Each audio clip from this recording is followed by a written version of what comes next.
It's F-Flex on the beat. It's F-Flex on the beat.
F-Flex on the beat. F-Flex on the beat. F-Flex on the beat.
First.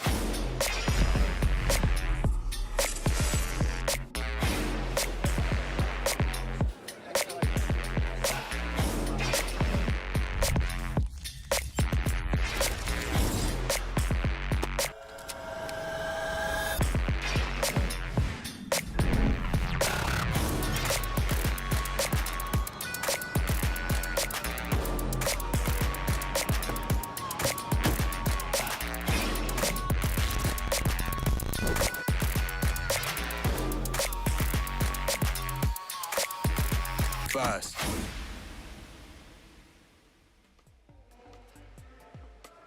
Hello and welcome back to VCT EMEA. Welcome to all my guys, gals, and MB friends, and good Friday to all who celebrate. If you happen to be in Germany, good luck, because everything is closed, so good luck shopping. I'm your host, Quickshot. I'm joined by Lothar, who's a man, is the gang, and Ryan, who's wandered into the wrong part of town. Didn't get the note about the jackets. I'm right in the center. I know, exactly. Yeah. We're coming to get you. So. And Ender is also wearing a jacket Exactly. today, so. Didn't get the memo, man. Sorry about that. I mean, nobody told me. Can I tell you something interesting that I just learned today? I found out that if you are in Germany and you are here on Good Friday, it is illegal to show or to watch Monty Python's Life of Brian in public spaces. Can you believe that? I'm going to have to do it in It's secret then. actually illegal. You'll go to jail if you do that. Seriously.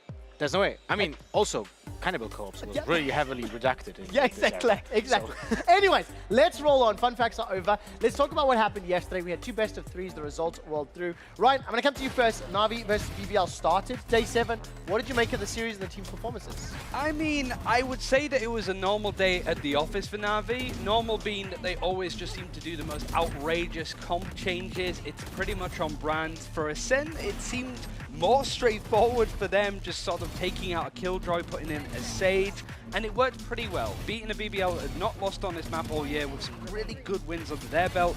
Na'Vi win the driving seat despite having a couple of occasions where they looked a bit lost. Yeah, I mean, that's something that we always see from them, right? They change the compositions week by week, so there's always doesn't seem like fully ironed, but they always have the nice ideas. And here on Fracture, we have actually seen it for the first time ever on Yoru. He was top fragging as well, but I wouldn't say that's because of Yoru. That was more because of he's seen it, you know. But we had some really cool ideas being used together, like with Omen Paranoia, Fade Ultimate to deny the sounds, to cover the Yoru utility and so on. And in general, I feel like Na'Vi was just superiorly prepared when you compare it to BBL, specifically on Ascent, as you mentioned. The Sage pick was perfect for attacking and it worked out beautifully. I mean, I definitely want to see how the Ascent develops. I think in particular BBL, but also I really like that Sage. It's the second time that we've seen Sage on Ascent at Team Comp in something like a year. It's been a long time. We're going to move on to our second series in just a moment. Fnatic came away with an incredibly dominant win against Heretics. I mean, started off on Icebox. This was just a clinic. Durka go kill. I think he went 25-14 or something like that. Lothar, in terms of the series overall in Fnatic, what do you make? Well, you can say Durka go kill, but at the same time, this is the entire team's work. Like, it just works in tandem. Everyone works in a beautifully oiled machine, and it enables some of the agents that are in the composition. So, like, Durka just reaps reaps this how do you say that? Rewards, reaps the rewards. Reaps the rewards. Thank you very much for the work that everyone else is doing as well. We have seen on Icebox that when he's just getting multi kills because someone is watching at Recon Arrow, and then we have seen on other maps as well. They're just plowing through Team Heretics with ease. Speaking of Team Heretics, it was always going to be a bit of an uphill task, but they're also trying to experiment on this map with the Phoenix, the first time that we've seen it pulled out. And it's this premise there, I think, for Heretics to build off of. This was always going to be a tough series against Fnatic, but there's still a bit of trepidation watching them being like, this doesn't look as good as it maybe could do, and that might put a lot of pressure on the players to perform for the rest of the stage. That Phoenix made it look like a bit lighter without any fuel. I want to talk about one of the other picks, because one of the things we discussed heavily here on the analyst desk was Na'Vi, their compositions, the agent selections. I actually spoke to Shao about this. He revealed some of their secret info in terms of how they decide the specific agent choices. Let's check that out. Something that some of the viewers and fans at home, as well as the analyst desk, have been talking about is some of these more wacky picks, experimental picks, slightly different picks. We saw the Gecko, the Euro, the Sage, not things we've seen from any other team. Is it experimenting? Is it just how Na'Vi's playing the game? Talk to me a little bit about some of the decisions that go into those agents. Okay, I will open you a little secret. Oh, yes. It's just, and one day Angel can come up with some idea, for example, your own Fracture, and we just do it. Like, because we trust our captain, and so on and so on, as you see, it's also worked. Guys, what do you make of that? I mean, when I spoke to Shao about it, there was a little bit of confidence, maybe brashness in terms of how direct it was. If a person wants to play it, they play it. It did work yesterday. I can only imagine that when Navi has like meetings, Angel's just sitting like a game master behind his screen, like playing Dungeons and Dragons. Everyone else is in front of him, and he generates the characters for everyone else, and he's like rolling dices behind the screen without showing the results. And it's like, you are Yoru today, you are Omen today, and it's like just works like that. They just believe in. Like roll for initiative at that point as well. I mean, it is on a dice roll, but it's also like Shao saying that like he's backing what Angel wants to do, which I don't blame him. He doesn't really want to organize a coup at that point to try and usurp Angel, who's in control of everything. But when you look at some of the comps and what they're actually doing, how varied it is, even on the same map, they're playing it 2 different ways. This is typical to what Navi could do, and realistically, whether it's what teams should be doing or not, Navi feels like the only team in the world that could be getting away with this kind of stuff. Yeah, you can say that definitely. They're the most flexible team on the planet, I think. We have seen other teams actually try out weird stuff, like P-Rex, for example, right? Yeah. But they always kind of follow with the idea for the next weeks as well, and they try to perfect it. Navi is just like flowing water. They just fit whatever box they are being put in, and that's it. The one thing I want to keep an eye on is how that develops, because we said several times they look a little lost. Maybe it's not always there. I think those oddball picks, it also takes time to land them and figure out those synergies. Look, we will see Navi next week. I do want to take a look at the standings very quickly and see where we are here going into day number 8. I mean, immediately reactions here. Ryan, what do you make of the standings thus far with 2 series left to play? Fnatic 3-0, no surprise really. Even with Alpha just coming into the squad, it was like he never left, realistically. I think going into that big matchup of Koi versus Giants later, people might look at the fact that Giants are 0-2 and be a little bit like, this doesn't seem like it should be that exciting, but they've had a horrible Super Week with the teams they've had to play up against. This is a great chance to get on the board. And I'm looking forward to more matches of BBL, because it really, I don't think they should be at 0-3. Yeah. They look way better than look in the past, and that 0-3 kind of hurts the image, and I think that's not fair. Not fair at all. Talking about not fair, I would like to comment on something that Boaster had said to me last night. As a quick update, during week 6 of the VCT, that is May 3rd, week 6, Icebox and Bind will be swapped out. Boaster quoted that is Riot just trying to nerf Fnatic. I, as the Riot representative, want to validate, confirm, and make it clear that yes, on behalf of Riot Games, we are nerfing Fnatic and Boaster's Icebox. I love Bind personally. What do you think about the swap? I mean, Fnatic also like Bind as well. That was another strong map for them overall, but it's no surprise that Dirk was absolutely popping off yesterday, because he knows that his days are numbered playing on that map, at least for the time being. For me, it's just in the middle of a season. It's like a Band-Aid being ripped off. It's not like going into playoffs, going into Tokyo. It's just, this week, we're changing it all, and we'll see what happens from that point.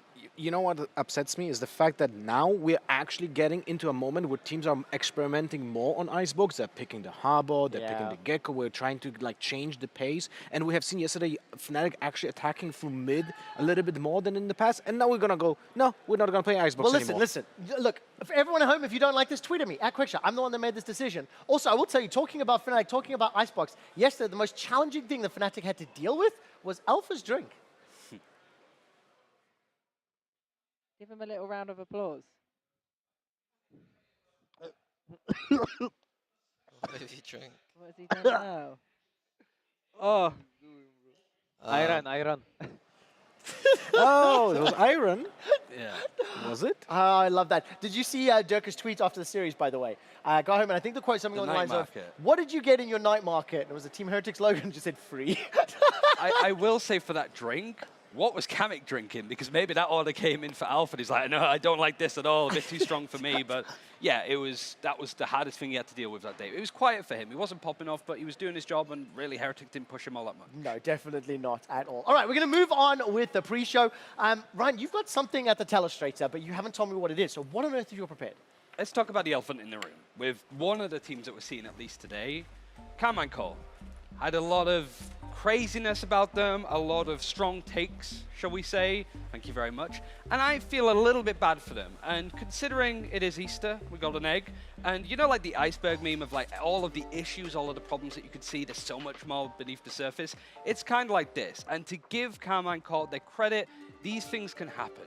having a bad day. It actually does happen some teams now and again. The Gecko being one-dimensional. It's also a case of because Carmine Corp have had to focus on so much of their map pool, they won on split against VBL.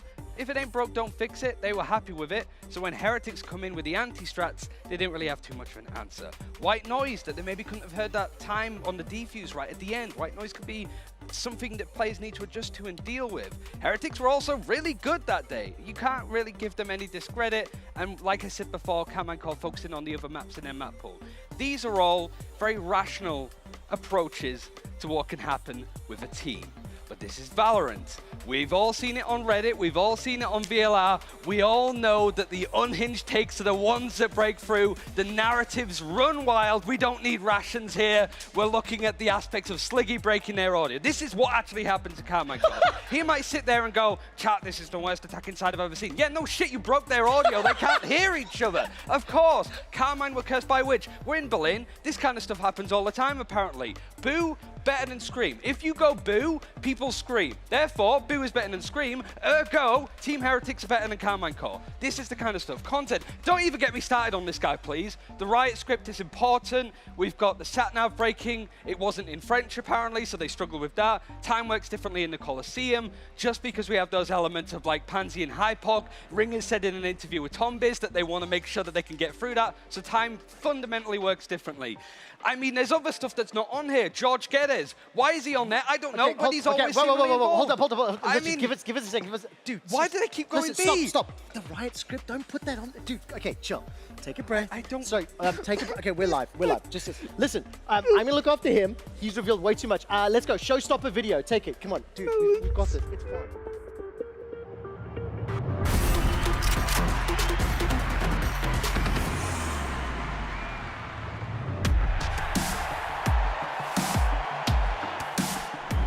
Obviously, I felt a lot of support when we joined Koi. The people that support Koi are amazing. We always get a lot of good messages. Even if we lost, they were like cheering for us and saying that we can get back and we're insane. So we're gonna show that we deserve it. Giants fans are a bit like, they support you no matter what, which is kind of important for a player to have. Because compared to different clubs, there's a lot of fans that are like bandwagon jumpers. While you're winning, they're your fans, but you're losing, they're not your fans, they're your haters. It's like an extra push to play for the fans. Giants has always been there as well. It's like very typical organization in Spain. It's always been like one of the best.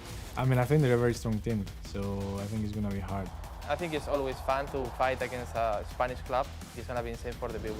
I think that's very good for the Spanish community because there's going to be a lot of people watching it. I hope we receive a lot of support, you know, the three Spanish players, Vitinho, Mixwell and me. The grandfather, the father and the kid.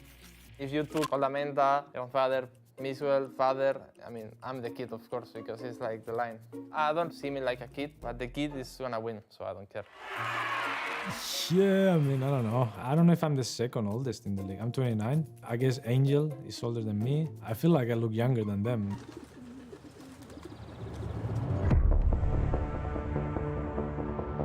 The experience in Locking was, for me, super important because it was my first event, like, international. So I learned a lot of, like, experience there. I got a lot, so I would say it was perfect for me. I think after the tournament, we focused a lot on many of the mistakes that we made, mainly on like one like important thing, but I'll just keep it secret. I think we are finding our synergy. Our team has improved so much, and it's like we're 50% better, I guess. Lockdown drops, and look at CNED, he's pushing together with Zipan, and they'll be able to take it down, but they don't want to show their position. Not just yet, peeking up through logs, it's Cornamenta and Xenos to win off the club! Team bonding is so far pretty good because people are same motivation driven, I would say, like same goals, same work ethic, and people want to win and they're hungry because we also understand that we're the kind of like the underdogs in the tournament. Like people don't rate us that high, so it gives an advantage and we know how to use it.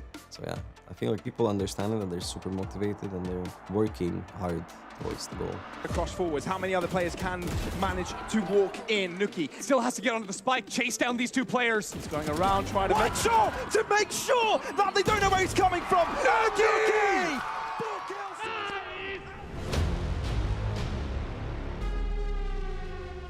Bueno, os espero apoyando, como siempre lo hacéis, a nuestro equipo. No os preocupéis que el partido contra Giants será fácil. Let's see if we lose now. That's gonna be fun.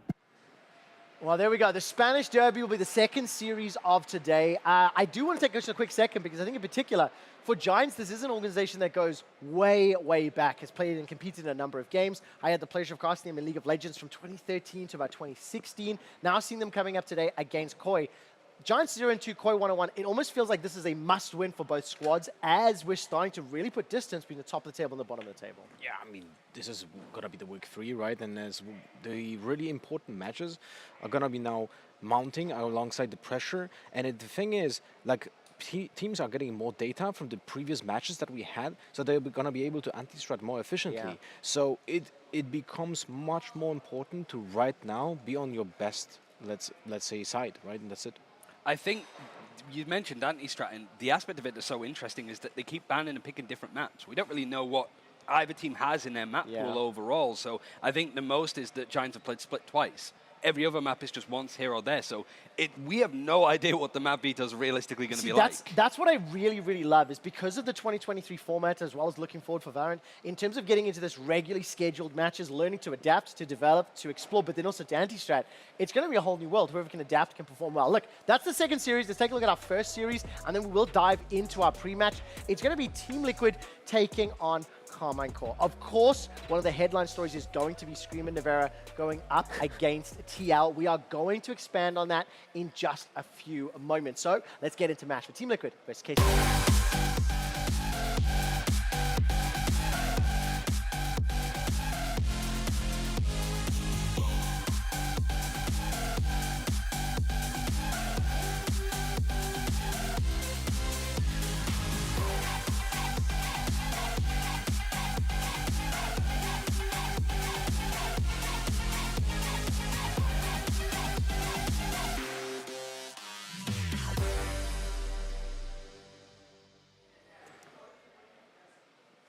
All right, let's start talking about the teams in our first series, starting with Team Liquid. I think I want to focus a little bit on some of the performances from last week, as well as at least one of the standout players. Before we dive into that, what do you make of TL from week 1 and expectations? It's slowly building up. I think seeing them lose at lock-in sort of put way more pressure on them than was maybe necessary in those cases. They play up against Vitality. They lose that series against other teams that are competing for those sort of top 2, top 3 positions.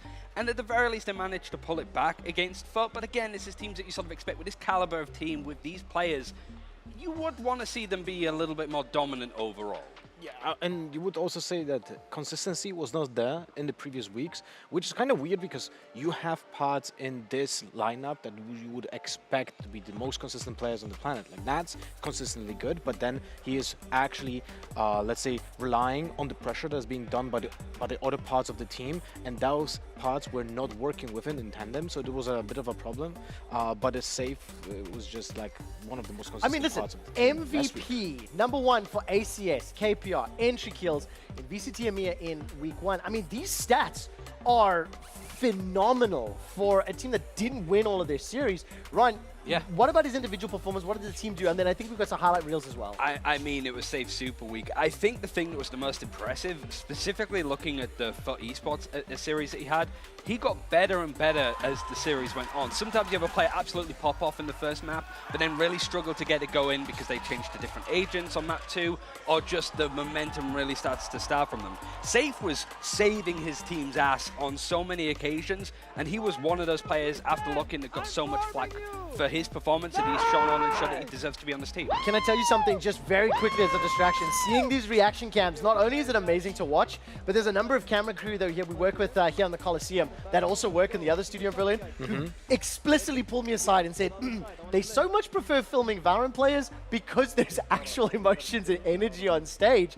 Safe and the rest of TL are going to have to try channel that today because they are the favorites and we're expecting them to do good things. How can you expect him not to be so emotional when he actually dropped plus 42 frags on his last match? It was 77 kills and 35 deaths. Absolutely insane performance.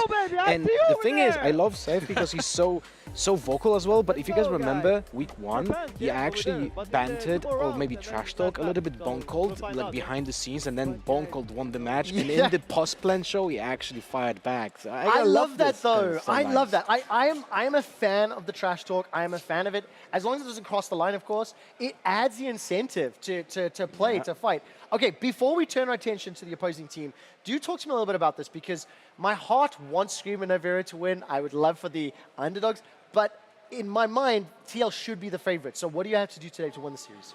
Well, I feel like KC has a bit of a problem with the map pool, and that is the biggest hurdle to overcome, because in general, we have seen similar bans in the past. We have seen KC go for Ascent and Haven being banned, and now only left them with 2 maps. So then the theory being here, TL need to prepare this correctly, right? And be on the same page. All right, let's quickly talk about the KC players before we get into the nuances there of that map selection and veto.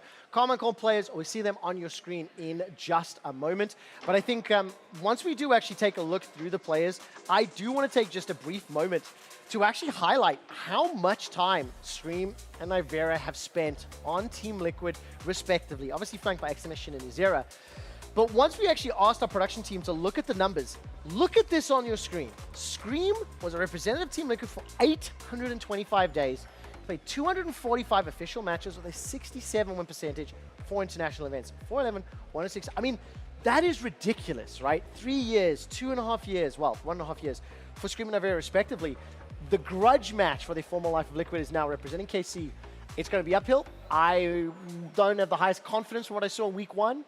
But maybe if those 2 players pop off, they can be the tip of the spear today. Yeah, it feels that there was that break between how Scream, who felt that he was such an integral part of how this team functioned, his identity, how he wanted the team to sort of function, almost Scream's philosophy breaking apart from Team Liquid finally. Now Liquid can get like their traditional IGL instead of Scream. They can get all of these systems in place. Is that going to be better than what Scream could just bring to a team because he is Scream? Well, hold that thought really quickly. I want to quickly take a look at the TL versus KC agent select. I'm going to come to you, Lothar. Break down this for me, because we were talking about the map picks just a little bit earlier. We now also have compositions to look at as well. Yeah, well, the thing is, you can clearly see how big of a difference is when it comes to the maps being picked in the first 2 weeks of the league, right? On the left, we have Team Liquid, who have been played a plethora of maps, 5 out of 7, while KC played only 2 maps, and we have exactly seen the way they play it. KC has a problem with, let's say, static planning, and we have seen that they're very slow and methodical, but that also is easily counted, and that's something that Heretic did by doing not much, just waiting for KC to attack and just reacting to them. Ryan, we got 5 seconds until map veto starts. Do you expect to see the same 2 maps from KC? Do you think TL will push them in a different direction? I just wonder how they're going to adapt. Like Liquid, like you sort of said before, they're in control of the map veto, and they could sort of bully Carmine into playing maps that they don't want to play. Like Fracture, for example, it's not a map that they really want to go on, but Team Liquid, it's one of their favorites, right? So Team Liquid banning Pearl, that's not too much of a surprise really with being able to take it out. But this is what I was a bit concerned about, right? KC taking out that really nice map from Team Liquid Fracture, it opens up Ascent, which is something that Team Liquid are clearly going to try and exploit. Carmine, we haven't not seen played them on this the map.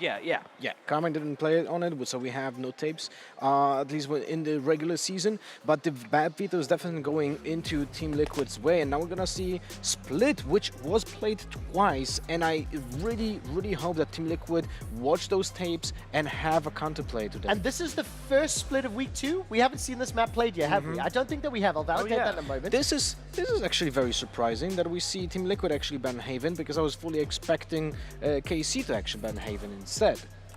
I mean, KC taking out the Icebox as well, which is one of the only few maps that we've seen so far in their map pool, at least in this stage. So Lotus is going to be an interesting one so far, because Liquid have been pretty mixed results on it so far. It's a map that they lost against for Esports last week too. So if, for whatever reason, we got to a 3rd map, it could be really close. It's one of those cases that either Carmine Core start to shine and look a bit stronger, it's competitive, or Liquid start to crumble, and it's just a clown fiesta from both sides. I mean, right, the fact that we haven't seen KC on Ascent is a big question mark for me, right? What are they going to do? How are they going to approach it? Also, what can they learn from looking at Team Liquid's Ascent, right? So we have to figure that out in just a moment or two. Lothar, immediate reactions, Gut, do you think it favors either squad, or could this be a 3-game series? Ooh, yeah, exactly. Okay, so I was like, I fully think that Team Liquid will be better prepped for Ascent than KC, and then Split is easily readable by TL, so this should be a 2-0 for Team Liquid. I have just heard from production, there's about 1.5 minutes before we do the walk-ons, bathroom break apparently. So, let's talk about Ascent. Do you think there are any traits or styles Team Liquid have demonstrated that KC could punish that you want to look out for? Well, in the previous time they played Ascent, there were a few things that were creating a pattern. For example, on attack, Redgar was the only one guarding top mid typically, or a lobby because of that can be exploited by the Carmine Corp. And then on defense, we have seen Soulcast anchoring A side almost every single time from dice or like nearby positions on that side. And then I think this is the actually most important aspect of defense of Liquid. Safe on defense pushes down mid to bottom mid to check on short or B-Link a lot of times. And if KC will try to get him like in that position when he's gonna be denied with a KO dagger, so he cannot dash away into safety and exploit that position, that might be a key to winning in that particular map.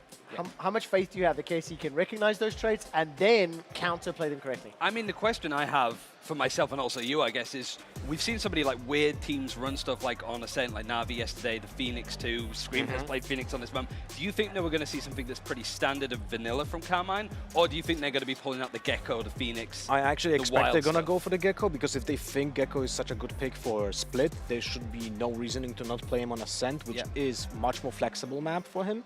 So I fully expect a double initiator from KC, probably KO alongside Gecko, and then Jad being as main duelist for this composition. But at the same time, it is KC. We might see some different, agents being picked, so who knows? I mean, that's the question, right? Especially after you look at the week 1 performances, how they played against BBL, for example, leaves a couple of thoughts in mind while we're waiting for the players to step onto stage. Let's also then think a little bit about the Expanded here. In terms of KC's way to win this game, how do they supplant it? How big of an uphill battle is this against Team Liquid? Because in my head, it's pretty monumental, right? I feel like the issue for me for Carmine is you get off the back of that series against Heretics last week where people are effectively just clowning on you at that time. They're really driving in on how silly you ended up looking, and even how the series ended with the defuse not coming in at time. Where do you even start with your prep? Because you have to fix your main pick of Split, because there's clearly some issues there that were found out by Heretics, but also, you know that like Team Liquid is either going to throw Fracture or Ascent at you. You need to get used to being on one of them. It's so much that Carmine have to do. They've had a bit more time, at least between Game 1 and Game 2, because that was in Super Week, but it's still a lot of work, and this Liquid team is getting better and better as time has been going on. And remind me, we were talking a little bit about plant timings on behalf of KC before the show, in terms of like how they played their pre-round, how late they have historically planted the bombs. Is that something you're going to be looking at for the first few rounds of this map? You literally just stole what I wanted to say. Yes! I wanted to say something about playstyle that KC represents right now, because in every map, I mean, we have seen only playbooks and Split, right, from them, but twice. So it is a pattern. They're very slow on the execution side. So the earliest plant that they did on Split was actually in 55th second on the round, and 2 times they played Split, and the earliest was 55th second, so that's crazy. On Split is a little bit faster because it's a 45, but still they still peak at like around 80 to 90th second of the round. So there's like 15 seconds on the clock every time. But then you could make 2 assumptions. If you don't watch the VOD and you are not seeing what's happening, then you can make 2 assumptions. Maybe they have really good like fakes, rotations, and like very well planned executes. But the thing is that late planting doesn't come from a point of deliberation. It comes from, I think at least, from a point where there's too much confusion in planning and they are not certain where to go. And of course, it's a limited sample size, right? And like the way that my brain is trying to understand this, when we were seeing the old FPX roster on Na'Vi, they would use that time, play the default, they'd fish for opportunities. It was controlled, it was deliberate, right? You don't get that same sense from what we've seen from KC. So on the assumption that their playstyle is still slow, what we're looking for is proper utility usage, making sure that there's an actual game plan visible, right? The problem is we're facing on Ascent, the first map, and Ascent from all the maps that we have is the simplest one when it comes to its design. Yeah. So and win condition as well. The additional win condition for Team Liquid on defense will be using an operator on safe, and now KC has another objective to deny that from safe, so they're gonna have to use like a lot of smokes on mid control. So do they play Omen? Do they play double controller?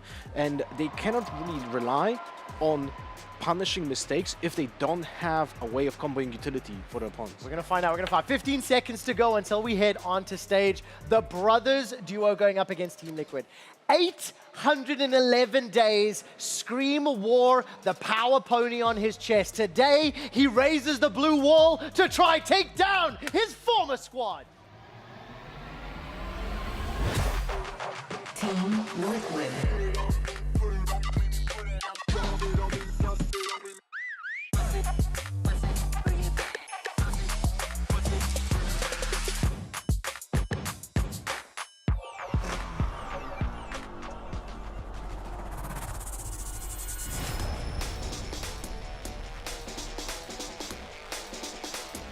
Carmine Core.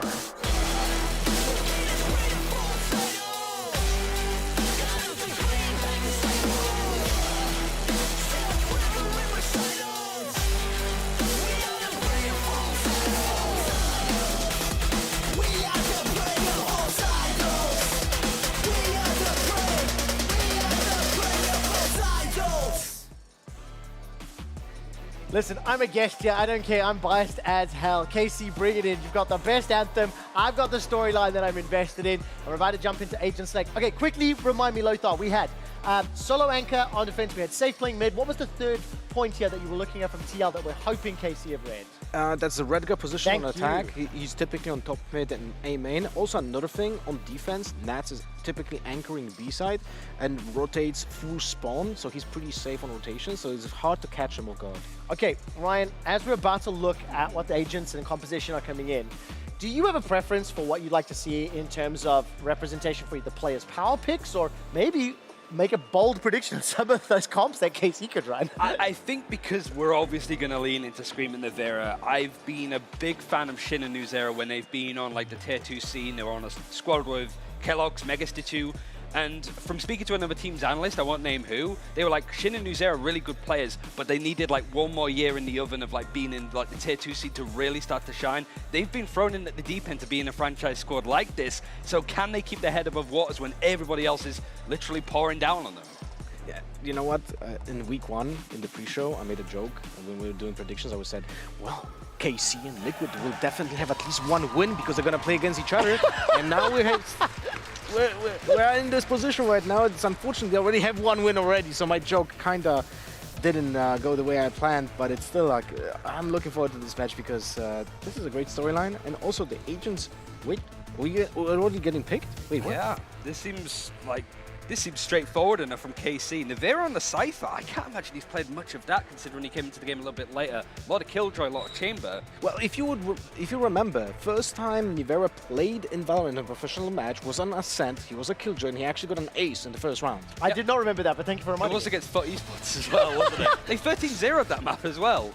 Yeah, so it's kind of a, you know, there's a small storyline here to follow. Maybe he's gonna have an ace in the first round as well. But in general, this composition for KC I really like. The breach on Ascent potentially gets you a lot of control off short on attack when you're just able to just get from get the stun going on that deny safe position. So this is pretty nice. Scream on the KO. He's needed to shut down that as much as possible. If that guy gets going, especially on his preferred agent, he can absolutely run rampant. All of the tools for Scream to deal with that is there, but he also has to IGL and also has to have that mechanical give. He's got a lot on himself individually, but he's put it there himself. He wants to be in control of his own future, his own legacy. That's a lot on his shoulders. The main problem though for KC will be lack of mobility on attack on a map that really requires a jet or raise with the mobility on side doing the executes. Lothar, that means we need to see that control, we need to see that coordination, we need to see that deliberation. Ladies and gentlemen, everybody else, I apologize for bots. What is about to happen because the game is ready. This is the world premiere of our Two Brothers movie trailer.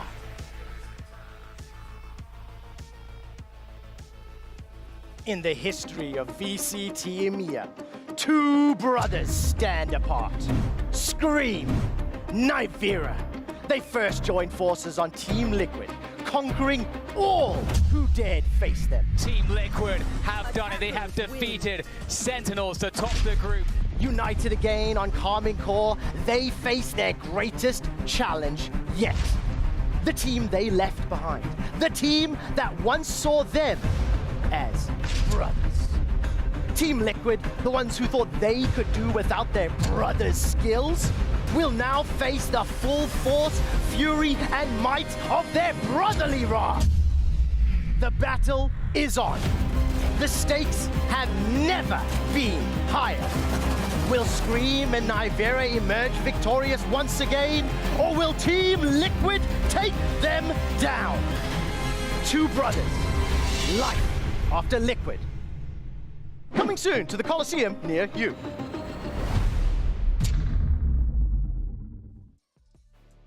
Brothers! Brothers! Yeah! Brothers! The That's two brothers. It's all that kept coming the whole time. Brilliant. Look, from Trevor. I like a good Rick and Morty reference, so that's a good way to kick things off here. But of course, this is going to be a grudge match of epic proportions here between Scream, Involving two Nivera, brothers. and Team Honestly. Liquid. It's going to be a banger. That's going to keep on coming all day long. It absolutely is. For me, not just about that storyline about the brothers, but also coming down to how these teams have been performing. Safe especially. 130 kills last week across 6 maps, averaging 21. Man was an absolute beast, and I'm very excited to see if he can re-deliver today or if Scream can keep him quiet. Yeah, you know, this will be a tough one, I think, for Carmine, because, right, Safe is going to be coming out, especially when we move over on the defensive side. That operator is going to be a serious threat, but because of the comp that Carmine Core are running, they have so many tools to force him off angles. Lothar touched on it on the desk, right? You've got the breach stun, multiple flashes, Fade to try and get some scouting there as well. So I think instead of, like, trying to firefight against Safe, when Carmine go over to the attack side, they can try to use their utility to clear angles and try to split their way through mid so they can, you know, take 2 entries into a site. We saw a lot of the double initiator plus the Omen play yesterday, you know, stacking up paranoias along with flashes. Sadly, it didn't really slow down Fnatic in their absolute 2-0 stomp. So here, maybe we see a little bit different now that we're rocking out on the triple side instead. But just looking back at how the last week's gone, it's probably worth stressing as well for Carmine Core. We only saw them play 2 maps, Split and Icebox. For Liquid, as the desk touched on, we've already seen them come to this map. So, have KC got something in the backup pocket here to surprise the side of Team Liquid? That's what remains to be seen, and I think what we're all very excited to see come out. Yeah, well, they're definitely trying something a bit unique in terms of the draft here. Of course, triple initiator, no surprise to see this on Ascent. This is something that's been floating around for at least a year here in the main stage of VCT. But I think there were some notable concerns, I think, that Lothar brought up, right? Not having a dive agent, you know, yes. a Jet, a Raze, someone that can capitalize off of that utility and burst their way into a site, I think does have the ability to, like, slow down your attack a little bit, because it becomes very hard to just funnel your way through A or B main. Instead, you really do need to test around mid to try and gain some kind of a foothold there, so you can split in through market and tree. Yeah, what's the one big thing jumping out at me there? You know, again, Safe, can't ignore the numbers that he was putting up last week. You know, to give some credit to Scream as well, was after 3 of the Koi boys, did find himself with 33 kills as a 1-map max. So he's no slouch That's himself. a lot of kills. That's a lot of kills. Between the 2 of them, they are the ones I'm looking to here, especially in the early rounds. When it comes to the first kill, first death, between those 2 players, it could be a difference maker. But you may well find Scream a little more tucked in, because, being honest, looking at this 5, it feels like a death ball's going to come running at your face, and you best be ready for all those flashes coming your way. Yeah, I will say Ascent is usually not a map where you have a ton of, like, huge ultimates, like big playmaking ultimates in terms of, like, your Fade, your Breach. The KO is usually what you have, maybe a Killjoy there too. So Carmine Core, if they're able to stack up some of these orbs, they could have some pretty heavy-hitting rounds. No Killjoy certainly feels like a bizarre sight to not have here on Ascent, given we saw it on both teams yesterday. But here we go, ready to get underway with the game, the first one in this series. Split and Lotus especially, if required, as our 3rd map. We are at least guaranteed to see the 2. Already, we'll see how things start to warm up. Yeah, Nuzera just going to be holding the Concuss in hand, ready to find any sort of play here. I actually like the idea of Carmine Core playing a little bit more aggressively around mid. They can use the Fade Prowler, the Haunt to get some information. They haven't actually gone into that just yet. Just waiting for any kind of contact before throwing that. And with Team Liquid slowly moving back into Redgar, they're not actually going to end up investing any of that util. Rotating the way all the way back off here, yep. Slowly creeping their way up A, straight up the alley like a silent cat, just looking I'm waiting for that opportunity to say go. Nevera set nice and close as well. Has the ping on the camera, comes straight out for it as well, but that's where you're seeing the value of bringing along that jet. Straight out of dodge, safe though, down to about 22 HP. I mean, Scream's knife just stalls out this hit for a good 8 seconds here. Nevera trying to take a little bit of a peek. With just 40 seconds left, going to be tough to burst out here. 3 players and trips they got to work through. Yes, and it's given plenty of time as well for KC to get themselves rotated over here to Liquid. Got to move with a little bit of pace, but as you say, stalled out because of these smokes. It's looking a little bit ropey, but this is where you might see this massive utility just descend on the battlefield. I mean, they're just getting kills through smokes now. Team Liquid routed, and they lose the spike, so they have to go back and recover that. That means they must force their way into the A site. No more time to rotate on through from this one. Cover going out. Stalled out a little bit too long. Paranoia coming all the way through. But you can just see the crossfires that are sat here ready and waiting. There's a bit of a scrap inside the smoke, but it's safe, left alone against 4 with 5 seconds on the clock. Pistol comfortably going the way of KC. Safe's got to die. Okay, good. I was about to say there, you don't want to get capped on your money. So important to run in at the end there and lose the life. But I mean, respect to Carmine, very strong defense right there on the A side. A couple of spam kills through smokes. You also saw the idea before this play. Scream is actually just sitting inside the smoke and looking to pop flash out from tree as the side hit was coming in. That's definitely one of the main ideas you have on KO on those A takes or stalling out those hits. Because usually KO just going to be posted up by tree and then using that pop flash to force your way out, just catching that blind in the side of the eyes. That's really rough for attackers to deal with. Thought that knife may well feed over pretty much everything they needed there, but not quite finding every single player. They didn't quite push through at the pace maybe expected.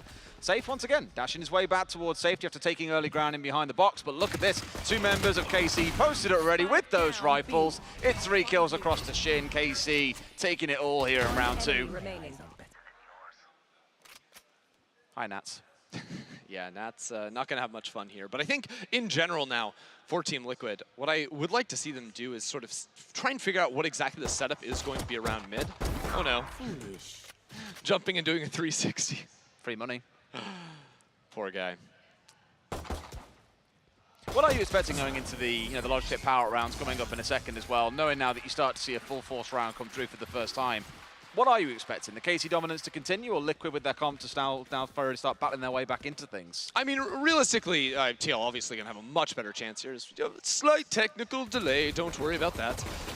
But it is going to be mostly about trying to enable safe, how Team Liquid want to play, because there's a lot of different ways that you can try to play out. Obviously, you're going to be leaning more heavily towards A or B, activating Nats on a potential lurk, although, as Lothar was saying on the desk, Nats maybe playing a little bit safer on those rotations through the site, not leaving him in a position to get caught out. But what I would like to see is maybe trying to challenge up through mid, because we've seen now, of course, us with X-ray vision, a couple of different defensive setups from the side of Carmine Core. But it's possible, right, if the Cypher trips end up being like kill trips stuck on site, you can try to abuse more in mid. Maybe with a site hit, you can pull a rotate. Because one of the things that is a big difference between like a Fade who has information compared to a Cypher that has information is Fade has to stick around, has to get the right timings on all of her pieces of utility to try and catch you out. Whereas a Cypher trip is just in mid for the entire round until someone runs into that and ends up destroying it. So if you have like small fake hits, you hear footsteps running away, you can actually try to take more space in mid if the trips aren't being placed there. And again, looking back towards yesterday, you kind of loosely touched on it here, but given we're in the technical pause, I think it's worth expanding. In the Fnatic versus Heretics game, everything seemed to base itself around mid super heavily. It was all about the paranoia dumps, the double flash dumps, the really aggressive mid-round swings coming out of Heretics, trying to get up in the faces of Fnatic as well. It was about that aggression, trying to spring traps on them constantly. In this game, given you have so many initiators, 5 across the 2 teams, we are expecting to see a lot more of that. That's the thing. It's a much easier time to try and, disable the aggressive operas. I think that's going to be much more impactful when we actually end up switching sides. Yeah. When it comes to how KC end up wanting to play out their attacking side of things. But for now, they have all the time in the world. Get a little stretch in, think about how they want to play the rest of this. It's tech pause. I feel like you're doing that for them. You're stretching and thinking about it for them. I forgot to do my stretches this morning. So, I feel like the first 2 rounds, I wasn't fully in it. Now I'm like, I got to get the blood flowing. Get ready for the rest of this. Loosened up a little bit. Yeah, and honestly, I've just been waiting because obviously Trevor did the whole 2 brothers, Rick and Morty skit thing at the beginning. Yeah, I think that before the day is out, and I'm not even gonna let you do it. I'm gonna take it. I want to do a round where I just do that. Right, it's like the 2 brothers, and now there's Initiators coming over the hills onto the A site, and you better bet your bottom dollar that these two brothers won't let them initiate all over them. As long as you drop the word brothers into each sentence Yeah, at that's least the most 3 important part. times, that's the rule. As it was the heavily emphasized point the whole way through. I mean, that's the most important thing. I love how he apologized before we even got into it as well. He was like, I'm so sorry for what's about to come. He wasn't, though. No, he wasn't at all. That was That's the thing. fakest apology. That was like what was that dance apology video? I forget why. Some influencer just, don't worry about it. If you know, you know. All right then, back into things. Technical pause over. Here we go for round 3. Again, our first Logitech Power Up round. And really the time when Liquid, again, with this being their map pick, are looking to find their way into this one. First couple of rounds not going their way. That was funky, because I saw there was a camera put bottom mid by Nevera. I thought it was actually on the safe side of the wall, but it got instantly destroyed. Now just some scouting around mid. So this is what I was talking about with TL, trying to scout around mid, see if there's going to be any sort of Cypher investment in that area. But KC have 3 players ready to turn around and fight out for market. You got exactly what I was going to touch on. 3 players on market looking to go for an aggressive swing, but we've seen it across all 3 rounds so far, really. Is Safe gets himself into a, ironically, not safe position and starts baiting out utility from the other side, and that is when he dashes away once they start committing in this utility to force him away. So making good use of that mobility, not to try and find kills, but instead to soak utility off the other side, weaken down what they've got to offer when it comes round to an execute itself, like we're seeing now, Ender. Absolutely. Good knife coming out from Team Liquid. Actually stopped any sort of pre-take, any swingers coming out from heaven. That allows the spike to go down relatively unscathed. Now, right now, Carmine Core, they have to clear out Cat. So often you'll see a late lurk from an attacker here, trying to pinch you back into tree. So they spend a lot of time working on that. But they have plenty of util to try and farm away here on the retake. And nothing on really going on towards short. Instead, it's just Safe popping off. Wants to really add some more numbers onto that 130 they collected last week, and he's starting it in style here in round 3. Scream, all that's left alive against 4 players on the other side, but it does feel like Liquid have found their bounce back Ender. Finding 1, still 3 more to go. Yeah, Scream will get his, run on out of there. Team Liquid, very effective round, and it came after a little bit of early presence around mid. One of the great things that you have when you play a little bit slower versus so many initiators that Carmine Core have is you hear where they are. If they're using utility, you can pinpoint there's 2, 3 players fighting us in mid, and those are probably the B players too, so that means A might be a little bit soft. This setup in tree just not really working for Carmine Core, or for Team Liquid either. They had the paranoia ready to go, very tight in, but there just wasn't the fight really coming through on the opposite side. I think that the way that Nevera was holding in tree, it was a little bit more of a jiggle angle perhaps, and he wasn't able to find that first shot, so he D-peaks, and then all of a sudden it's just XMS stuck there with the paranoia in hand and no one to really help him out. All right, let's see if this half develops, if KC can find an answer, because we touched a bit on that last round on Safe, and they making use of the dashes as well to get in and out of these dangerous positions pretty quickly. I think this round, if not next, then you're at least going to see a couple of ults coming online as well for Liquid. Again, looking in towards the Hunter's Fury, in towards Safe having his online as well. Things suddenly start to look very scary for a couple of rounds. Oh, Safe primed to the dash. He's ready to go on in here. Not actually even using the dash, dodging away from the concussed too. He's a man on a mission and gets out completely. And again, there's no one that can really pursue him in any meaningful way here as well. No one that is equal on the other side, as there is no duelist pick coming through for KC. So Safe very much, again, unfiltered here and able to do as he pleases, as long as he doesn't go too far and pull off some of the moves that we saw from, unfortunately, players like Kellogg's yesterday. Yeah, I mean, just disastrously for Carmine Core, none of their utility actually connected on him. So he was able to sort of dodge away from the concuss that Nizera was throwing his way, get that kill, run on away. I mean, just look at the utility difference between the two sides right now, right? KC, again, have burnt it all trying to deal with him in this early round, and now really Liquid, yes, they've only got 30 seconds to work with, but whatever they choose to commit to, they can just dump everything under the sun onto KC. Yeah, that's a really good point. I think Nuzera just got the concuss coming back in, so there's some options now to try and fight on through with this one, but no paranoia, no flashes to go with. Here we go as well. Good cuss coming out as well. Something really collected onto too many of those. They're still coming in for the plant. Just found the one as he was going in for the plant, but at range, it's Nevera to find the kill onto Redgar. Now a 4v4 in the post plant. Heaven under control of KC, but not for much longer. 2 quick kills, make it 3 for Team Liquid. Once again, it's 1 man left standing on KC, and Team Liquid in firm control. Was XMS there the whole how did he get down in hell with 3 players on site? That was absolutely nuts. Doesn't end up mattering. Nats gets the kill to close out the round. Very nicely executed there from Team Liquid, but you sort of hit the nail on the head, right? With how much investment KC had around mid, retaking, it was all going to be down to gunplay. just the concuss they had to work with. And I mean, at the end of the day, when you're all coming through from heaven, that's really tough, right? They didn't have tree control, so Nats is just having an absolute field day over there, fighting out from tree. Emil up in the coaching booth this time round. Funny, actually, I had a conversation with him yesterday, because he and I both go back a few years now, back to the Overwatch days. Your pals, are you? There's a few of them around, too far. I've run into, like, Latex, for example. Yeah, Overwatch days. Like, yeah, how's it going? And obviously now things have changed so much. It's just really interesting to have those catch-ups and see how things change over the years. But he seems pretty confident. Of course, we all know how locking went for these boys. After last week, it was a bit hit and miss. The one win, the one loss. Hopefully here turning it into a 2-1. The main mission now for Karmine Corps. Don't make Sideshow mauled, okay? That'll be the big challenge for them. That'll be the proof of success this weekend, I think. Difficulty impossible, that feels like. He'll find something to mold about in these rounds. Nah, I mean, this one obviously going to be a real toughie. Casey actually just gamble stacking over towards A after the initial pick happens on B. Sort of thinking that Team Liquid almost outthink themselves in this round, and they actually do. Yeah, because for a second like, they were definitely going in towards B, but here comes the fall back away, so smart call by KC. The question is, do they second guess themselves here and now start rotating away? For now, they full hold. As this hit comes through, eyes on Scream. Player with the Guardian has a couple of flashes too. He's playing back dice, so he can sort of flash himself up over this one. Now, his flashes, unless they go deep, they would just destroy XMS and Navera. But now we're working into a real time crunch for TL. And here we go. Push comes through. Safe manages to get out of dodge just about.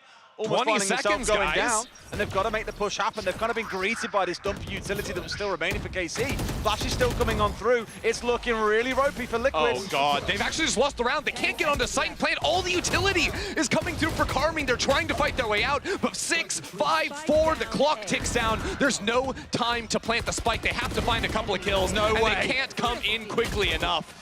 Can't find the last man. They do collect him in the end, but it's just that little bit too close at the end there. However, an extra second, that was probably their round to win. Hey, it turns out Eyes should have been on Scream, but for all the wrong reasons. He was the guy hiding, making sure he wasn't going to int over a kill at the end to make sure KC get the round in. I said it was KC that had to stop Sideshow molding.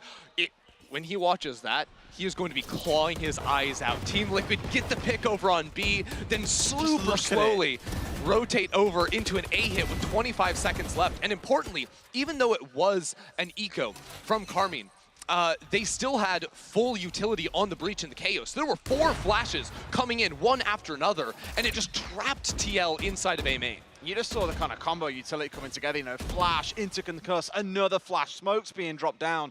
It was sheer chaos there trying to push in towards the site itself, but really well balanced by KC to rotate through that utility one after another.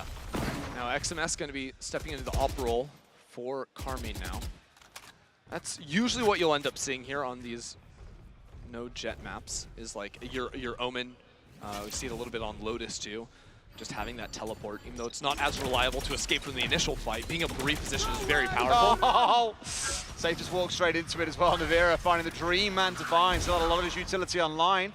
Yampi finding out XMS though, down to that 4 versus 4. Still a tripwire. So burst on through. Actually, I'm looking at Shin now, repositioning over towards Tree. Nats has tried to replay for tree control late in these rounds in the post plan, but there's going to be 2 players with a pretty nice swing. They can play that 1-2 and punish him if he goes forward. Just posting up super close here as well. We've had a lot of fun. He knows. With the shorty yesterday. He knows they're going for. But changes at the last second and loses his life for it. Classic Valorant timing moment. Scream finds 2 though. Soulcast 2 to find for himself, but feels plenty doable, assuming they didn't know where he is, but they do! And Soulcast wins both. An easy flick from head to head. We're up to 3-3. Looked a bit personal for Soulcast on that kill over into Scrim. That was brutal. I mean, dodging away, only getting clipped a little bit on that breach flash. That was so important for him to stay alive. That being said, KC looked like they had this one, right? Scream was able to find a couple up from heaven, but that dodge. Nice!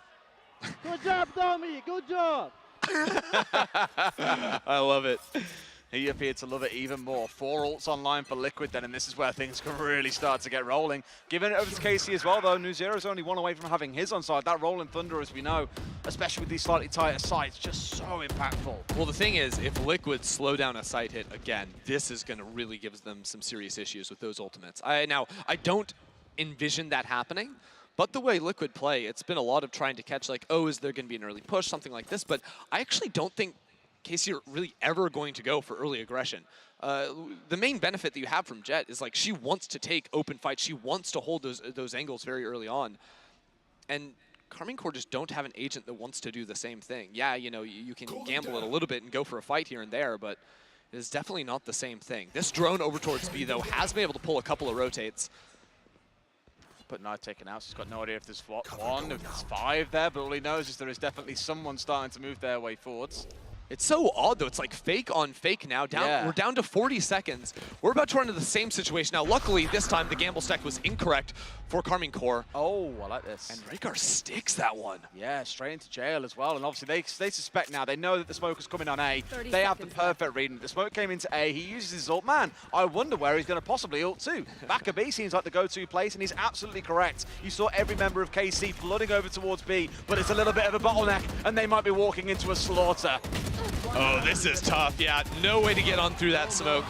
A very different looking anti-eco there from Team Liquid, right? Instead of faking into the A, it's a fake B into A, and then I love the added Redgar ultimate into backside B, making sure there was no way they were going to get stalled out in main. Because you think about it, right, without being able to dive in there initially off the bat, with that rotation coming in a little bit slower through spawn, there's a real world where you just get cut off. You know, there's a player holding B main, maybe they're stacking a little bit, but just having Redgar, having that pinch in the back there, makes it much more difficult, I think, for Karmine to hold a more forward angle towards B and look to stall it out. So I think the ult on the timing from Redgar was just beautiful, because we mentioned again, okay, we've had the smoke come through. They know exactly what this ultimate now means. They send everyone full rotating back through spawn, very much locked in behind the smoke, and again, it was like walking into a slaughterhouse, just already site control lost, conceded away to Team Liquid, and they absolutely mowed them down once things got moving. A time about being called in by Karmine Corp, who feel maybe they should be a little further ahead than they already are. Well, at this point, they're around behind. Yeah, slipped just a little bit. Of course, they did have that one crazy eco they were able to steal away, so not too bad on that front. But Nuzer does have ultimate coming into this round, so I think in this world where you've got, I believe it's KO ult, Fade ult, and Breach ult, the big 3, right? I can't quite tell because it's not on the screen during these breaks, but those 3 are so good at trying to fight your way out onto a site as the enemy team is taking, right? So you can take more like defensive postures, either playing like back tree or heaven on A instead of locking yourself on site. You're a little bit more at risk. Even playing to like burst out of market with a breach ult as those players are coming out of B main and running down lane. You have a lot more options in terms of how you want to set up this fight, but I think it's going to be less about early space taking from Karmine Corp and more about reacting to these site hits as they come in. Yeah, we're at that kind of point in the half as well where we were saying yesterday, round 8, use it or lose it. These ults have got to come online now in this round if you want to have any chance of getting them up again before the end of the half. If you have it committing to just towards one use, so be it. But now will be a good time to see some of these come online, especially given there are matching forces on the other side, and there comes the KO ult.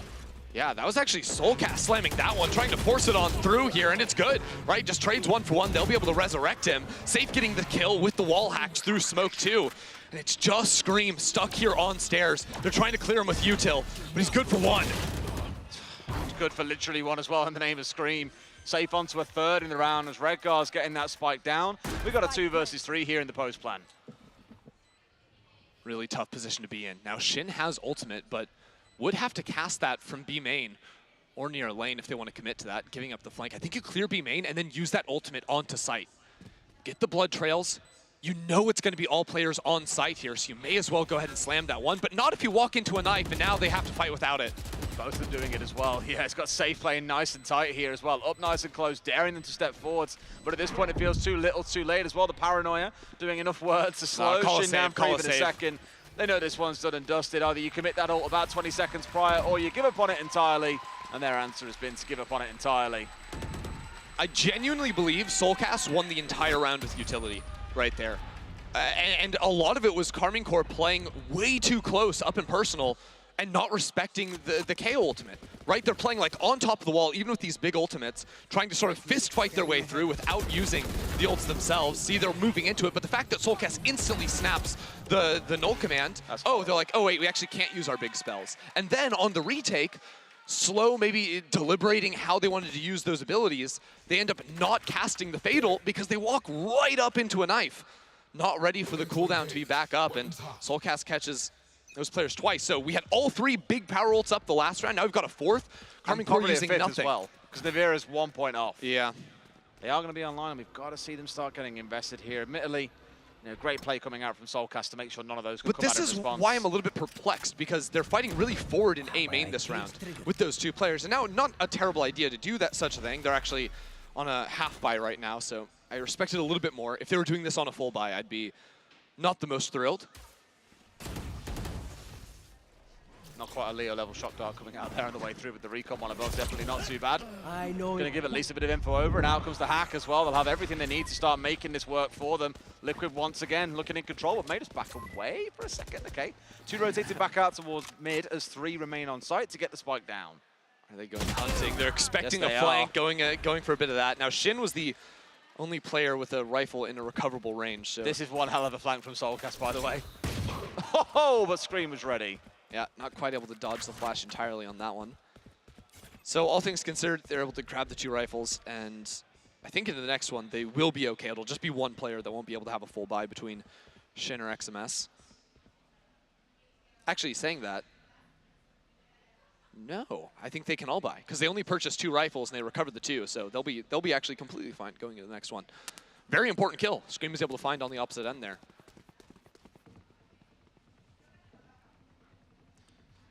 At this point, what do you think KC are doing wrong?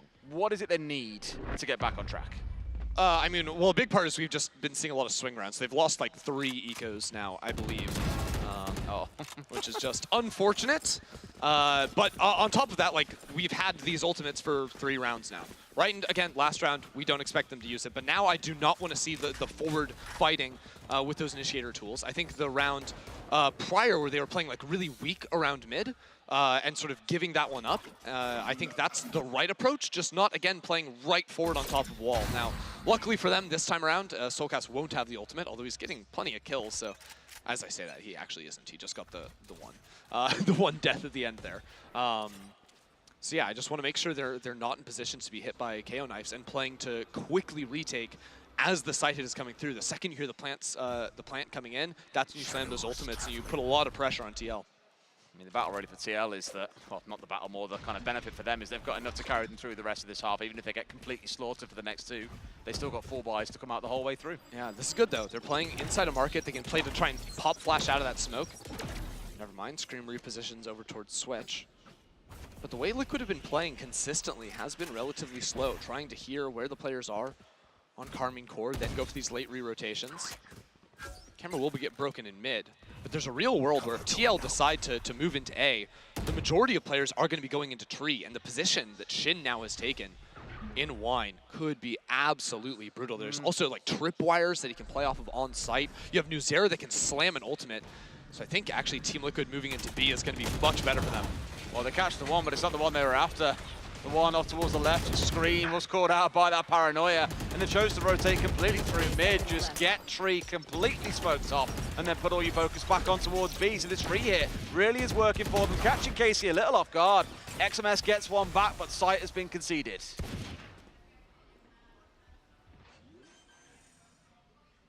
Those ultimates, man. I need to see those ultimates used again. Just finding Scream and Navira in positions where they're having to take fights. Actually, it was Scream that was just stuck down in logs. Just a miserable spot to be in, getting pinched in through mid and main. If you're not playing for mid control, you can't hold a spot like that unless you have B main too. You gotta have one of those, or you have to play much further back. You know, completely blindsided as well. It felt like there was no real expectation that this was coming, even with the tree smoke coming out, probably suggesting that either they're rotating back through A main or back onto B via market. Just wasn't a read from KC. Yeah, they didn't know exactly. They knew players were in mid, and they were just kind of waiting. I think their positioning over on A would have been absolutely perfect if something like that had worked out. Unfortunate. Hey, I mean, he's just trying to grab a gun and escape. He, at the end of the day, won't be too unhappy. All right. Huddling up, hanging out. You can also just run and see the circle your footsteps make on the minimap. I believe that is the range there on the spike, so know that you're going to be completely safe in a situation like that. But yeah, here you have it, just stuck in a really tough position.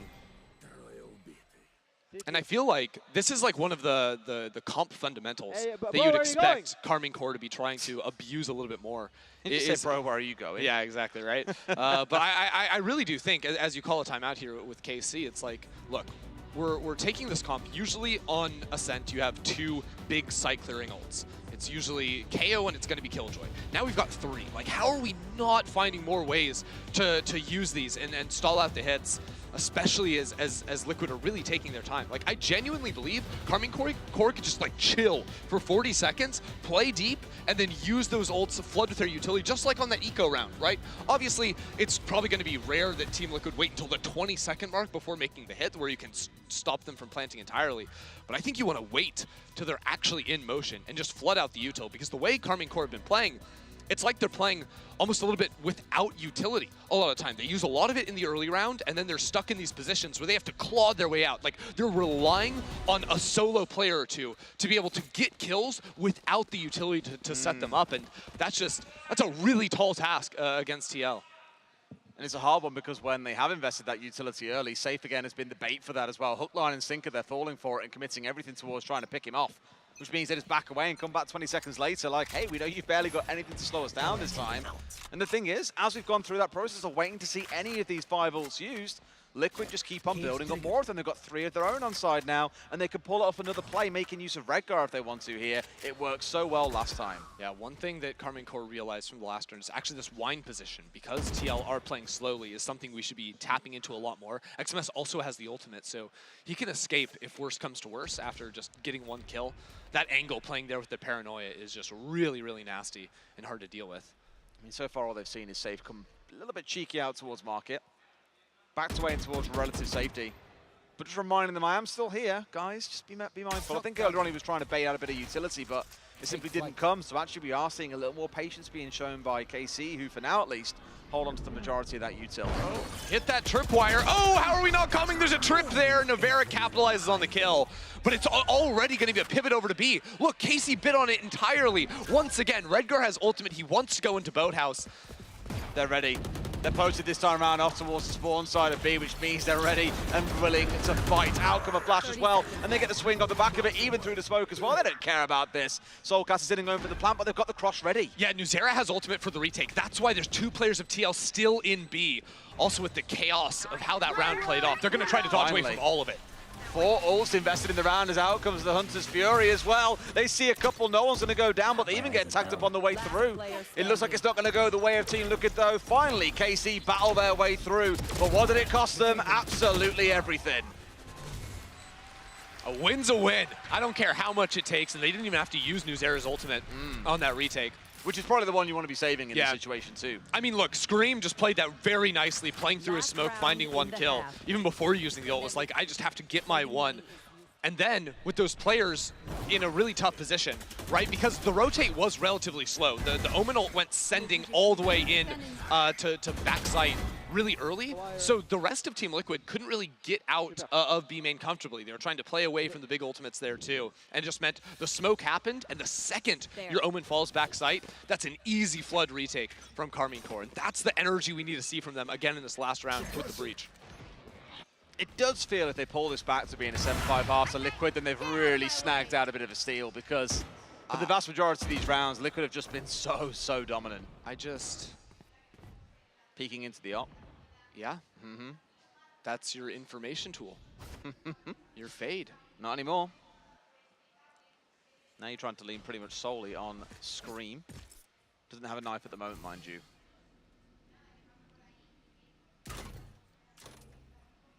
There is just this camera that Nats put down to make sure there was not going to be any forward steps from the defense. I think we may see something similar again with a bit of a tree fake into a pivot into B. Now the spike is on Redgar. This makes things a little bit more alarming for them.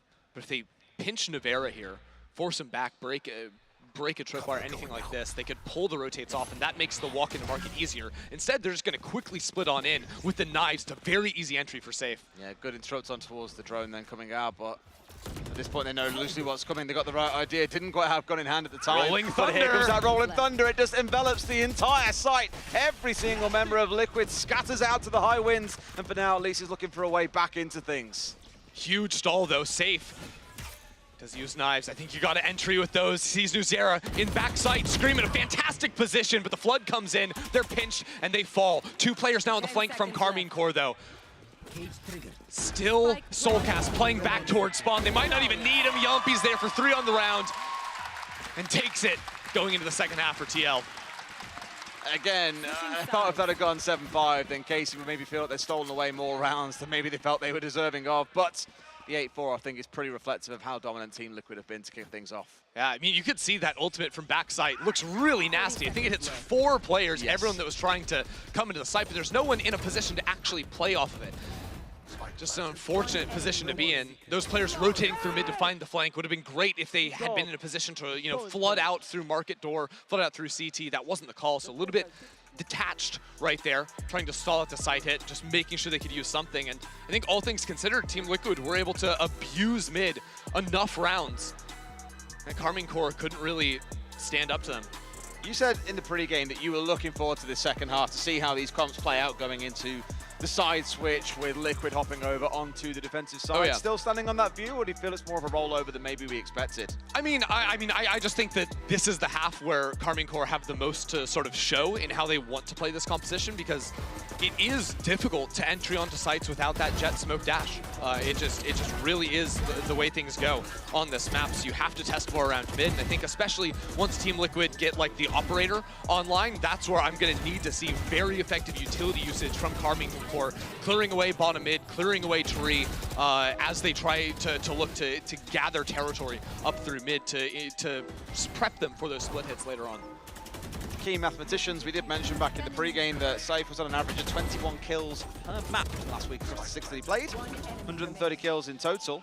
Here he's on 12 so far to 6 deaths, so still continuing the form that we've seen, and arguably so far. Look, I'm disappointed. Nah, 1 kill around. That's not good enough for Safe. No way. Now you're just setting the bar too high. I want 3 kills around. 4. At this point, I think it's him and Dirk are battling for that top spot between the two of them as to who can deliver the most. So he had an insane series yesterday as well. Yeah, always a fun battle.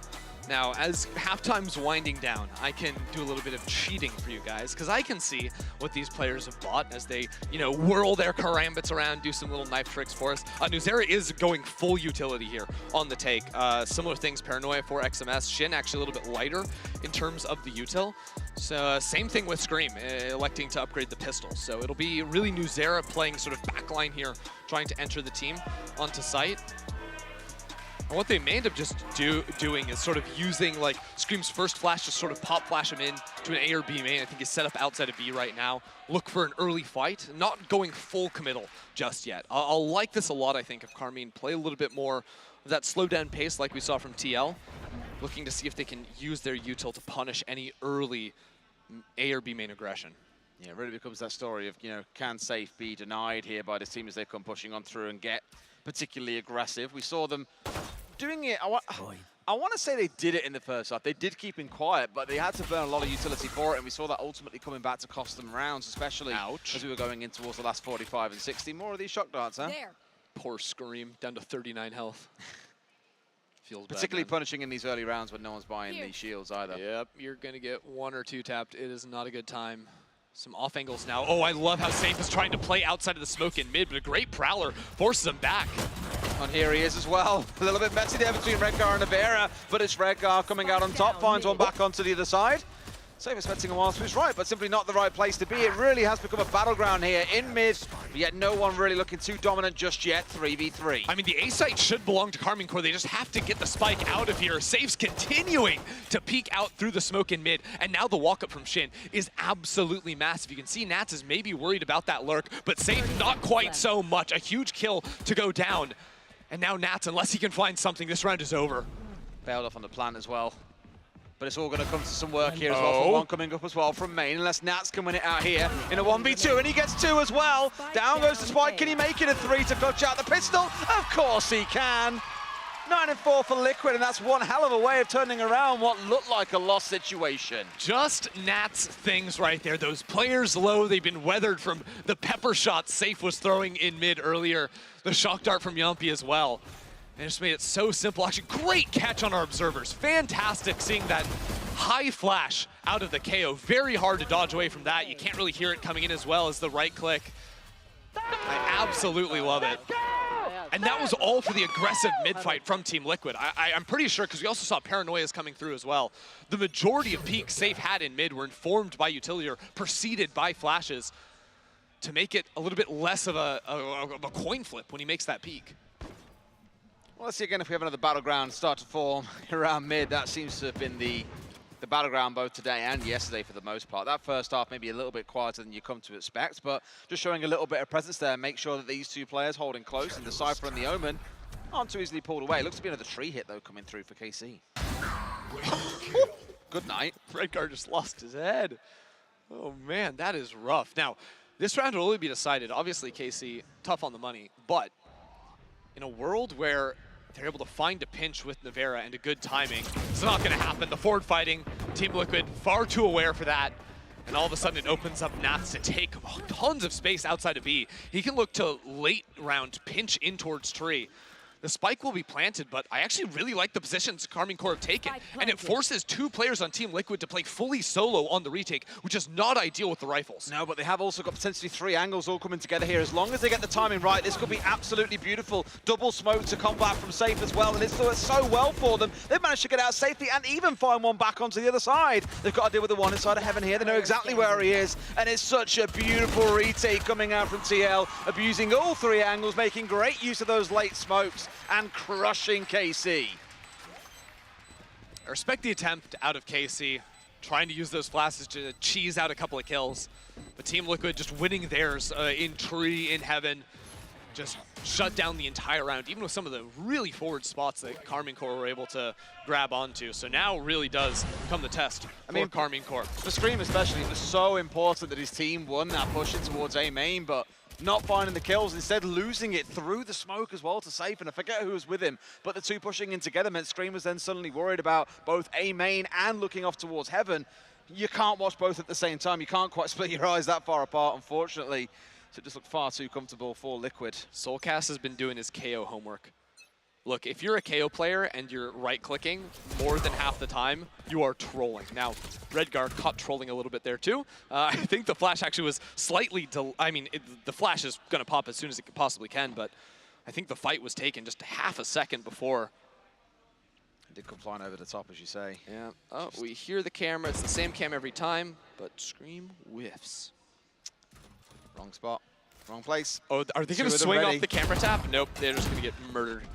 It looked about ready to. Again, a slight mistiming as well, because you had the drone coming through, but immediately player going down that was meant to be playing off the back of that, so it's looking a little bit ropey here for TL. Yeah, I mean, I think there's an idea there to try and punish, to tap into the cam and then double swing instantly. I don't love going for the drone there. Obviously, they didn't know the players were in B main. It had been all quiet for Karmine Corp, but I think that's one of those ideas you can have as a Cypher player. If you know, like we saw previously, that cam has been getting shot at and broken before. I don't really feel like Yampi's 100% aware that there's someone tucked in just to his right-hand side. But it's not even him the one to worry about. It's the other two, including the Spike. You've also got the breach rotating over. So KC, they acknowledge they've got big numbers advantage on this site and just say, right, boys, it's go time. 30 seconds left. The concussing backside. I mean, great util control. Just watch your minimap when a hit is coming in like this. Like, Yampi was hit with absolutely everything. Still somehow at a slight window in which he was going to be okay as he just absorbed the Prowler, fought through the pain, but the Prowler looked like it missed as well, kind of got stuck behind him and didn't really seem to have much of an impact beyond that. Now Safe and Soulcast, it all to do. By the looks of it, we're not even going to see Soulcast bother to get involved here as well. He's watching out more towards market side down mid, maybe expecting a late rotate coming across from A as well, but there's nothing to be found. KC very comfortably taking round 15. Yeah, KC are heavy armor enthusiasts, so kills here especially are meaningful for Team Liquid. I just totally don't think anything to come. Not finding a single one, but there is a good bit of chip damage down across the team as well. 3 armors that will need to be rebought back up to full. Beautiful round. Wah, wah. All right, now TL gonna run in with full buy, but I mean, right there, I think nice punish on the attack from Karmine Corp. Team Liquid a little bit, I don't know. I feel like droning there with just one player able to swing, maybe a bit ambitious on the defensive side, trying to catch. Maybe there's just, oh, maybe it's just one lurk player, maybe it's just 2 people, and we can win that, but ends up getting shut down there from Karmine, so a good look from them. Heading into this round, Ultimate's pretty far away from KC, except for XMS, so options to close out late round into B like we've seen previously. But this default from KC has been pretty constant. I think we've seen this a couple of rounds now where it's just the breach outside of A, Nats trying to put down, or sorry, not Nats, Navera, another N Cypher putting down that tripwire actually kind of forward in A main with a camera too. So trying to go for that late A main pinch after working through tree off the bat. Yampi feels almost exclusively on suppression duty here as well, making use of the information coming in from the recon and then making the Odin sing not too long after. Now, not going to see a chance to have that really get to work or start singing because KC, as of yet, haven't pulled out towards B. Even at the start of the round, everything has been mid and towards A. That was another left-click flash from Soulcast to try and get safe into B main. Just heard that one, so love to see those ideas coming on through. Now we do see the split hit from Carmine. It has to be a split hit to give them the highest chance of coming away with this. But the problem is there's going to be a paranoia. Redgar's position on Switch, the second they see some people, he can hurl this paranoia when he hears the footsteps coming in, and then Nats and him can both swing off it. It's brutal. Or they just stall with it. A little disappointing. They've kind of got themselves held up here, KC, at least a smidge, but they've still got that numbers advantage they're looking for. A slight miss as well. Will he find more than one? No, he will not. Gets one immediately responded to by the other side. And now it's all down to Soulcast on back of sight as well with some help from above. Here's Angel on top. Nats bringing one down too. The last couple to march through here. Looks like they've managed to turn it around as well. These 2 against 4. Done all they need to. Yampi with shock darts coming on in clutch. Knows exactly where the player's trying to plant that one and coming on down. The Odin bullets between the legs. That's a classic Ender's Game moment right there. Yeah. Enemy's gate is down type situation. Using the legs as protection. I like it. You're really digging into this. Yeah. It's the name, man. Don't judge me. Terrible move. Actually, fun fact about Team Liquid. So, Ender's Game, it's a great book. Terrible movie. I was about to say terrible movie. Terrible film. I haven't read the book, but the film was not great. The lead in it, who played Ender, name's Asa Butterfield, who is a brand ambassador for Team Liquid.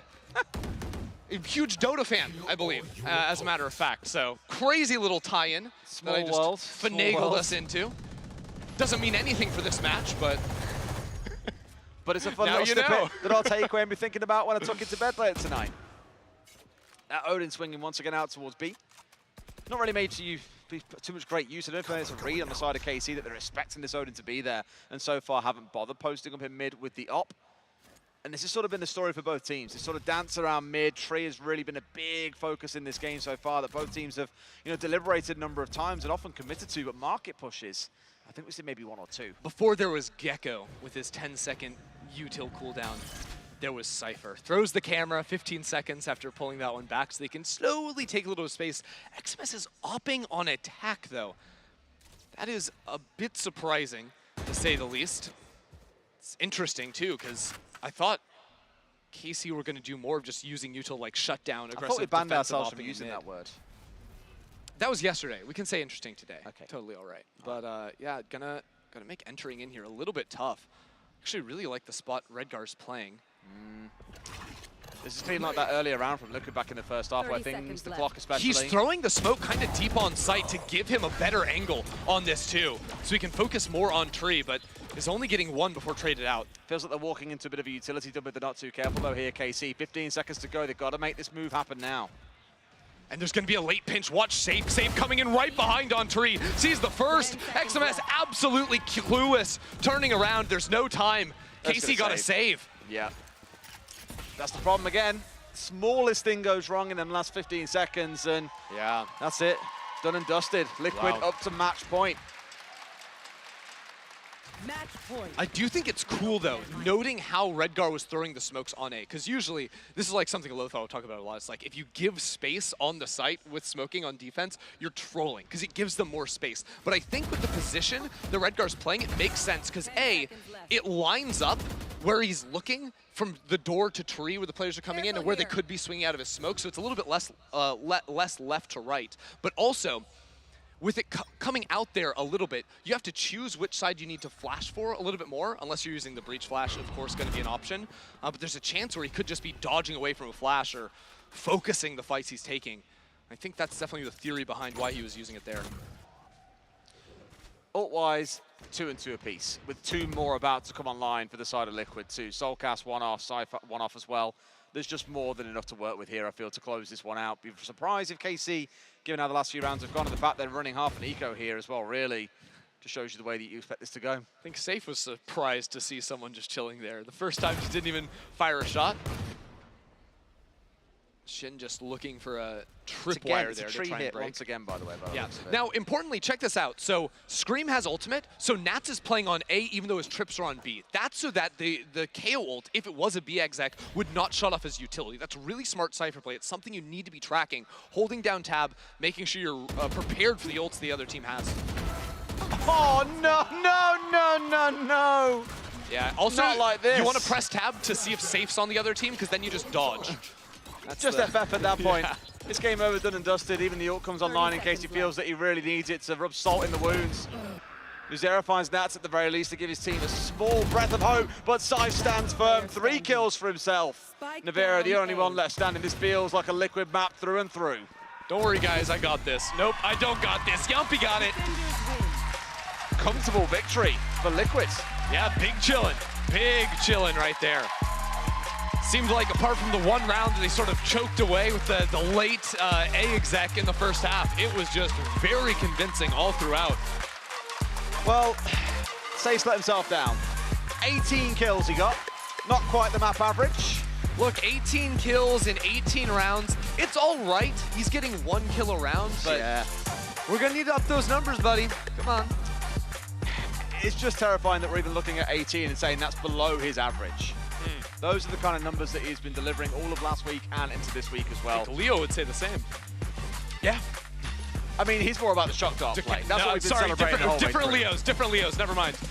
Bad joke. Or skirting on the edge of that one. Let's move right along. We'll leave him onto that one. We'll throw it to a quick break when we come back. Desk before map 2. See you in a few.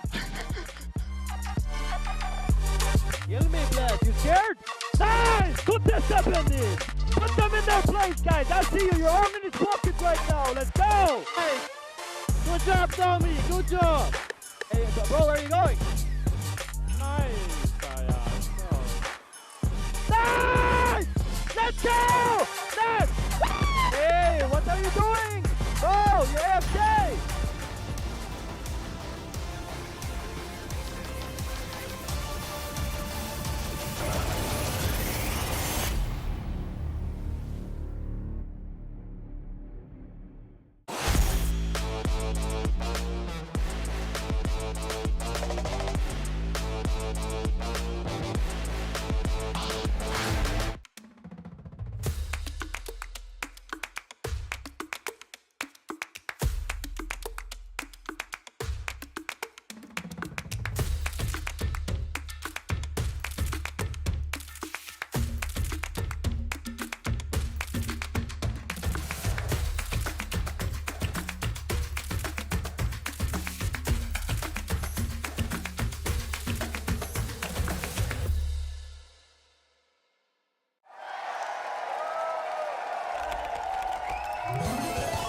Red Bull gives you wings.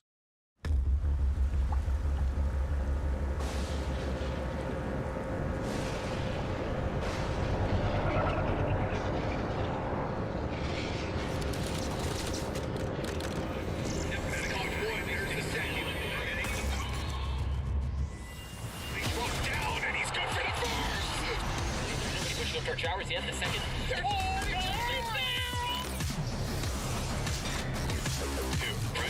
Oh my gosh!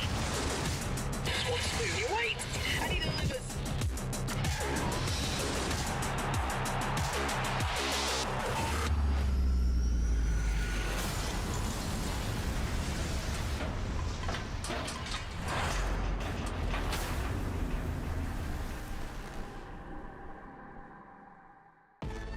Zero distraction. Zero doubt. Zero opposition.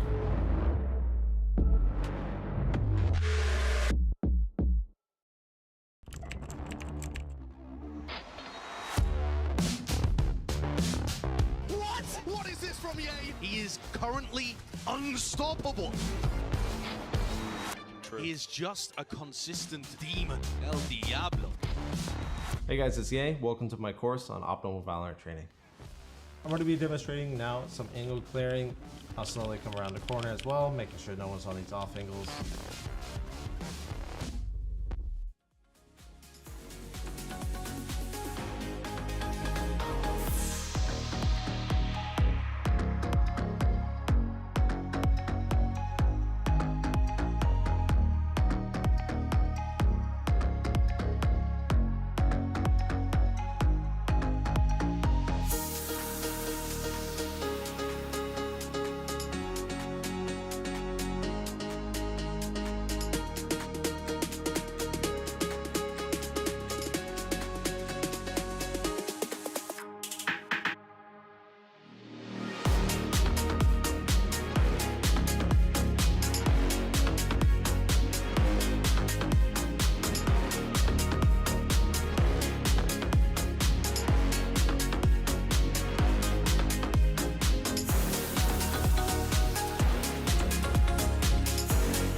Welcome back to the analyst desk. We're about to break down what happened between Team Liquid and Karmine Corp. And just before we jump into the highlights package, I want to know whether or not it's fair to say if Team Heretics have the same thing in common with the three of us. And you look at your camera. There's no legs. There's no foundation. There was no base. It did not look great to my eyes. So as the replays come up, Lothar, what do you make of it, and how fair or unfair is my statement? I think it's fair completely, because if this would be my personal stream, I would be very different and voicing my opinions in a different manner. But since we're an official broadcast, I'm gonna be very objective. You know, it's all the fears that I had in the pre-match came to fruition when we have seen this match. So the composition with no mobility on KC had problems with creating opportunities for them to go onto site. And that was a big difference between those two compositions. Also, the fact that we know that KC are the slowest team right now in this season, and when you play a composition that kind of makes them play even slower, it is like a catalyst for a lot of problems. But to be fair, Ryan, but also Liquid had been running out of time 2 times in the first 5 rounds. I think Liquid were really just trying to cut Karmine on some of the attacking rounds that they had. Like, we're just going to put pressure towards B, go up, maybe break a trip that Navira's put down in these positions like you've seen on screen. And it really did force Karma to just over-rotate to certain areas. There was basically two options. Either they're off the site, they try and go for a retake, it didn't work, or they're going to try and play on the site, stall, and just end up dying to some of these executes from Liquid. As much as we can have on Carmine, I think Liquid looked a lot better as well, specifically Redgar and how he was synergizing with the rest of his teams with like flashes and stuff. I agree, but I do have to say I'm incredibly disappointed in Safe. 1 kill around? Seriously? Pick up the slack, man. No, but I think a little bit more seriously, overall, very Team Liquid favorite, obviously. I want to move through some of the other replays we have, and let's continue to build out some of the talking points. But I'm going to ask for my two analysts to help me understand what happened in round 5, okay? Because we had crazy shenanigans, we had the rotate across sites, and then a metric buttload of utility being thrown. Okay, so pull up this replay. I don't know what our observers and our production team have put together for us, but Lothar, why don't you start off and setting the scene here for me? But this is actually a very nice round from both teams, because in the beginning, the round was really well read by Liquid, and they just rotating towards A side with a full stack against an eco. So this should be effective, but the thing is, they're running out of time. That stun gets all 4 players. That first flash that came in from Scream gets 4, and then this gets 4 too. There's 20 seconds left on the clock. That's a really nice strategy. You're 2 players behind dies, the breach of the KO. It's like American football just huddled up behind it. And this was like a good read, a good sense of stall, and like Liquid, yeah, they have those rough moments overall, but so have everybody so far. The frustrating thing is, this was an eco for Carmine Core, and it was one of their better rounds. When they had full buys, which was very infrequent because they kept saving and kept having weird stuff with money, it's just more of the same. It's like you see glimmers that you go, that's nice, more of that please. And then you just otherwise see them fall apart, over-rotate, and not have a clue what's going on. When you have 3 initiators, it felt the blind lead in the blind a little bit. Yeah, in that round I also feel like Liquid might have been caught a little bit of miscommunication or something, because it seems like 2 players were fully on the plan to, even with those 10 seconds left, run on the side and try to kill the opponents to win the round, and 2 teammates were just left in the A main standing, and they're like, oh, we're saving? I think we're saving, and the 2 other rounds are guys are running in. So it was a little bit disconnected. It was a little disconnected. It's quite a rarity to see that level of play in terms of how many people together, how many pieces of utility managed to connect on so many players, and literally nobody went down after the 2nd, 3rd, 4th engage in that fight, right? It was really well played by KC. It was that great. round was like really well played, but unfortunately that wasn't the consensus of the other rounds that I think seen. Ryan Simmons was the best. Of all the rounds, that was one of the best, and that says a lot. That says a lot. It's also like just on the bigger picture stuff. Carmine called for both their timeouts in the first half. I think it was round 8 and then round 11, and they still lost it 8-4. And so there's no chance for the coach to talk about the attacking side of Carmine, which looked pretty much the exact same as what we saw in Split. So little time, they're running into Nats with all of his Cypher utility, they have nowhere to go.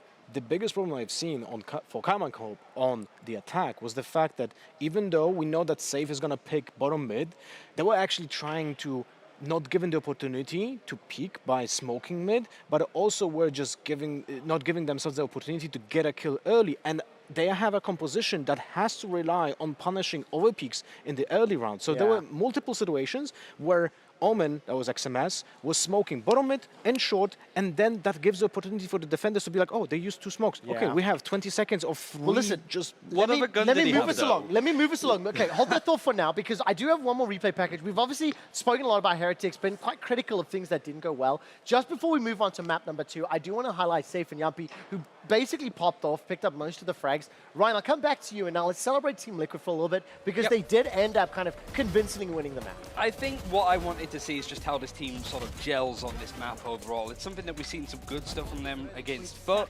Really, that map against FUT Esports last week was kind of like the safe show. It wasn't as clinical as you would have liked to have seen with like full buys and stuff, especially on Team Liquid's attack. But now it looked a little bit more concise. They were sort of playing around with time. They were making good mid-round calls. And I think just the IGLing from Redgar looked the most comfortable it has so far that he's been on Liquid. It was an easy opponent, don't get me wrong, but it felt that Redgar's like, I can relax a bit here. I trust my teammates to do their job, and they know that I need to do mine as well. Definitely look more comfortable on defense than on attack, I would say. But also very, I really like what Ender noticed as well. When Liquid was on defense, they were actually trying to play with setups and micro, let's say, adjust the utility that they were using, like with the smokes, giving a little bit of space for the defender on side, actually kind of like baiting people to peek into him with different angles. That was a really nice thing that Ender noticed. And also, the fact is, we have seen Nats setups not being like disrupted at all. So they were able to play with the paranoias of the camera, which is something that our observer was showing very visibly, and that's something that will probably not happen against a more organized teams and teams with mobility, because you can just ignore those setups to some degree.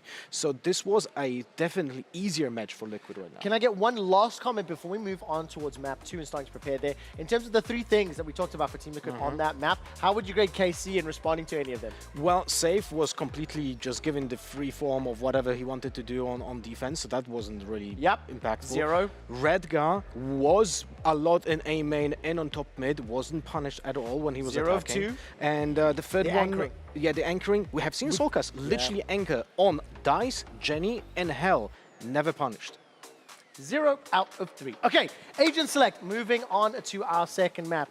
Ryan, what has to change here? This is obviously, I believe, on the side of KC, their selection, so need to see something better, right? Yeah, I think there's a lot to discuss with how we saw Carmine split last time, but I think going back to them beating BBL in the first game of the Super Week, it was Scream's performance. He was like 300 ACS on Raze playing then. It went down to 100 against Team Heretics. And that's because he is worried about everything that's going on. He has to take all of this information. And I think the onus is on him to make those calls of, we're going to go to B. But he's got so much stuff going on. There's 15 seconds on the clock and he's decided to go for that. It feels that for a lot of Carmine, they're like, we're going to sit and try and take fights. We're going to wait for somebody to peek us. And nobody peeks them, and then they panic, and that's where they start running into trap plays that are set up exclusively for them. And that's the outcome of that is the very late plants. What are you seeing them on the attack, on split, the first ever plant they do on this map is actually the 45th second, but this spike plans actually happens at 80th second to 95th second. This is super duper late, and it's almost always just because they don't get the kills beforehand. Now, of course, on the previous map, we had no duelist going on to Ascent, playing on split now. Waiting to see what the lock-in's here. Ryan, any surprises thus far? That Gecko looks locked in to me. I think for everything on Carmine's side, it's pretty much been exactly the same, right? We've been seeing that Gecko consistently. It's something that they clearly wanted to push and dedicate to overall. And for Liquid, I think it is a little bit different from their foot game. Oh, no, never mind. No, it's exactly the same. Yeah, Soulcast was on that stage beforehand anyway. It was just that adjustment. So really, this should be another sort of day in the office for Team Liquid to deal with. So I like the fact that they chose to play the same composition that they played before, so we have some consistency. But the problem is, when we compare it to Team Heretics composition that they played against KC on this map exactly, they had a race themselves, so they were able to play defensive and wait for KC pushers to then stop them with the utility, something that Liquid doesn't have. They don't have the damage and utility that Heretics had, so they might play the same way, but it might not be as effective. I think there's a chance if Carmine can start right, that's where we sort of see Team Liquid look a little bit wobbly, going 0-4, 0-5 down, requiring a timeout from ML. That's where Carmine needs to start right. Super quick, just before I go to casters, how many rounds will KC win? Because the assumption is Team Liquid's going to take it. 13-2? 13-3. 13-3? So 3 rounds for KC. I don't know. Give me a number, quick. 13-3, 13-7. Okay, just before we go to casters, can I get a camera? Ender, can you hear me quickly? Because I know you and Des were just talking about Ender's game. I know you and I are both fans of Orson Scott Card, and I was trying to think to myself, on a scale... Not the person. On a scale... the books. Thank you for saving me. On a scale of Dragon Army to Beam, where would Des land? Because he's got the height of Beam, but I don't know if he's got the smarts. Screw you, man. That's brutal. Yeah, I don't know. I think when we run down the hall, we got to jump and see if he can hit the ceiling. No chance. That's a good one. No chance. Yeah. But what's the answer? Bean's pretty cool, though. No, I'll give you Don't like... take it as a good thing. No, you're a salamander. Sorry. Not even dragon. I need to read this book. I'll come back to you in a month's time, and I'll have some words to say. Good. That's the way we'll go about this. Good luck. Why good luck? Because, I don't know.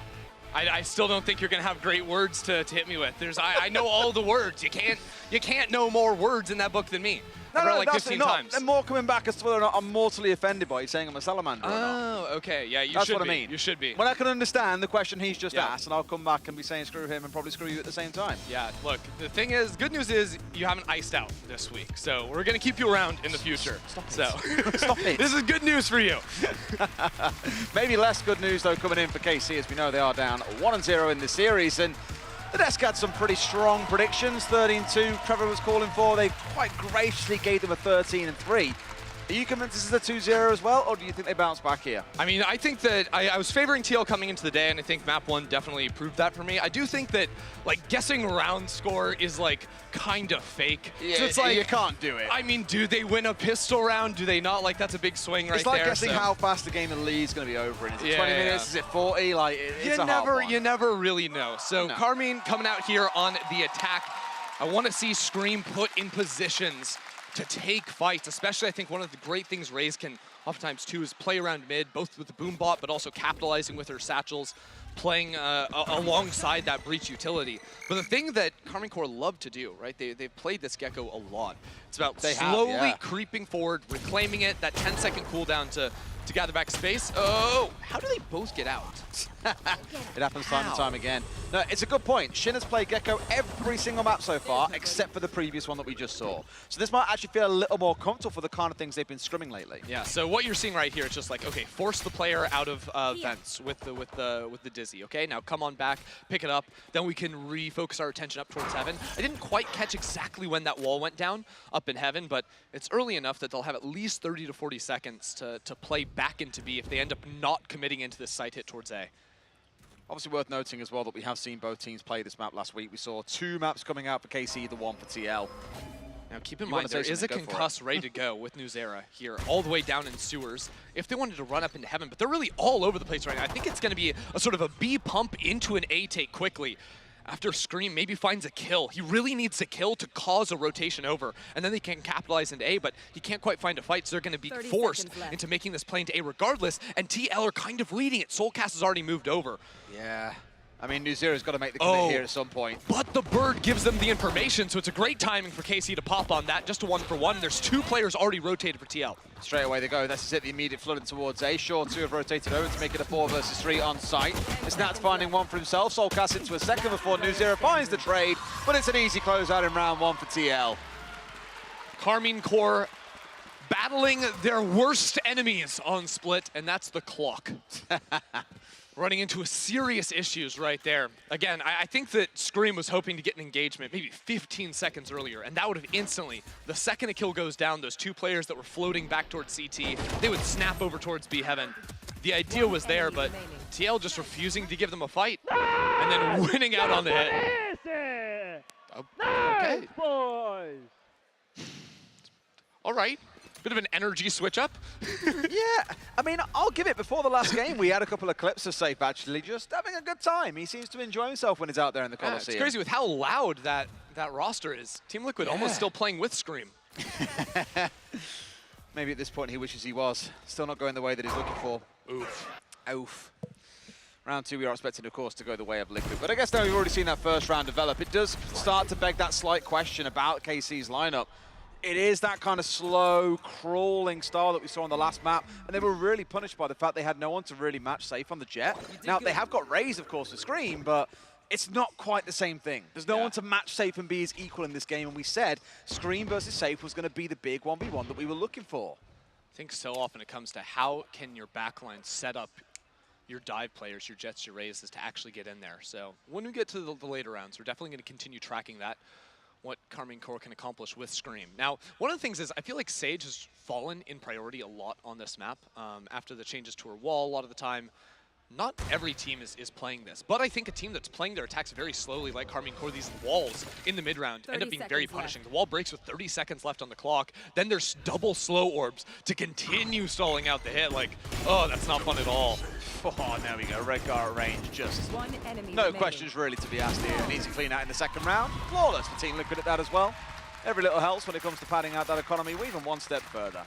Now imagine they roll over these 2 Bulldogs into this next round too. 100%, 100%.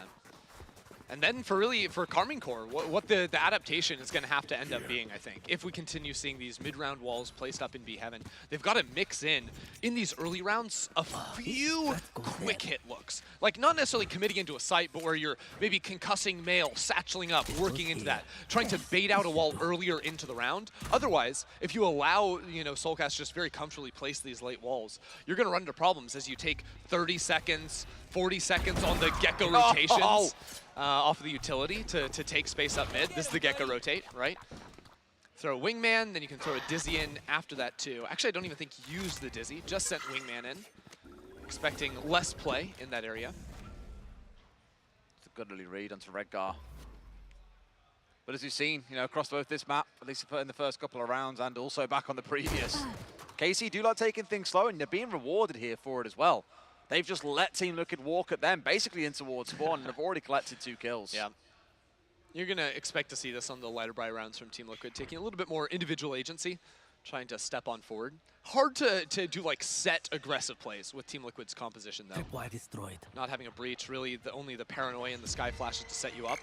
So can't imagine that this is anything more than a little bit of a throwaway.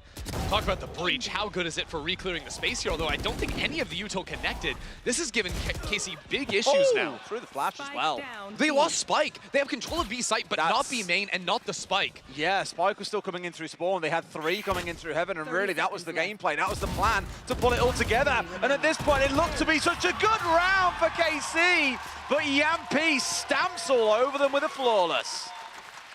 That should have been a KC round. That was a Yampi round. My God. Should have been. The ace. 7-0. An absolute monster. Somehow, I don't know how the concuss didn't actually connect onto him. Yeah, he was just in a little pocket there. The flash did. Playing around, dodging away a bit of the flash. Then looking for one more after one after one. Oh. In my pocket, in my pocket, pocket. I am living for this. I love some trash talk. Oh, TL are getting rowdy. And look, I said it before, but like, TL battling against Scream and Nivera, and just the trash talk coming in now as they swatted them down on Ascent. Now win the bonus on round 3. I mean, not forgetting as well, our next series will be even spicier. That's not forgetting Koi versus Giants, a classic Spanish matchup, so make sure you stick around for that one too. And this one, if it carries on at this rate, we may be coming into that series quicker than maybe we'd like to normally expect. That will at least slowing things down here on that expectation that once again, KC are back onto pistols. Just become all the more potent when it comes around to these slightly less gun-heavy rounds for the losing team. You saw them spamming the wall above the Sage wall there, because it does extend a little bit out off of rafters, and you can play on top of that if you want for a nasty little angle. I like the use of the freeze field there as well, because if you're coming forward to break down that wall, you're stuck in that field. You cannot get out of dodge easily. Fair chance.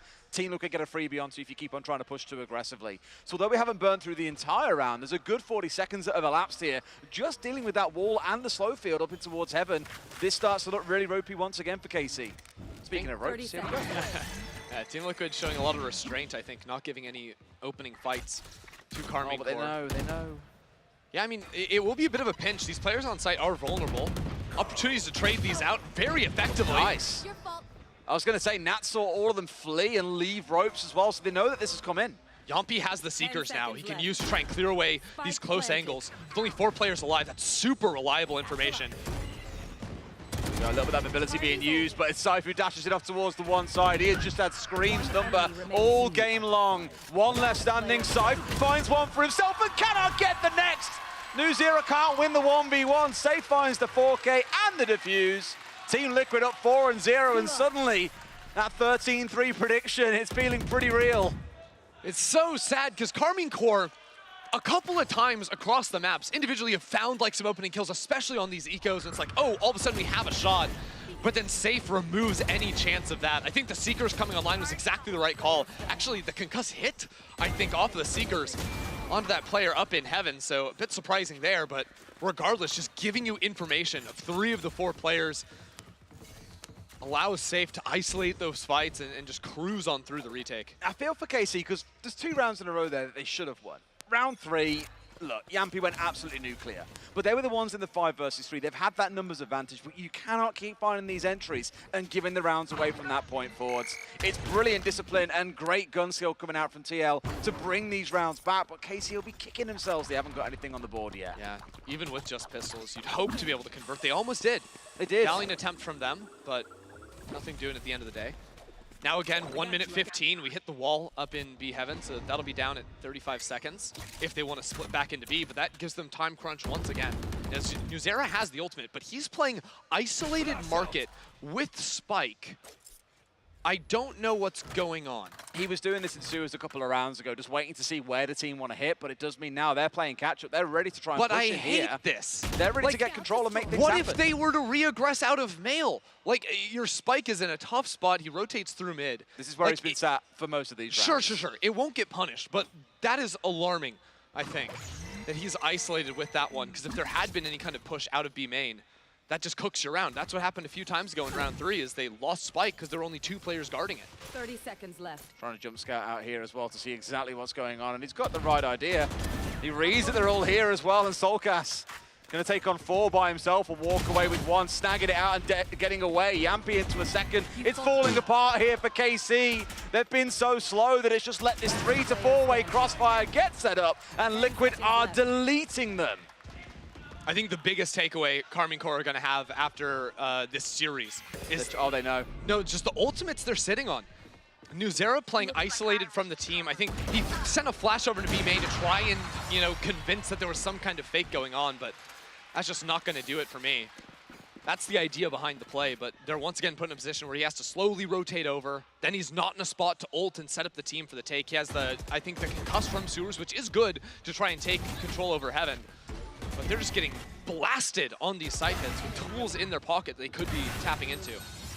It's like I said, they spent so much time in actually getting control there. You know, we saw the camera coming out, we had the trip coming through, slowly stepping their way forward, and it just gave everyone on the side of Liquid time to adapt and respond, and they didn't even really look threatened in the round as well. So unsurprisingly, a timeout for KC, because this could not have gone any worse to start. Yeah, and you might ask, like, why are you being like so particular on the ultimates? Like, why do you have to use it like almost the round you get it? You know, and it's because you can run into these situations where you go 1, maybe 2 rounds, 3 rounds without using it, and then in that time you might have already had a second ultimate. I think it's the wrong mentality to look for like the perfect ultimate in around the perfect spot to end up using that. Because you just slam those out, guarantee yourself round wins, put yourself in a position to win those through, and then you're looking at maybe you get 3 ults and a half instead of 2, or in the case of Karmine Corp here, like, they might not get to another breach ult this half. Nope. That's entirely possible, especially if they don't use it here, which I need to take a quick look at the money once we have an opportunity to do so. There's not a lot of it. I think about just over 3K each. Because I think in a similar fashion to last map, when Karmine Corp are on the eco buys, they have not been investing those ultis. I got there. Which is the case where you wouldn't want to use that, but if you're 6 rounds in and not popping those, that's tough. I mean, we had, what, 4 or 5 ults up for 2 or 3 rounds straight without a single one being burnt. And to be fair, when they pulled out 4 of them all at once, it got the result they were looking for, which is fine. But really, you can't be staring down the barrel of, you know, 7, 8 rounds down and only then making use of that key utility. Sana. Once more, slow play up through mid from Karmine Corp. Slow play has been the summary of the series, I feel. No wall yet from Soulcast, interestingly enough. I think he maybe throws this slow orb off the contact. Yampi, I don't think has played here previously. Has the swing, not even throwing util, just confident to take the fight. They've been very good at this so far. You saw it in the previous round out of Soulcast. Find the kill, back away, dart away, because you know then KC are going to slow back down. They'll get back out on the utility. Everything oh my they've god, done, sorry.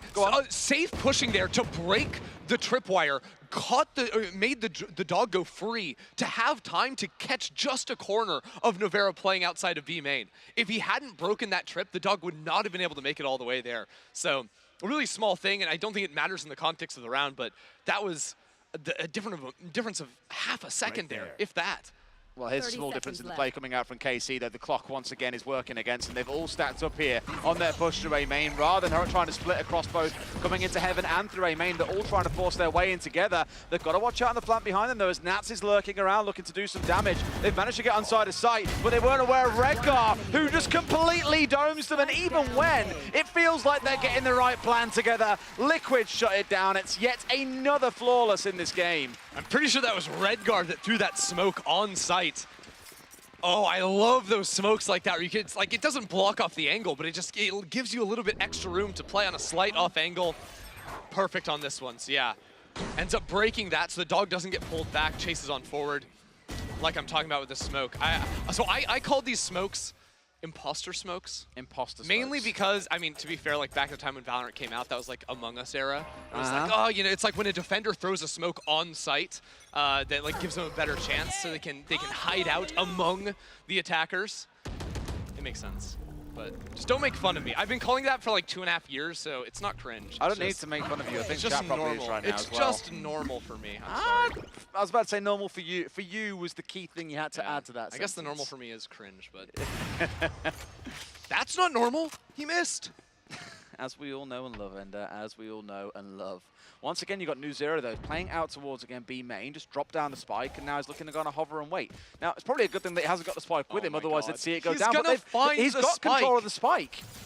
And now they're in trouble because they've got this kind of crossfire half set up on towards him. God. He's going to have to abandon it, and he's got a backstab coming in. There's no one watching. No. Yappy's going to slaughter them both. Oh no. I hate it. I hate it. After losing so many pistol rounds and this being a full buy round for them, this was the time for it to start working. We're down to 40 seconds. They haven't got the spike. They have no idea if anyone from Liquid is sat on it. This is going from bad to worse for KC on their own map pick. So that is a hard read from Yampi, by the way, after the couple of times now that they pushed into B main, because they know Nuzera's been playing over towards B, throwing this like fake flash around 40 to 50 seconds, while the rest of the team has been working up mid. So he just walks past it, contacts through, doesn't expect anyone holding the angle. Also had Safe that was able to peek and see Breach solo over there previously, so knows exactly what the deal is. I'm curious for your take on this. Shin has just burnt his ult as well. Gone through it at a time when we've been saying you've got to start using those ults. But is using it in a 3 versus 5 when you have not got spike and there is 0 chance you recover this round, the time to be doing it. I might be completely trolling because I wasn't focused on what he was doing earlier in the round, but I expect that Shin had used the point, ult yeah, earlier and in the picked it back round, up. picked it up and was just using it towards the end. I hadn't got to good point. I hadn't concentrated on that either. So very possibly he did. I was a little bit distracted by Yumpy with his pets If he pulled that outside out of B. fresh, should have been like, huh? Yeah, that would be a little bit shocking. But yeah, I mean, a gorgeous walk up all the way through market, not camping on the spike, continuing to dig a little bit deeper. The painful thing there probably as well is, you know, Nuzera is the one probably, I'm not going to say catching flack internally, but he was the one on the duty of watching out towards B. Yep. And he's letting him just crawl up, spot the spike, and carry on marching all the way forward. But it's because it's a breach, right? Like, are you going to hard hold the angle? You shouldn't be, no, of course. Right? It completely plays against Breach as a character. They don't have the info util there. Like, that would be if it was your Cypher playing that area, but Cypher usually wants to be looking for halos. See you, Wingman. The most problematic thing is that Nuzera still has ultimate. I think that's 3. This will be the 4th round now. That's been an option. Still haven't tagged into it. Oh, Nats. Super close and sees one, but no, he's swinging for the man on the near side. Could have gone for either. Instead, it's going to end up in a trade with Scream collecting that kill. He's now got his ult online as well. Great timing.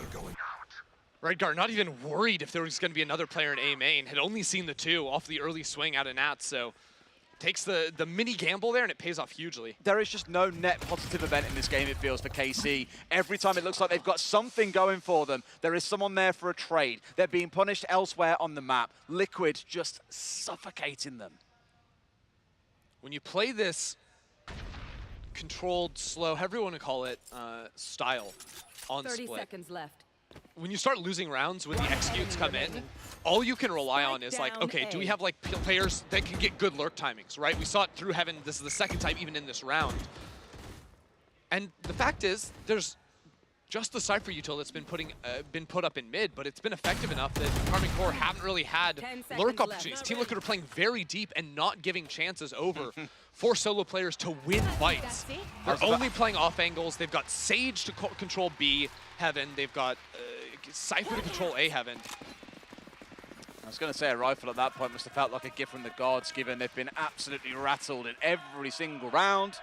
Even when they've gone full buy, completely shut out of things by Liquid, and even here, not leaving them with a single gift. Like I say, there is no net positive situation coming out of any of these rounds for the side of KC. Ultimates. Ultimate abilities. 4 of them. They're your special ability in Valorant that you get to cast after collecting anywhere from 6 to 8 ultimate orbs. What key is it assigned to? It's assigned to X unless you want to rebind it. As you can see, in this game, it's bound to A because we have EMEA on the bottom of our screen. How cute is that? Nice, nice. Makes sense. You know what you can't do? Imagine trying to play Americas can't put Americas down there. They could put America. Pacific can't put Pacific down. Only EMEA can do that. Best region. Pacific, if they wanted to, could do APAC. Yeah. If they really wanted to. You're right. I didn't think this through. I think an AS Why are you? I think I'm with you on the Americas point at least. N-A-S-A. N-A South A? North A, South A? Never heard it in my life. The ultimates are coming in! But will they get anything done with them as well? Out comes the rocket, and sure enough, down goes Redgar. The shorty gaming now too from Safe. He can't find anything. Yes, ult after ult after ult. Throw them all out, win the round, and Yumpy is still giving TL a chance. Still in the 3 versus 3. It feels like all things still equal. Look where Shin is playing though. He was trying to hide inside the Astro Wall, but the neural theft from Nats is going to spot him out, force him back into CT. Now TL aware of that. Yumpy's playing forward. Too far forward and no way. Yumpy's on for a second. 2 aces in 1 game, and even when KC invest everything and the kitchen sink, Liquid still managed to win the round. They can't buy a round at this point, Ender. How did I get this powerful? Ender has left the building. I know exactly where you are. What version of Ender has stepped in here? I mean, they did everything I asked for them, and then the Yumpy effect came online. The guy's 18-1. 18-1! Yeah, sorry. You can't do anything against that. Like, the sight hit was just about perfect. The Astro Wall to sort of lay down a red carpet for Scream to get on site with the rocket, gets one. Safe isn't able to find anything on site. It's 5 versus 3, and I loved the position they had. But the fact that Yumpy finds not the ace, but the first kill in heaven that then gives them the neural theft to spot out Shin, so Shin can't rat inside the smoke. That was his entire idea. It was a cool little layer of that wall. It forced him into this spot where he was getting pinched from CT, the drop from Yumpy actually into hell. He had no way to actually play out that round once his position was given away, and it was all because of Yumpy's. It's just absolutely ludicrous. I've not seen anything like it. The last map, felt a little bit stompy, very one-sided, but this is giving a whole new meaning to it. You know, many were asking questions for Liquid after lock-in. Will we see them build up in time to have a strong VCT EMEA first stage here in 2023? Last week didn't really answer that question, but this series at least, I think he's already starting to show the strides they've made and still the work that needs to be done by KC. Right there. I think we were talking about Sideshow earlier as well. How much fun do you think he's going to have with this? Good news is I don't think he's streaming this one, so he might be chilling. He's gonna have fun in the VOD review. For his own health. Tweet at Sideshow, tell him not to watch this. No, that's exactly why we should tell him to watch it. Actually, no, because if he watches it, then Sliggy will watch him watching it, and then we can watch Sliggy watching him watching it, and it's just a clout machine. I got the spike. It's a clout farm, you know? Triangle at that point, a clout triangle. Just from point to point to point. That could be effective. I need to get into the triangle. I need to make it a square, and then I can also farm the clout. Because right now, I'm just one spoke at the start of the clout.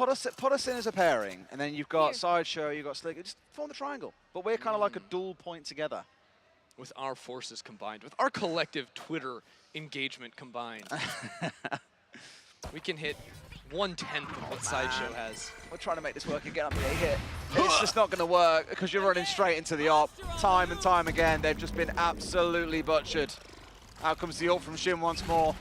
Finding nothing for it. I say that as he finds one. Safe finds his second. Gonna find a third. No, Yumpy steals it away. He's like, hang on a minute. This is my map to shine. 20 kills he now currently sits at. Make it 21. He's blitzing his way through. Now, you said 1 kill per round wasn't enough. But over 2 kills per round now. Oh, no. Safe and Yumpy are a combined 33 kills and 3 deaths. Oh. I have words that I could say, but instead I will not say those words. I value my job. It didn't stop you at the end of the last map, Ender. I don't even know what to say anymore. There's only so much point you can get to around holding out hope for a team to be able to dig their way back into this. I think there's a certain point with a lot of things in life where you just sort of like, you have to wash your hands of it, just accept it for what it is, watch it all play out. This is just going to be the absolute meat grinder, another full A hit, and they can't get through. It's just the Sheriffs. They've been stuck on pistols, yeah. Karmine Corp didn't even make it to the Cypher trips. It's a full A exec. That's how painful it's been at the very least. It's the knife, it's the knife. There was a consolation prize onto Safe, but outside of that, it goes exactly as you come to expect. Casey have burnt through the timeouts. There is nothing more they can do. And outside of some acts of God in the second half, this one feels like it's already a foregone conclusion. All right, it's actually hyper-based if they just do another full A exec. They call timeout, they're like, we can't play mid. It's not possible versus their setup. We're not playing quickly enough through there. We'll just go A 3 rounds in a row, see if eventually it can work. Surely they wouldn't expect it again. The problem is, with Safe playing in vents, he can rotate so quickly over into A heaven, and then they can just do the same thing they've been doing. Yep, look at this. It's actually the beta Sage wall in mid, just to get the very quick rotation to play 2 players in heaven. Now the reposition to screens, 1 on site. There's no way Carmine are getting in here. The concuss doesn't even hit all of screens. And they're still ready. A 1-for-1 to get things off at the very least, but they're safe. It gets a collat as well, I think, onto Shin. And XMS at the same time makes it a third. What can we even say? Do we need a halftime at this point? I'm not so convinced. Hold. No. No. Nope. No. Wow. This has been the most brutal half of Valorant I think I've ever seen. Match point. And this is top tier EMEA play as well. How many kills have they got combined at this point? 11, 14, 16, 18 Are you kills. doing a little bit of math here, 18 kills KC across that entire half. Oh, yeah. Absolutely nutty. And honestly, I mean, Safe, the reposition there, just fantastic. Whew. What more to even say? Looking absolutely brutal. Yeah, and I'm thinking at this point, what can they possibly do to get it back online? Because the answer feels like it's a great question. It's a great question. Good news is they're on defense, so they don't have to be feeling pressure to do things. Maybe. Do I crowdsource it? Let's crowdsource it. Well, I'll tell you what. Look, we've got 2 minutes. We've got a bit of time, and we have got time because Trevor is in the crowd with some Liquid fans. Let's head out. Not only the Liquid fans, I managed to spot Yinsu in the audience, so thank you for welcoming us, Coliseum. Yinsu, thank you for lending me the host seat. It is such a blast. Honestly, it's been great. It's been great to see you here as well. But listen, I noticed you here with a bunch of Team Liquid supporters. Yeah. I'm not sure if they're supporters of the team or the Trevor, players, so I've got you. I've got Okay. you. Now, Mel, you and I go way back. Some of the ladies here as well. You guys have been supporting Liquid since the beginning, all around the world, traveling. Talk to me about what it's like to see the boys playing in this arena after all this time. I mean, all I can say is the girlfriend buff, and that's why the arena is here. Yes! The girlfriend buff is real. I can confirm as well. I can confirm. But it's not always sunshines and rainbows now. You know as well as I do. They're winning right now, but in the past they've had some rough times. So how do you dig them out of that? Talk me through how stressful it is to watch them. Of course it's really stressful, but we see the side that no one else sees, and so we see the hard work they put in, and as long as you believe, they can do it. I love that. I got one more. Is this 13-0? Of course. I got one for Yinsu. When was the last time we saw 13-0 in EMEA? It was Liquid versus Oxygen 2021. Okay, so there's one earlier than that. It wasn't a fair question. OG Lund United versus Fnatic Icebox 13-0 nearly a year ago. We forgot about that. Yeah. Coliseum, Berlin. Is Team Liquid good at 13-0? I do see a couple of Carmine Core fans over there giving me the bird at the moment. No. We got to go over there for the next time. All I want to say is, let's go Liquid. Back over to the casters.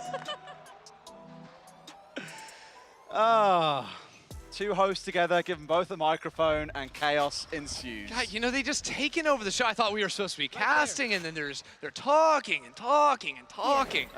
This is supposed to be about us. I mean, let's just say, there is a lot of time available to do talking, given how fast this map is now looking to be. That's true. I don't. It's There gonna might be not be much time left, quite frankly. No, it's been a fun week, mate. Catch you soon. Yeah, I mean, Week wow. 7, I think we're back together next. It was crazy. Last week, I had every OT in the world, and this week it's just stomp on stomp on stomp. I had the spike. I'm the anti-OT curse. Spike. Or And blessing, yet- take your pick. Okay, I am now a Carmine Core fan. Full bias, Carmine Core, the way they win this round, look, it's 5 players going through A main, Cypher trips on site, the position from New Zera, that's to concuss the hits all of main. If they commit onto the ground here, TL lose. If they split into heaven, they can win. But there's three of them are on B. They're nowhere near the action. Wait, he where jumped in that over the first trip. half, we saw a bit of a read. It was great. Sure, there's one coming in, but they're forcing their way up towards heaven here as well, looking to cut off the rotates from B. There's a world where they try to split back into B, and I think that's what Karmine Corp are reading. You see 3 players now actually pushing back forward into heaven.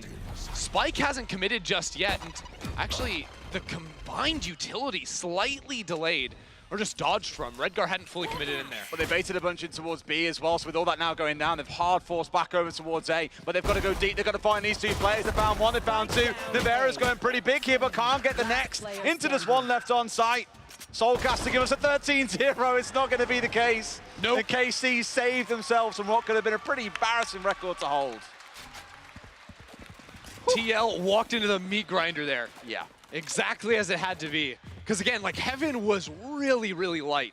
They would run into some serious issues. Of course, TL didn't really have the chance to know that. They hadn't done too much scouting up through mid or anything like this. So just deciding to do a slightly delayed commitment onto the A site. And wait, can you take those off? Yes, I guess. I don't think you can.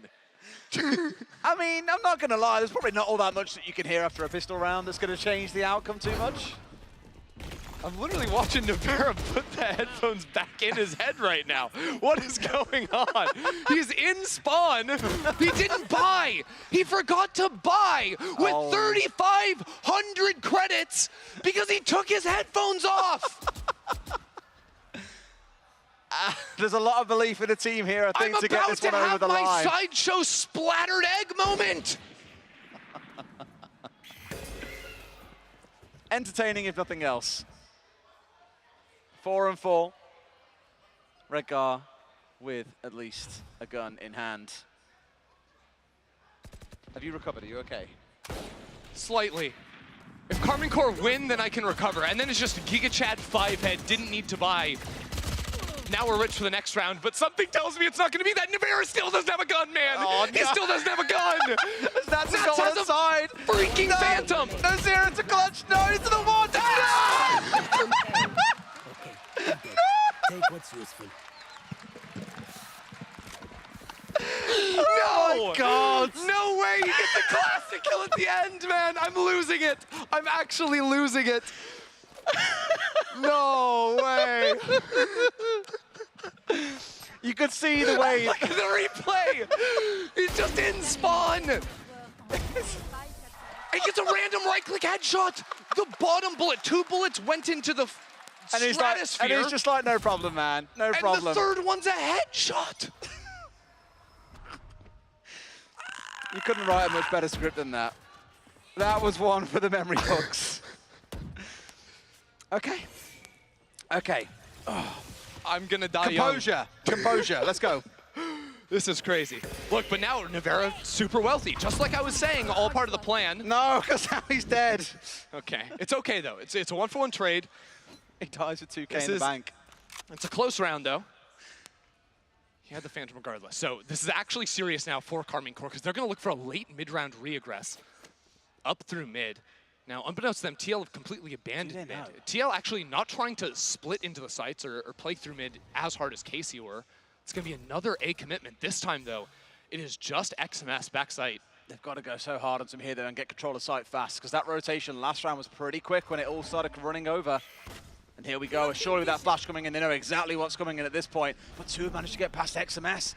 Do they even know he's at the back here? Surely they do. They've put him out with the dog as well. And Cuss comes through, everything raining down on him. And now they're all stacked up 3 towards the single spot. Concussed XMS on site. He just killed his teammate with the fault line.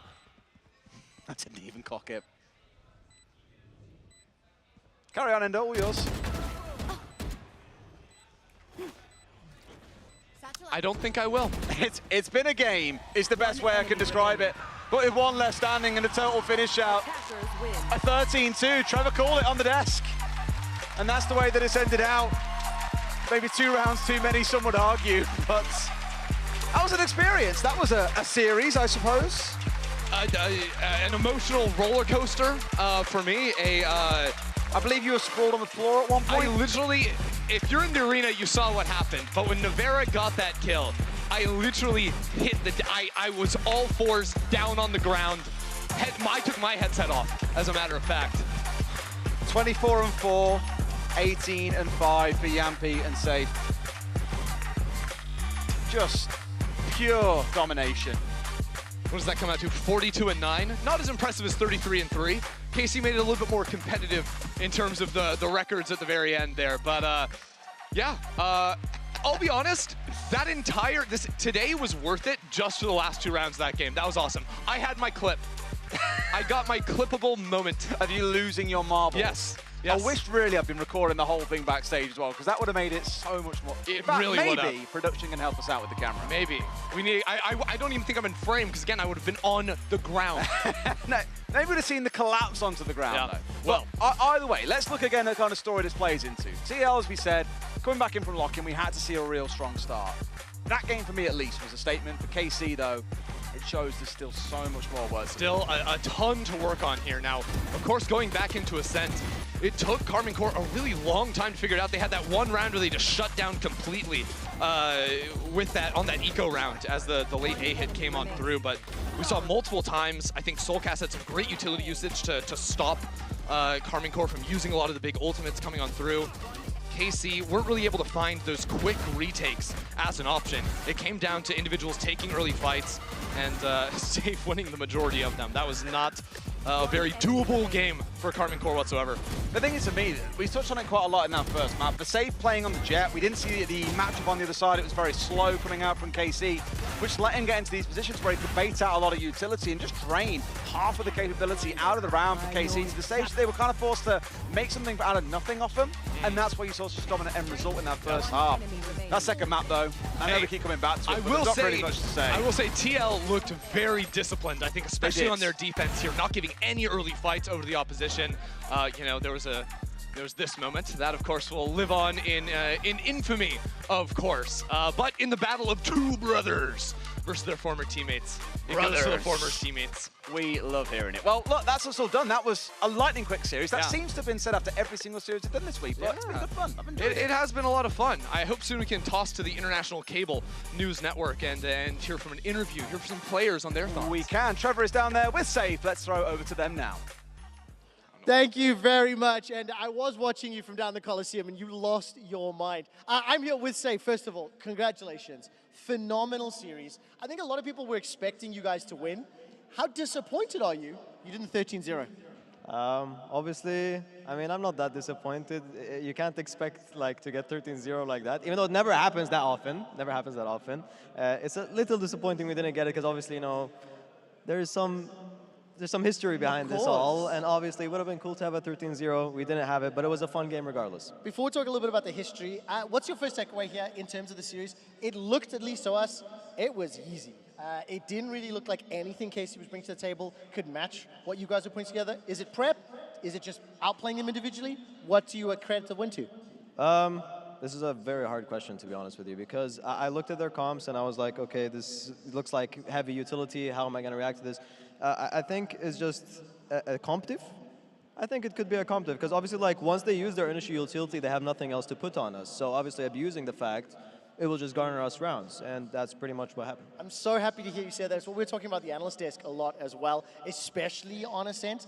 Something that I did want to talk a little bit about was some of that history, was some of the performance. A lot of the casters were talking about Sideshow. What would Sideshow...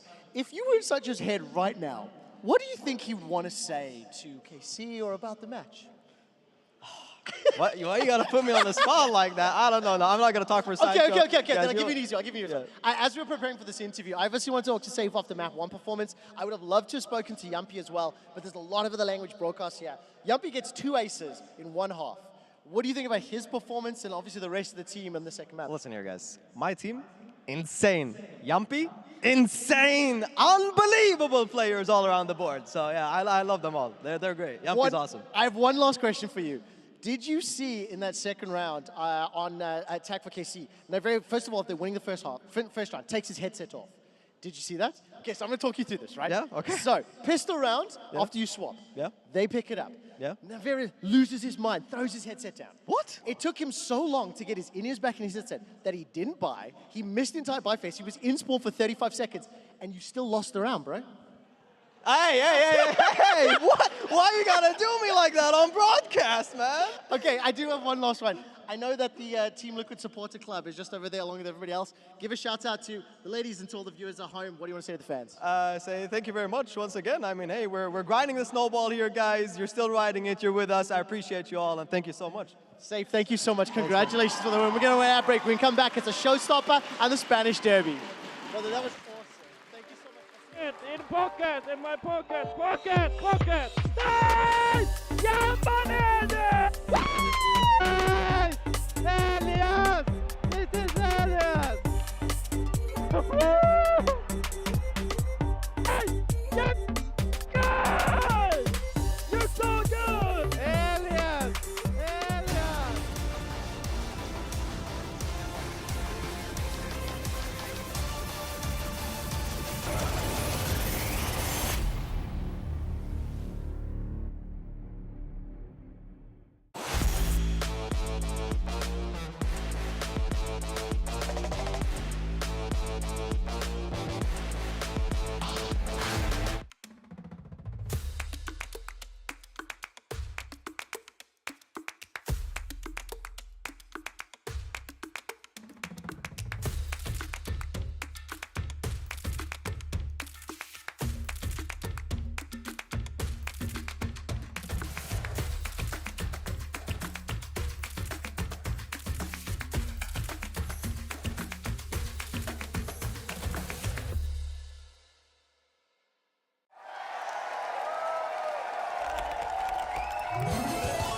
Red Bull gives you wings.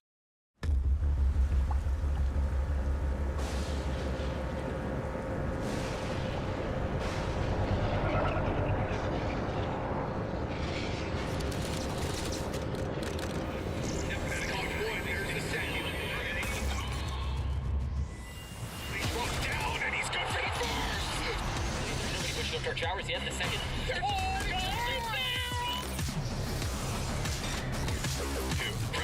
Oh my gosh! This one's smooth. Wait! I need to live this.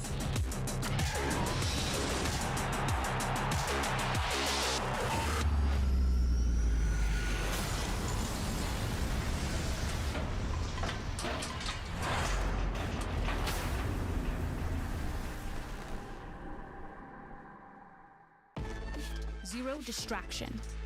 Zero doubt. Zero opposition.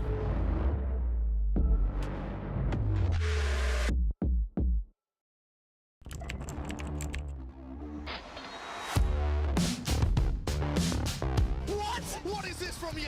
He is currently unstoppable. He is just a consistent demon. El Diablo. Hey guys, it's EA. Welcome to my course on optimal VALORANT training. I'm going to be demonstrating now some angle clearing. I'll slowly come around the corner as well, making sure no one's on these off angles.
And welcome back to the VCT EMEA Analyst Desk for our post-match analysis of Team Liquid taking on Carmichael. I'm Quickshot, joined by Ryan as well as Lothar. And immediately I want to give you a round of applause. Lothar, Des incorrectly attributed the 13-3 prediction to me when it was yourself. 13-2, in fact, in favor of TL. What happened here? I mean, how did it play out so well? It felt to me like Team Liquid were just outplaying KC. They had answers, and they were performing individually. Quite everything happened, what we were saying on Ascent and on Split, literally just waiting for them to push into the forces of Liquid, and Liquid just waiting patiently, holding the off angles, and that's it. It's literally patience. It's a repeat of history from the Heretics against KC, where Heretics also played very patiently, and KC fails to, let's say, navigate the map without having the first kills. It just felt like a lot of the tension on Liquid side, at least, just seemed to like flush out of them. We saw these players that have been incredible individuals on various other teams now make this look like a super team to an extent. And it wasn't super flashy. There's probably a lot of stuff that Team Liquid on maps were holding back on because they didn't want to show it just yet. But it was just fundamentally strong Valorant, and really did make Carmine look a hell of a lot worse than that before. Yeah, I really loved, by the way, how Redgar played with his smokes on this map. I really loved how he used it to kind of narrow the angles that he had for himself and allowed to get like better positions for himself when it comes to the duels. It's one of some things that we typically don't see. And also, this moment right here, I don't think we're gonna. This is gonna be a meme for the next few weeks. At least he smiled it He off. won the round. That's the most important. Imagine if the series had ended after that. So, two things. Number one, when I was talking to Safe, what I really appreciated was him explicitly talking about the compositions that KC put together, especially around the utility, what we were talking about on Ascent.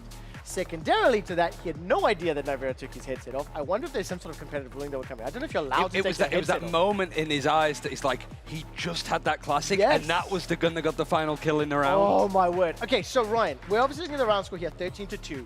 I do want to take a little bit of a focus on Yumpy, who I think ended 34 or 38 and 14, something ridiculous like that. In the series, yeah. In the series overall. With those two back-to-back aces, which you'll get on your screen in a second, Ryan, how does this happen? How does a player get two aces in one half? That is not something you see very frequently, if at all. Not at all. I think there's a lot of cases like this where Yumpy was allowed a lot of freedom. I think there's moments like that from KC where there's a bit of a disconnect from where Nuzera's trying to flash his teammates to trade and stuff like that. And he's able to just farm these players because they're going in one at a time. It's comfortable for him because he can win those duels. And I think one of the other things is how KC were playing so slowly, buying time for Team Liquid members to reposition, to get Look at where involved. Shin is. Like, he's pushing in spot. It's just those moments where there's like a gap of knowledge, I suppose, that KC didn't have, and it was exploited. It was a lot of freedom, and that was the second plant. It was like round 9, the second plant that Carmine were able to get down. I don't want to take it away from like Yumpy or Liquid, but it was made so much easier. Yeah. The thing is, great players like Yumpy are gonna excel when they're given the freedom from the opponents to just get the space, isolate the angles, get into 1v1s, because it's hard to win the gunfights when you're always being traded. But when you just can isolate those angles, you can see like how he sidesteps and gets additional seconds for the recoil to reset, is what makes him great. It's not a one-to-one comparison, but in League of Legends, if a team makes a mistake or a position decision-making, that's a throw. You have to be a good enough team to catch the throw and punish it, right? To punish those mistakes. And I think when you do see how KC were approaching the game, their tempo, their disconnected or lack of synergy, it opens up opportunities for Yumpy to punish. The reason I give that preamble and that setup is now I do want to take a deeper dive talking about Carmine Core. I will get our takeaways on an emotional level. I want this to be the bigger picture afterwards. But can I ask you to please give me a few examples of what went wrong from Carmine Core's perspective, or questions that you throw out here? I'm not sure who's picking up this first replay. I think it might be Ryan. Yeah, it's just, this is Shin's perspective. Like, he's trying to push up. Look at where the rest of his team is. They are looking towards Heaven at this point, but they moved behind column. That space was given up from Yumpy, and it does look really oppressive when you're watching it from Carmine's perspective. This is the Yumpy ace that we just saw from Carmine's perspective. And it's just these moments where they're like trying to deal. It's a blind spot. It's a gap that Yumpy just manages to turn into and find that space. It looks easy when you're watching it from Yumpy's perspective, but it's just 1 second where nobody's looking at Heaven. That's the moment where Yumpy drops down, catches Shin, and everything falls apart from that point. It's chaos. I also just realized that the breach flash that was put on the right side didn't flash anyone from Heaven because the angle was just not there. Instead of just flashing the pillar that's in front of him. Like going through it. Like flashing through. And then you have everything being flashed instead. So there's like those small things that also should give them the confidence to swing. So they swing, but they are met with the opposition who is not affected by the utility, and that's something that we have seen in general. So poor execution and utility, as well as maybe a lack of synergy, overlap, ability to find those like trade kills. Give me another replay, another example of things that you saw that have question marks or weren't executed well. If I remember correctly, that was round 5, where Carmine Corp is trying to get space through mid towards A Haven, and you will see that there's. Is that this round? No, this is round 6.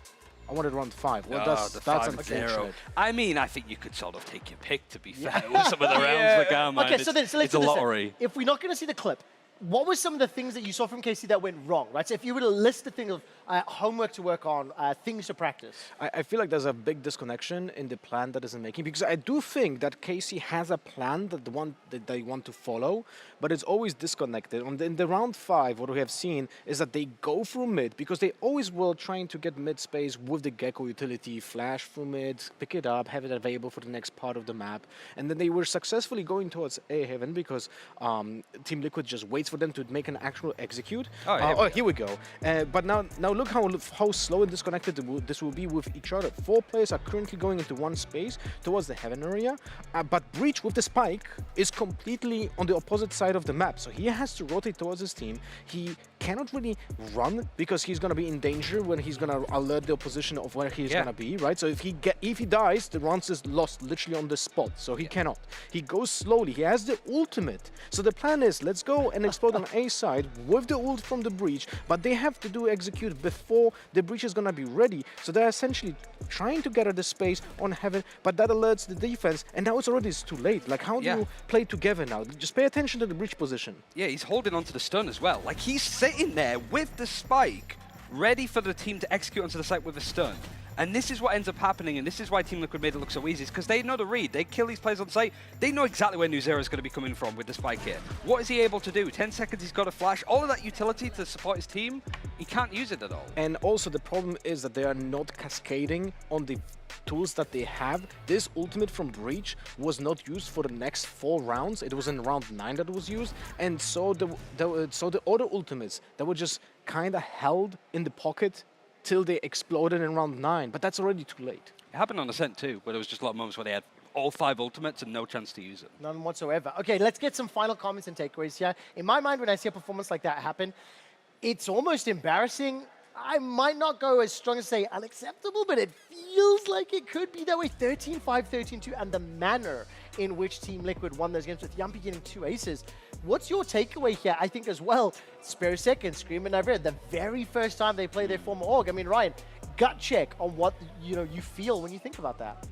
About Scream and Navarre in particular. And KC, their performance today. I feel like with Carmine, it was clear that they wanted to build around Scream, and there's like a philosophy thing to sort of build around the player like that.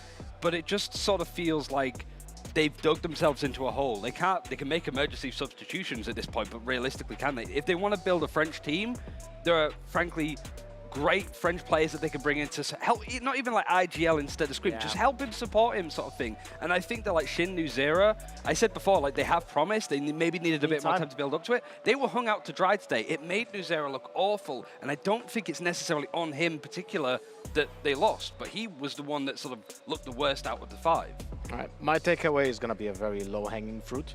So I think Scream needs to change his motto from they know me from my 1 taps, right, to they know me because of my 2 taps, because he got 2 kills on split. I'm going to stop you right there. That is beautiful. They know Scream for his 2 kills, not his 1 taps. That does it for this series. I'm sure fans at home will be talking a lot about it. Let's move over to our showstopper as we introduce Giants versus Koi. That was brutal.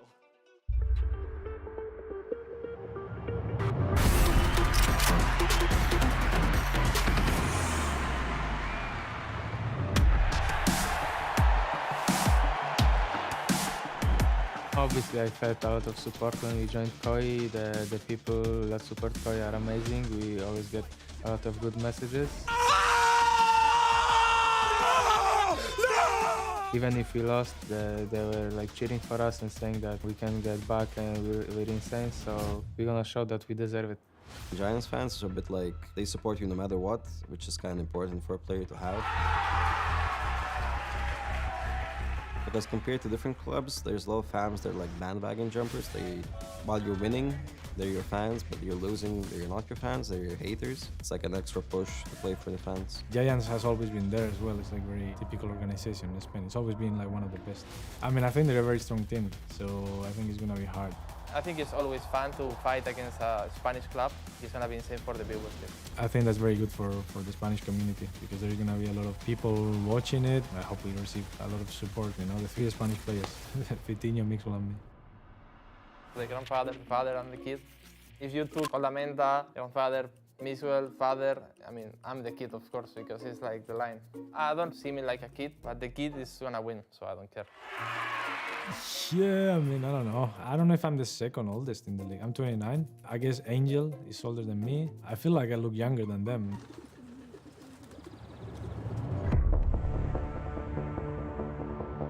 The experience in Locking was, for me, super important because it was my first event, like international.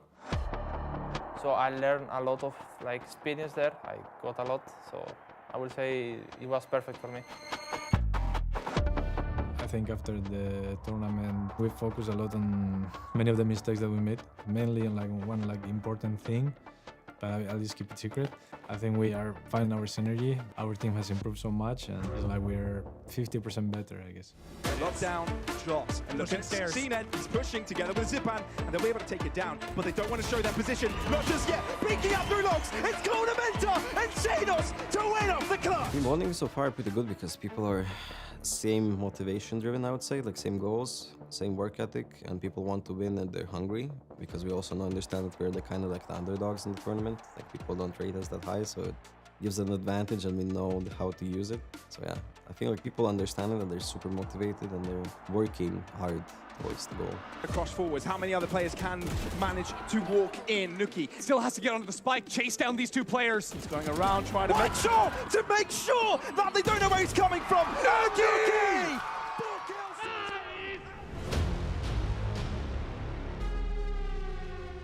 Bueno, os espero apoyando, como siempre lo hacéis, a nuestro equipo. No os preocupéis que el partido contra Giants será fácil. Let's see if we lose now. That's gonna be fun.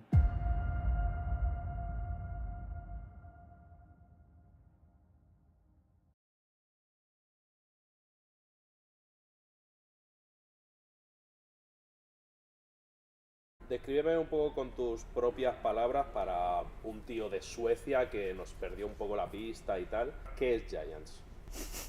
Espérate un momentillo. ¿Qué le digo yo a este? Hola, soy José, conocido como José Giants. Soy el CEO de Giants. Me lo paso muy bien, amo lo que hago, amo los esports, amo Giants. Me encanta, es algo que me encanta, sufro mucho, cierto es. No sé por qué, pero sufro mucho con nuestros partidos. Hoy, un club de esports potente, ¿no? Eso dicen. Los esports son muy complicados. Y es cierto que, hombre, con una figura detrás como Ibai, todo es más fácil, ¿no? Entonces, es de alabar porque a Ibai nadie le ha regalado nada. Y todo lo que tiene se lo ha ganado él solito con su curro. Pero sí que en el día a día yo creo que ellos mismos se deben haber dado cuenta lo jodido que es la competición, que son los esports, lo que se sufre aquí. Como por muy grande que seas, siempre va a haber alguien ahí para recordarte que estás haciendo algo mal. Creo que Riot está creando un producto desde cero potentísimo, involucrando a los clubes en muchos aspectos. Además, mi opinión personal es que va a ser el esports a día de hoy, que tiene muchos puntos que incluso a mí me hacen pensar que puede ponerse por delante, adelantar a League of Legends. Me caen bastante bien, lógicamente Vitinho, el español es con el que más hablo. Rhyme me parece una barbaridad de tío. Todos en general, Pipson, que es el entrenador, ya había estado con nosotros, es una pasada. La verdad es muy contento con este grupo ahora mismo. Llevábamos mucho tiempo queriendo volver al azul. Sufrimos mucho en su día cuando tuvimos que cambiar de color, aunque hemos estado muy contentos y hemos conseguido títulos y cosas muy grandes con otros colores. El azul es el color característico de Giants y era algo que necesitábamos, queríamos hacerlo, está en nosotros. Creo que somos todos un poquito más felices desde que hemos vuelto al azul. Lo único que he visto de ellos fue en Brasil. No sé, cómo estarán. Vamos a ganarle, vamos, me da igual cómo estén. Entonces no es algo que me preocupe realmente, ¿no? Un buen equipo, muy buen equipo, pero el mío es mejor. Iba a decir antes, te iba a decir, pues, espero que la camiseta cuando la lancen no sea azul. Hola, soy Quickshot. ¿Qué tal? Welcome to the Spanish Derby as Giants Gaming will be taking on Koi. Let's start by focusing in on Giants. We just heard there from Koi as well as their CEO. Let's talk about what this means for Giants. I think coming into the series, they are 0-2. They did have difficult opponents in week 1, but theoretically things get easier over the coming weeks. So this is where we retest the power. Yeah, I mean, you'd assume so. I think we've even got like the track record that they've had so far, which we can sort of highlight a bit more. But I think for Giants, for me, every time I sort of look at the standings and see Giants down there, I'm like, maybe there's not a shot for playoffs. And then you look at the actual roster that they have. These are all top core players. You've got Pipson as the coach as well with that experience from being on Vodafone Giants previous, but also had that stint at G2 as well. So there's this big build-up of some great individuals, a little bit of synergy between Nuki and Pipson, for example, bringing that core together and making it work. It's getting off the board, though, with 3 tough opponents that they've had to play. Let's take a look really quickly at that upcoming schedule as well as the previous matches. If we get that on screen in a moment. Ryan, I'll come to you just to quickly talk about this before I go to Lothar. Yeah, I think like Na'Vi, Fnatic, 2 of those maps that they lost against Na'Vi, went to overtime, the other one that they lost went to overtime, and then it was a bit more dominant on Pearl to begin with. But even a 13-11 against Fnatic, there's some really close maps, and for Giants, we haven't really seen that map pool flesh out. They're playing various different stuff. There's no real consistency yet, and sure, you've got BBL, but you've got Team Heretics a little bit later on. But Koi is such a tough opponent when you're trying to get into playoffs. Being 0-3 at the start of the season looks horrible, but when you consider this team really should be making playoffs, it's nightmare fuel to begin from there. Yeah, and after Koi, you have BBL and Foot, which are now on the rise when it comes to their stock, so that's kind of interesting. I'm certain that Giants would like to swap the Week 8 with current matches because that's against Carmine Corp. Yeah, definitely. I mean, the thing is that's also scary because if Carmine Corp wrap up, maybe they get more difficult. But imagine if they turn it around. Okay, let's stay on target. Let's stay on target with Spanish for now. Turn our attention to Koi. A little bit earlier today, we did get to speak to Ulysses, and as we take a look at the players on your screen, we'll introduce the Koi representatives and then take a look at them. Lothar, come to you really quickly. Koi, in terms of coming into this match, 1-on-1 if I remember correctly from last week. What's your expectations on them and the individual players? I would say they actually have pretty high expectations because the thing is, they have all the parts that you kind of similar to, in a way, Liquid has all the parts that should work on paper, but we didn't see it fully like fleshed out. Koldamenta for me is one of the proven IGLs in our scene as well that always leads his team to success. So I really do think that this team over time will get really way better than what we have seen the first 2 weeks. And Starkso is a star player that currently is playing on the support roles a little bit. I'm hoping maybe he's going to be a little bit more aggressive in the future. I believe Koldamenta in the video said something like, yeah, we'll easily take down Giants, and then, haha, wouldn't it be funny if we lost? We'll find out. I do want to rush us forward. We're getting closer to Map Veto. Just before we do, we did catch up with Ulysses just a little bit earlier today to ask him what this match means for the Spanish community and to explain a little bit about the Spanish Derby. Spanish community is waiting too much for this match. I mean, we're talking about the first derby on the story. We're just waiting for it. It's too much for us. I don't know if maybe someone could have a gear break. Let's hope not, because we are hyped about this. And also to see how Heretics is also facing these 2 Titans. Let's hope that they are qualifying to Master Token is not only getting here and maybe we have something international stage, but for this match, Giants need the first win. And Koi also needs to win to someone is facing for this qualification to playoff.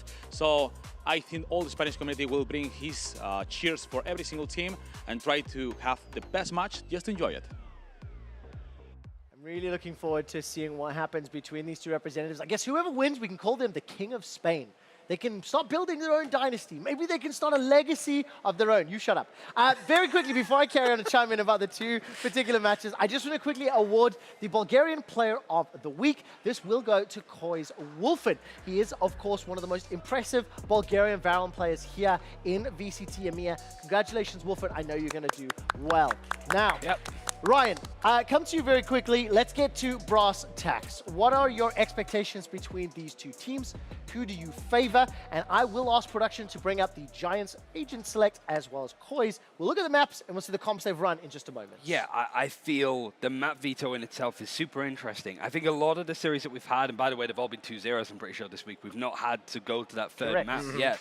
It feels like a lot of that is because one team has a really strong map pool, the other one is trying to work stuff out. Both these teams have been pretty subtle with what maps they want to play and what maps they want to ban out. There's no consistent tendencies as of yet. There are some crossovers, playing Split, for example. Giants have picked it twice, but they've lost it twice. So are they going to change that up to something a bit different? And for Koi, they're constantly moving around. And considering these are both fresh teams, getting this much experience on the various maps that we've seen comps-wise is pretty decent for them. Yeah, let's keep this graphic up because it's super interesting. Not many times you actually get two teams that are playing against each other. Unfortunately, we don't see it anymore. But we're about to go to live. That's why. That's why.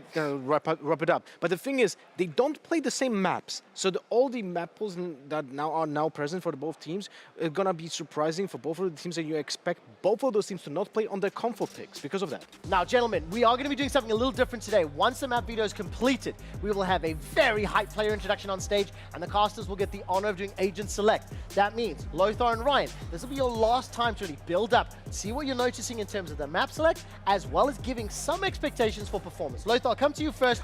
Fraction Split, remove Lotus first. I'll focus on Lotus. This is the first Lotus I'm going to see from Giants since Lock-in, if I'm not mistaken. So I don't even expect this similar composition because there was a lot of time to like just evolve through time when it comes to that. And then we've also seen new agent. And then Ascent. Also, we didn't see Giants play on Ascent so far, if I remember correctly. So this is going to be very interesting. I mean, it's the first time that we've seen Koi pick it as well. Like seeing Giants not be able to play the split move over to Lotus. Again, we're starting to fix some of these blind spots on two pretty newish rosters when it comes to the synergies and how it's put together. But now it's really like, where are your strongholds? What are the maps that you need to work on? Give us a clearer picture on what these two teams could do. I think this is going to go to a full free mapper, this one. It should be. I think as well. Like, although I can't really say who's going to take Lotus because the last time I also see Koi play Lotus, it was a composition with a Sova in it, something that we have seen a lot of teams like just go further away from, and I also anticipate because of that the change in Koi's composition. So it's going to be a very interesting first map to watch just because of the approach that teams will most likely change from the past. Okay, I want to ask you both to just think a little bit about this first map. Lotus coming into it, Koi picks attack to start. While we are waiting for the walk-ins, give me a zoomed out picture, what you think could happen on Lotus, how you think the teams are going to match into one another.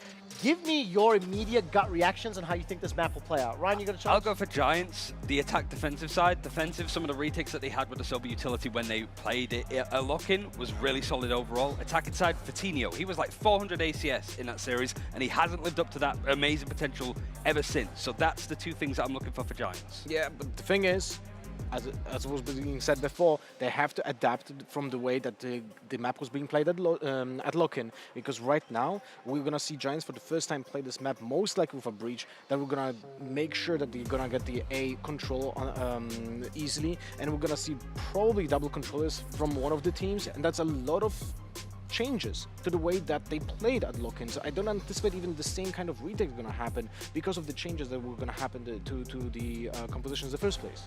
Well, in terms of how we are waiting, what we have had all throughout this week is players deciding to go to the bathroom just before we do the dramatic intros. So I'm still not certain exactly how much time we have. What I do want to say, though, is thinking about Giants' performances, Ryan, you had a great setup talking about last week's games, the overtimes, the 13-11.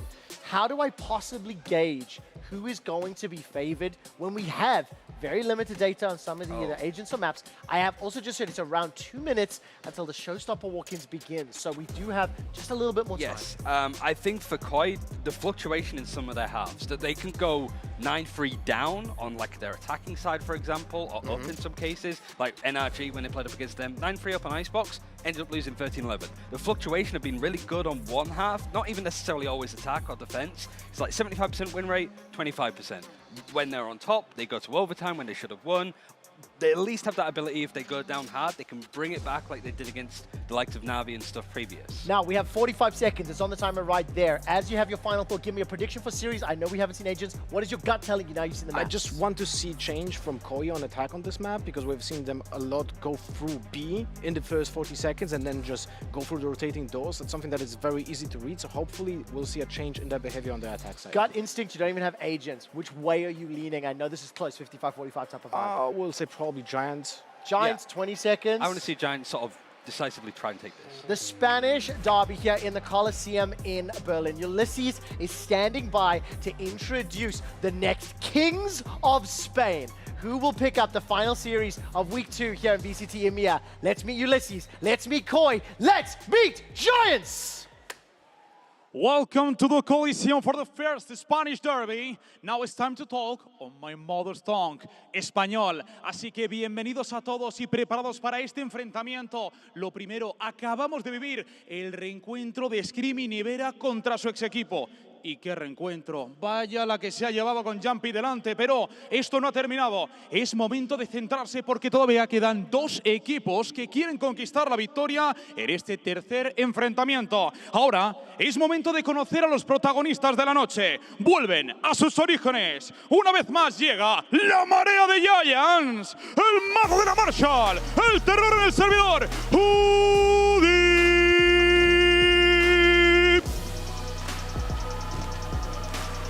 Tras el mejor debut individual en un torneo internacional, todos temen sus flechas. Cloud. Marcando el ritmo de juego, la mente tras el equipo. Rhyme. El lituano más temido de todos los tiempos. Nuki. Casi 3 años demostrando ser uno de los mejores jugadores españoles. Ahora es su momento de brillar. ¡Fitiño! Y ahora, démosle la bienvenida a sus rivales para esta velada. ¡Koi! Tras 2 torneos internacionales brillando, llega Trex. Reconocido como uno de los mejores flex de EMEA desde 2021, Starcho. ¡Abuelo! ¡Abuelo! ¡Abuelo! ¡Ten cuidado con la cadera! ¡El capitán Coldamenta!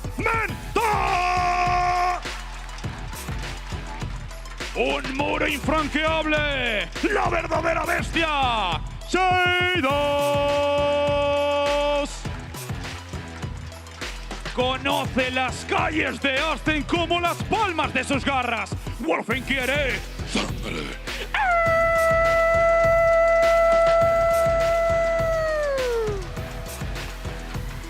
Por último, pero no menos importante, las mentes tras los equipos, los entrenadores, Pipson y Barbar. Todo preparado, todo listo. Queremos show, queremos partido, queremos derby, queremos acción. Giants contra Koi.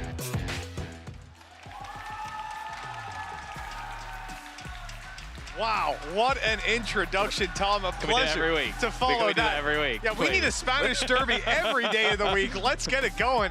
Look, we've already heard a lot about these men down on the stage, and we know what to expect from this series. It is going to be on fire from the get-go. The analysts were mentioning the agent select, and they said that, you know, we've already seen Koi, but Giants, it's been a little while. Lothar was expecting to see some innovation ever since, you know, they've had some time to change since lock-in. Yeah. Are you expecting the same? I don't know. I feel like there's almost a part of it that goes, okay, you know what you're coming up against, so maybe you can kind of prep into that. Obviously, the way that the veto went, you kind of maybe expected them to be able to have those slight changes that are coming in. But at the same time, you might almost have that cockiness of like, okay, we can sort of beat them at their own game. So I think it's definitely going to be an interesting one to see which sort of way this goes. I think it has to be said, you know, the reality is Giants have the option to stick with what they went with before. 14-12 up against NRG, a strong squad and a good result. Really no need to change, but like you said, it's just so hard to determine what they've been cooking. Can you rely on Fitty to get 35 kills again, though? Like, do you feel confident in your victory when one of your players has to go that hard getting the kills? So, I don't know. I wouldn't mind seeing them change. I think Giants have shown recently, especially, that they have been switching things up. They've even had role switches. I think Nuke's played like almost every single role within the team at the moment, and, well, straight off the bat, it's already looking a little bit different because Vitinho's gone over to the Jet, and Nuke's on the Viper as well. On the other side of things, Mitch, everything's almost identical to what they were playing before, and oh dear. Okay, we're going to get a Gecko. See, that's the thing. There aren't many teams, Mitch, that are prepared to play against a Gecko. Okay. There is one. Koi played against it. I side. think it was 38 rounds they got to test against a Gecko, so that's definitely going to be an interesting sort of composition to try and run against them, although they have gone for it a slightly little bit different because they've actually got Vitinho on that Jet. That was something I remember. CNED was playing an Omen last time around when they played against it. Didn't have that same sort of initiation, and a lot of the time, that was one of the issues. Because although the thing I really liked about Giants when they played Gecko before was they sent Vitinho in with the wingman, whereas I still remember that clip of Starzo getting a free kill on a wingman because he went trotting in on his own. So I think it's going to be a very different looking game to what we saw out from Na'Vi. Yeah, and I mean, one of the things that I kept going back to watching this back is Vitinho. He was having a field day in some early duels on that Raze. Now swapping over to the Jet, I actually think that empowers him to do even more going into this series. There's a ton of questions. Are you saying he's going to do more than getting 35 kills? Listen, I'm not saying he will. I'm saying he could. I'm saying he might. And there's one way to find out. Look, at the end of the day, that was a game that went 20-18. So 35 kills, but if we average it out to round... No, that was the other one. Oh, that was the Koi game. His one was 14-12. That was 14, it was just an OT. Goodness. All right. Well, the numbers certainly inflate a little bit in that case. Even still, I think that this Jet, we're going to see a lot out of him in terms of going for those early duels, a lot more escapes possible.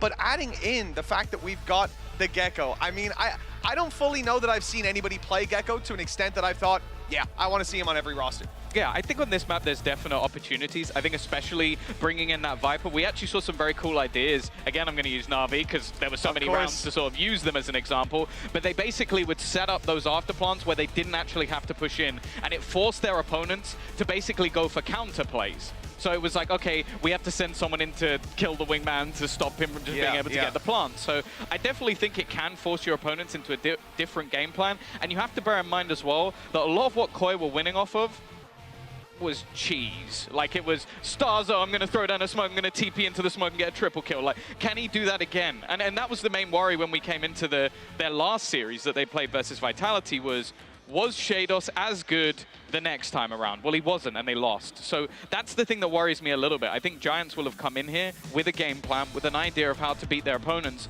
Koi last time around won because some of their individuals really popped off. And when they don't, this team looks vulnerable. Yeah, I think it's worth mentioning on the side of Giants as well, the vulnerability was definitely in those early rounds, consistently losing Rhyme, who was your Omen. You know, you're losing a lot of utility and a lot of abilities, but this time around playing the Breach, I expect him to be a lot less engaged in those early fights. Huge role swaps. Like that's sort of the thing. I feel like recently they've started to realize that, okay, like for example, Nuke went over on Icebox, he started playing a Killjoy, I believe, and then it was Sage for Rhyme. It's like putting him in roles where maybe he is more supportive in different ways. So like, for example, on the Sage, planting and putting the wall down, then he can sort of micromanage from another perspective. Like, even if he goes down, it doesn't matter. He has a singular role. In this case, it's going to be, okay, let me set up the plays. Let me use those stuns, those flashes, etc. to put them into positions, rather than maybe like playing all of the smokes at once. Now that's gone over to Hoodie. So they've had major role changes. I know obviously that means we're focusing more on everything that's happening because they have changed nigh on everything in comparison to other maps, whereas Koi have changed nothing. Well, that's the thing. Comfort is always going to be a big element in these games. And for Koi coming in, they know what they're playing. They know how they're playing it. For Giants, yes, this could be a surprise, something that Koi aren't ready for. At the same time, this is going to be their first time running this in an official. And we know that teams have come in, they've tried things in Prac, and I think KC is a great example. You have to imagine that things have been going a little better in Prac than they have in the officials for them. But sometimes when you step on that stage and it comes to game time, that is when you get hit in the face for the first time, and a lot of players can't deal with that. I think for Giants, they're showing us that they're willing to adapt. They're showing us they're willing to put the other team on the back foot, and I love that. But it can go wrong very quickly if you start to lose control, if the pacing of the rounds doesn't go as you expect, you know, Koi have those fundamentals to pivot off of, whereas Giants might be a little bit more uncomfortable running this newer comp. I think that is the danger right now with a lot of this composition, is that you've got a lot of moving parts, a lot of variables, players playing different agents to what they've been playing over even the previous weeks. And I think for Giants it's definitely a risk, but it's clearly something that they think that's worth taking going into this map choice. And bear in mind as well, I believe it is their map choice. So it's one where the veto's actually gone in quite an interesting direction, with Ascent coming up next, a map that they don't play. So this isn't, for them, in their minds at least, I don't think this is a risk. This is a necessity, because you're going into a map that it's not like you can take a gamble. Like, as we've mentioned, Na'Vi playing some maps where they take risks because the next one they expect to win. The next one we've never seen Giants play. Not even going back to lock-in. They've never played it. So this is a composition that they've chosen to run in a must-win map. Yeah, see what it was. I had it down November 2022 was the last time we actually saw that out of this roster. Bit of a different team. Yeah, quite a while ago. I think Vitinho was still there. Vitinho was. Yeah. And no, that's it. Yeah, we're out of it at that point. So, you know, not something that I think even he could come in and say, you know what, guys, I've got some ideas we can build off of. At the same time, I think seeing the map for the first time, having fresh eyes in officials with the composition you're running, it can make a big difference as well, because you've got new ideas, you know, new brains taking a look at it. But one thing that's worth mentioning as well, like, there's a lot of role switches here. Like, as we already said, Nukia being one of the key ones. Like, there's players on this, I think 3 different players, Rhyme, Starzo, and Nukia, who in the last 60 days, they've played 5 different agents. Nukia's now adding a 6th one onto that, and it's a very different look. Again, this guy's playing like your Breach, your Sage. He's played a Raze, a Killjoy. He's taken every single role, a KO, and now adding up the Viper as well. I love seeing that level of depth, Tom, because you and I were both around for a long time when it was just one trick every single role. If you saw someone pick a different agent once, it was something to write home about. But we're seeing a lot more fluidity on that side, and I love it. Yeah, it definitely makes things more interesting, but also at the same time it has its risks. And I think the Viper on this map, incredibly effective, especially for me at least on that attacking side with how much space you're able to take. But this time at least, well, we were about to start, but we've seen those dreaded words appear up on the screen. So it is going to be a tech pause. It gives us a little bit more time to maybe build into things. I was thinking we hadn't had enough of that. We're quite lucky on that. We actually wanted more time to talk about this one because, again, do you want to go through Koi's comp again? I think it's the same. Did we say that already? I don't think we did. So Koi's comp, let's start it out by taking a look. Now, but the reality is, kicking this one off, first couple of rounds are going to tell us a lot. Like, I'm curious to see some of their ideas for Giants around how are you going to use this Gecko on defensive side. You know, a lot of his abilities, they can be used to claim some of that space, which there's oh so much of when it comes down to playing right here on Lotus. I don't know that we're going to see, like, pacing-wise, where do you think Koi are going to stand attack side up against Giants? Is this somewhere you sit back and wait to see what they do, allow them to make the mistakes like we've seen in some of the previous games where teams are content to run that clock all the way down? I get more of a sense of Koi wanting to be a bit more proactive, though. Well, that's the thing. I kind of look at it more from a Giants perspective when it comes to how the attack's going to work, because I'm kind of looking at what their composition enables them to do. And that's sort of the thing. It's like with Jet, you almost have to be a little bit proactive. Like, you're looking to try and take some space. You don't want to sit back and play Jules unless maybe Fiddy's going to be bringing in the operator. Gecko allows you to get a lot of early information. Like, you can throw out the Dizzy. You can throw out the Wingman to sort of find that space. And then I have a feeling that's going to have to combine with Rhyme for him to sort of set up Vitinho to make those moves. So I have a feeling that a lot of this is going to come down to them trying to gain that control we've seen other teams do with other agents. Like, you have that quite often. If you play a Neon comp, you're pushing up to the sort of the A wall to try and take some space. I have a feeling that has to be part of the plan, because in terms of just holding off the back of a lot of the agents they have, do I think not being proactive with a Gecko on defense works? No. Like, there's not enough stopping power in that utility to really do anything with it. Even when you talk about the ult, a lot of that's purely been used for information so far from teams. So I think that's going to be the main thing is, okay, before they were able to basically use Sova utility, basically they still had the Breach, and then they also had a Raze where they could sort of combine the utility that he has to do damage. Now it's going to be more about spatial control. And that for me is whether that's going to work or not. Because on the other side of things, you're going to have similar things off the back of the Sova from Coldamenta being able to clear some of the spots that you're trying to play. So I think it's definitely going to be a battle for control a lot of the time in early rounds. And again, it always seems to happen, but Wolfen's going to be a focal point because he's not in his primary role. He's not in that position where I look at him and go, okay, he is one of the best. Like, killjoy players we have in the entire region. No, he's a fantastic duelist. He's decent at the role, but if you're being pressured continuously, I think that's where we might see some cracks start to show. And you know, it's funny, you were saying there just a little moment ago about some of this space taking, and I think that when I look at the roster of Koi, you know, a very different approach. Obviously, Fatino won't be on the raise like we saw before, but as we said, Jet, it's still going to give him a whole bunch of tools to work with. A lot of freedom starting on the defensive side as well, which could be fantastic to see those early fights. Now, when I look at Koi, they didn't have the same kind of success that Giants were having. They weren't able to take the same amount of space successfully with their opening duels. Trex, on the attack side, this guy was going down almost every single time. I think he went down 12 of the rounds on attack, and consider it was a long game, it went to 38 rounds. Still a high percentage of those early fights that he was going down, and it had to be someone like Starzo, someone like Shados to come in and take those trades and convert the space. They're able to do that, but it was always interesting to look at the fact that Trex, he didn't find success, but the team was set up to still claim it afterwards, whereas Fatino was just reliable at point him in a direction. He'll get you the site himself. Well, already, I don't want to jinx it, but the clock's hit 0, so we are now live. We've got ourselves into the game. Until it's hit 0, we don't want to get too confident already. I'm just looking at this sort of 1-2 punch that they've set up. Not going to be the easiest of exits, but you've got Paranoia available for Hoodie, and he's just brawling. Got a little bit of support from Rhyme, who can delay, and they've got a fairly free opener, and there is that aggression. Wolfen is so ridiculously blind, but you know what? He still gets a kill. Yep, still manages to walk out with one. It's a little bit of a containment issue now for Koi. The Spike has to watch that push, so eventually they're going to just roll the dice gamble towards this A side, and look, it's the right call at the moment with so much space given up, but look at the rotations. Giants are now coming behind them. That was the flank they were worried about, and it's timed very well for Nukia. Question is, they're drifting back. Are they going to end up running into him? Nukia, this fight could be everything if he can get one even. But taken down, that opens up massive amounts of space for this attacking side to reclaim. They can bring it anywhere, and that stack from Giants can't be held anymore. Not with confidence, at least. But that's the thing, just turtling up from Koi has actually set themselves up wonderfully. Fatino going to get the information, goes back for more off the back of the dash, but they're still going to be able to garner that control. And he's the only defender really within range of doing anything more. Paranoia isn't going to connect onto him, and they go to check the backlines, but he will go down instead. That Paranoia back out, you know, it, obviously fired with the hope of helping the player on site, but they just went down at the wrong time. Ooh. Nice shots from Hoodie. A headshot through the box, one in the head to Trex, and that is it done. Giants picking up the pistol here. Fantastic work for them getting back in. Yeah, it was sort of a back and forth one. Like, you kind of see what I mean with how proactive I expect to see this Giants roster with the utility they have. Like, even just using the Dizzy to get both information and a free kill early. But then it almost just seemed to fall apart a little bit. Like, Nuka going aggressive to try and almost pincer them in.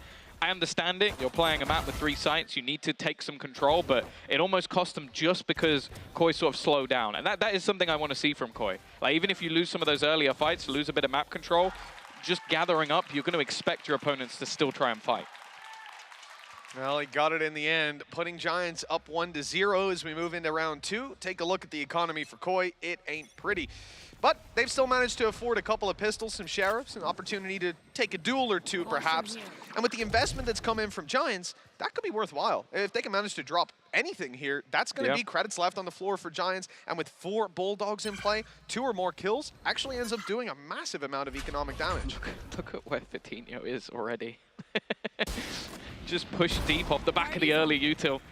He is looking to just almost play on his own in some of these rounds so far. And well, a bit of a one-way angle created for Nuke, just trying to make things a bit more awkward on those fights in. A good start in this round for Giants. And as you mentioned, but on one side, Koi are looking to try and do as much damage as they can. On the other side, Giants don't even really want to lose a player. I guess at best, they lose Fatino. Well, they're doing well so far to avoid dropping any of those weapons to the floor. I mean, Giants, only a scratch on Nukia, and other than that, sitting pretty. Ranged fights being kept to all around. No real map control lost. The only real danger is probably just a straight run up on that A site. But it's the one place that they're not likely to move towards with all of the range that's left open there. Nice shot. Okay, so that's the first, and that's a Bulldog down. Look at where the Marshal is. Fatino's on A. That Bulldog's not getting saved. Not if they go down quickly. And there's still a chance to do that a little bit more as they creep around water. Players spotted, second on the way. Paranoia's actually caught Rhyme. Not ideal at all, but at least they don't lose anybody else in the end. Fatino is too far away, so it's a Bulldog lost. Could have been a lot worse. Yeah, it's not the end of the world. Like, the main thing is securing the round and just playing that extra range in that one. And this is still not going to be a particularly bad bonus from them. A real chance to do some damage. I'm sure Nuke will probably just come in with a pistol, or maybe someone else is going to take the hit instead. And I still want to see them try and be that little bit more proactive. On the other side of things for Koi, I think fighting for some early map control is going to be important. Just making sure they don't get sort of crushed inwards towards their spawn because of how proactive their opponents are going to be. Yeah, like we said, on this side for Koi, early aggression might be a feature. You want to take some of those little pieces of map control, but for now, I mean, turret sat outside C, drone going in B, one watching passive A push. It's actually a very slow and steady round. Obviously, though, when you think about what they're up against, and with the player having died last round, you know, Rhyme could be coming in here with anything, a judge, we've seen the bookie, we've seen everything. So I understand being much, much slower in this round in particular, but the important thing was they were denying all the space. Like, there was no way that these players could push up and get into nasty little corners, and now they're doing well to really avoid any damage coming out of that Marshall. I'm still surprised Fatino gets 3 bites of the cherry there. Most of the time you get one opportunity and then you get shot in the head, but he doesn't have a whole lot to lose. Cloud's already rotated in. Still a little bit of utility to play with. They are getting pinged up all over the shot. So much information here for the side of Koi, and easy entries into the site. The rest of the team a little bit further away as well, so I think even, again, it just comes down to, okay, how much damage can you do, and maybe in some cases, can you hold on to the gun? Trex. This is a risky play, to say the least. Man advantage to work with. There goes the shock dart. Came close. But yeah, man advantage, and I like the idea of taking some extra space, you know? Again, turtling on the site like this, if you did. Oh, that flash got him! Just about. Trex has been dealt with. That's a little bit awkward on the way back through. Good spam from Hoodie. Full blinded, and he still gets away with it! There is absolutely no way the Giants should have won that. He was blind for so long. Correct me if I'm wrong. The player shooting him was not blind, right? I don't think so. I didn't see anything on his head. I don't think so. It looked like he could see plain as day. I'm not gonna lie. I think whoever that was, I'm pretty sure it was Shadows. Yeah. I think he was playing for KC in the last game. Yeah. Oh, don't give us a replay of that. That's a great flash. It caught his feet, just about blinding him. Oh, that was good. I kind of want to see Hoodie in slow motion, if I'm being honest. You just said you didn't want to see it. Yeah, but now that I haven't seen it, I kind of want to see it, because I don't think he was blind, and I hope he was. God, that was awkward. Giants getting out of the 3rd round there, man. Like, they've kept, look at their economy. It's going to be sitting pretty, even with an operator invested into. Ult starting to come online pretty soon over on Koi, at least. A 1 saving grace, but they have to get this done here and now. Fatino, like I said, aggression on defense, the escape method of the dash, and well, he is just having a field day in this round here. Koi putting all their credits on the line, and well, doesn't seem to have got them very much. That spike is even down in the open, being held by Fatino with another dash online. And Trex is lucky to survive that. Yeah, he's even just going to swing out in the end. It's looking a bit disjointed at this point, and some of that is Giants forcing them into awkward fights. I think someone in the middle of that died to the mosh as well, so I think they must have walked backwards into it as they all look to push through. There's a lot of early utility being utilized as well by Giants in these sort of initial fights, like throwing that mosh deep, having a stun most of the time as well. And they are making these battles for A look fantastic. They had 4 players over this side of the map to go into the early round, so much so that Fatino was confident enough to just walk through the smoke because his teammate was already fighting around the door. So, yeah, a ridiculous start. Giants obviously winning an absurd round in number 3, but that one was just clean. It really was. Yeah, number 2 could be, you could argue it's luck. Look at that mosh pit up and over. Goodbye, he just didn't get out in time. Because of course he wanted to go to the other side, but then in came the aftershock, and you're done. You have to go the other way. I guess he didn't have to. He could have tanked the aftershock, got killed by the player door, but like you're dead either way. Is the point?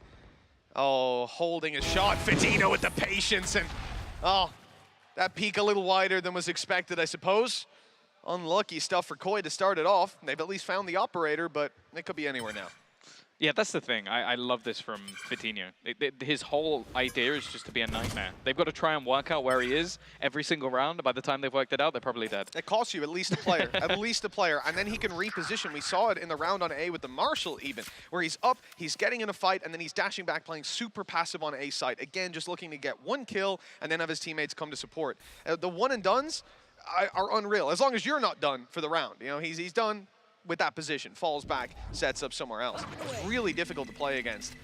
And it means you can never peek an angle for free. Oh, bit of an awkward fight for Hoodie. He's going to get isolated, but Rhyme's very quick to trade. They've got all the information. He's just going to spam utility to try and make things a bit tougher for them. Space taken by Starzo, but he's been spotted as well, so all the info is there at this point. And although Koi are making it a little bit costly, Cloud is going to clean up the remainder. I have to say, I was a little bit skeptical for someone like him coming in on this agent, because I think a lot of the time, like, you watch other players that have been throwing it in, it's normally been someone a little bit more supportive. Sure. But he's playing it in such an aggressive manner of almost just like, I'm going to throw my utility into places I can't really retrieve it, but just in a way of like, okay, this will get me information, like a proper initiator, not how do we play off of this. And I think that's where some sort of thought processes have been a little bit of a miss of like, okay, I throw this, we now have to try and get a kill off that piece of util. Sure. Cloud's just going, did it make a noise? No, it didn't make a noise. Okay, we're moving on. And the thing is, the interesting thing about this agent is it sort of encourages you to then take that map control if you don't see anything. You're throwing out your ability. Same as a Sky Flash.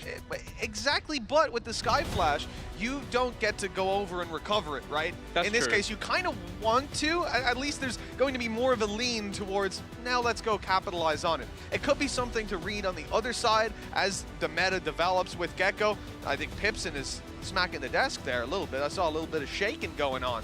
And Well, this is their map choice. Yeah, look, you know, the man doesn't stray short of perfection, all right?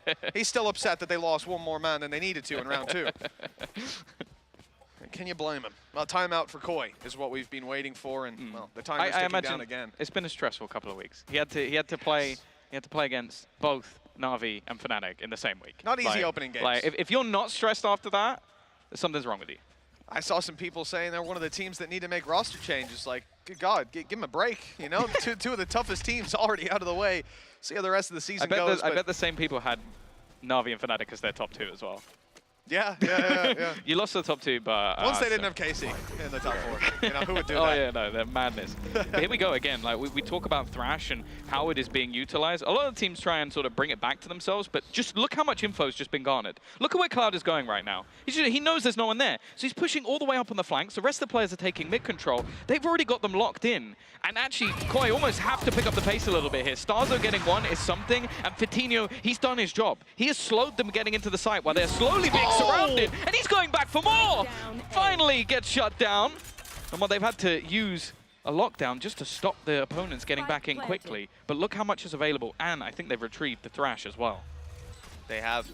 They have indeed. As we said, you know, seizing that space after using the utility, they double pushed up C long. Now Thrash is going to be there to clear out some space. Everything. Tree is good. Sight is good. That is so much information. I mean, they have got these players boxed in like the last turn of Battleships.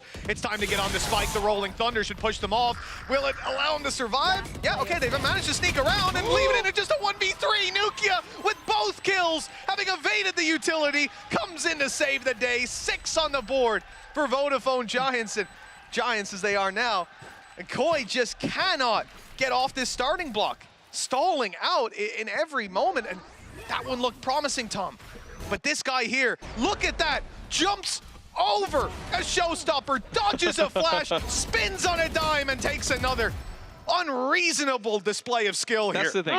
If this was SSX tricky, he would have got the most style points. Oh yeah. Like. He's popping his ult or whatever. I don't know. When you shake the controller, that's Mario Kart.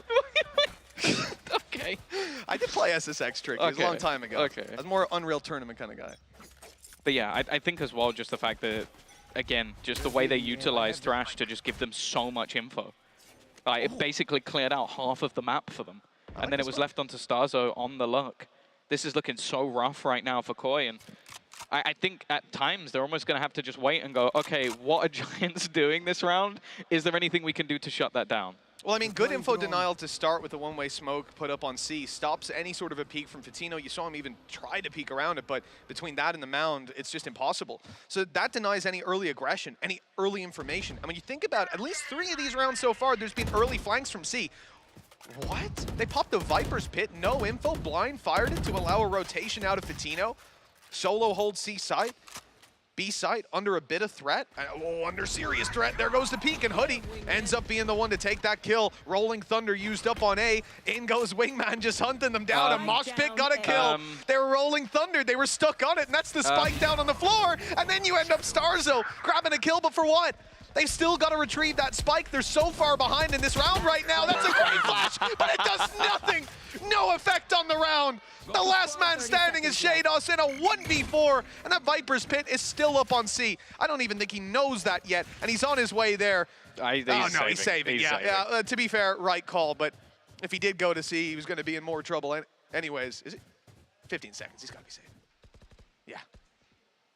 Yeah, that's the thing. I really like the way this is being played at the moment by Giants, because it's almost like a process of elimination. Like, as you said, I think they take the early peek out towards C, don't spot anything, Viper's Pit to deter their opponents from going back in that direction.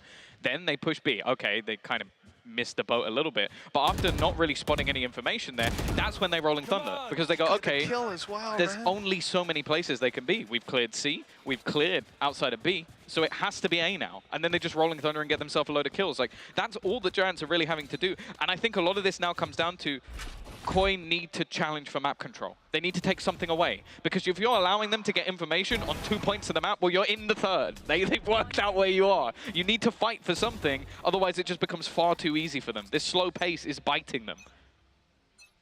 Last time we saw this out of Koi, it's hard to even believe. I have to double check my notes. Navi 20-18. And they not only did they win the series, they won that map, they pushed it to OT. It was incredibly close. And right now, the answers just don't seem to be there. And I actually think this is the round Giants thought they were against last time. Same one-way smoke going up on C to deny early aggression. They don't have the Viper's Pit this time. And I think that's why they used it, thinking maybe they're not taking control B, they're not taking control A, they must be slow shifting up C. This time that is true, but after not seeing anything last round, and now this one playing out the same, I wonder if they go for a peek, but they've heard Trex now. They know he's close. Paranoia is perfect. They're all blind. Nobody can see a thing, but it's returned on him. Still one kill for Giants. Damage is huge. Great information, and they've stalled them completely. Starzo's going to try to take advantage of the chaos, and that he has. Putting it down, at least one more man on the ground. Bladestorm popped a round of ultimates, and it's Koi coming out ahead. 3 versus 2 now. Sight is theirs. They're wary of the backlines, and I don't really blame them. Turret offline, and this is where rounding the corner eventually will be Cloud. He's managed to bypass everything. So many low players over on that Koi side as well. Cordament is the only healthy one, and he's going to get the information. That's at least something to play with. A prediction as well from Nuke that somebody's going to be close. It's whether he can find them. I mean, they know exactly where he is at this point. Just doubled up in the smoke. Beautiful play. 30 HP left on Cloud. It's got to be impossible. And Nano on the side as well. Insult to injury. The operator pulled out, desperation playing, and he tried to remove the util, but too little, too late. In goes the Wingman. He's going to start it off at least, but there you go. Taken down. Another Nano that was waiting for him, and that should do it. The time here so tight. And even with the final kill, it's not enough for Giants. It's still a bit worrying that Cloud's just managed to eliminate all of the players. It's a round on the board for Koi. It's something to celebrate. They've managed to at least get there first, but the fact is they've come out with no players. Just because all Cloud's real goal there was bait everybody back in, especially when you're up against the Gecko. You can't just allow... You hear a tap of the spike, you don't know if the guy's there. So you have to go pushing, you have to go looking, and yeah, they lose every single player. And ultimately on the other side, has it done any damage to the economy of Giants? No. It is so annoying as well when you pop that Nano Swarm and you're just not entirely sure what's going on. Still, the timing was perfect for Wolfen. Like, he knew that he had that down, even if it was being stuck at the same time. You didn't see an eruption. You didn't see anybody celebrate so hard they forgot to buy. You know, Koi are very much in the same reality right now. They know that wasn't a good round. It certainly wasn't a repeatable one. But it's done something, put a foundation down for them to stand on. Big buy coming out from Giants. Aggressive spot from Hoodie, gets nothing and no punish from Ryan. That's about as good a start as you could hope for on Koi. That said, they have lost a lot of HP and that's done. Ooh. Oh my God, that's huge damage done. He got the kill. He got the kill onto Cordamenta. That utility usage is next level from Ryan. Well played, man. The stun and the aftershock right after, just perfectly predicting it. And they followed with another. Yeah, I feel like Wolfen just tried too hard there to get them back into the round. The last three guys are all three that were tagged up as well. They're so low from the early fight from the aftershock. Look how confident UK's playing. Look at him just out wide! Just takes 2 down immediately. And well, now it's left onto Starzo. And he pulled off plenty of miracles, but just look, he doesn't even have the spike. It's dropped outside of C. He's got to try and hunt down anyone. And the thing is, just bear in mind how aggressive everybody on Giants has been. He's got to clear every angle in the entire universe just to try and save his gun. Cover going out.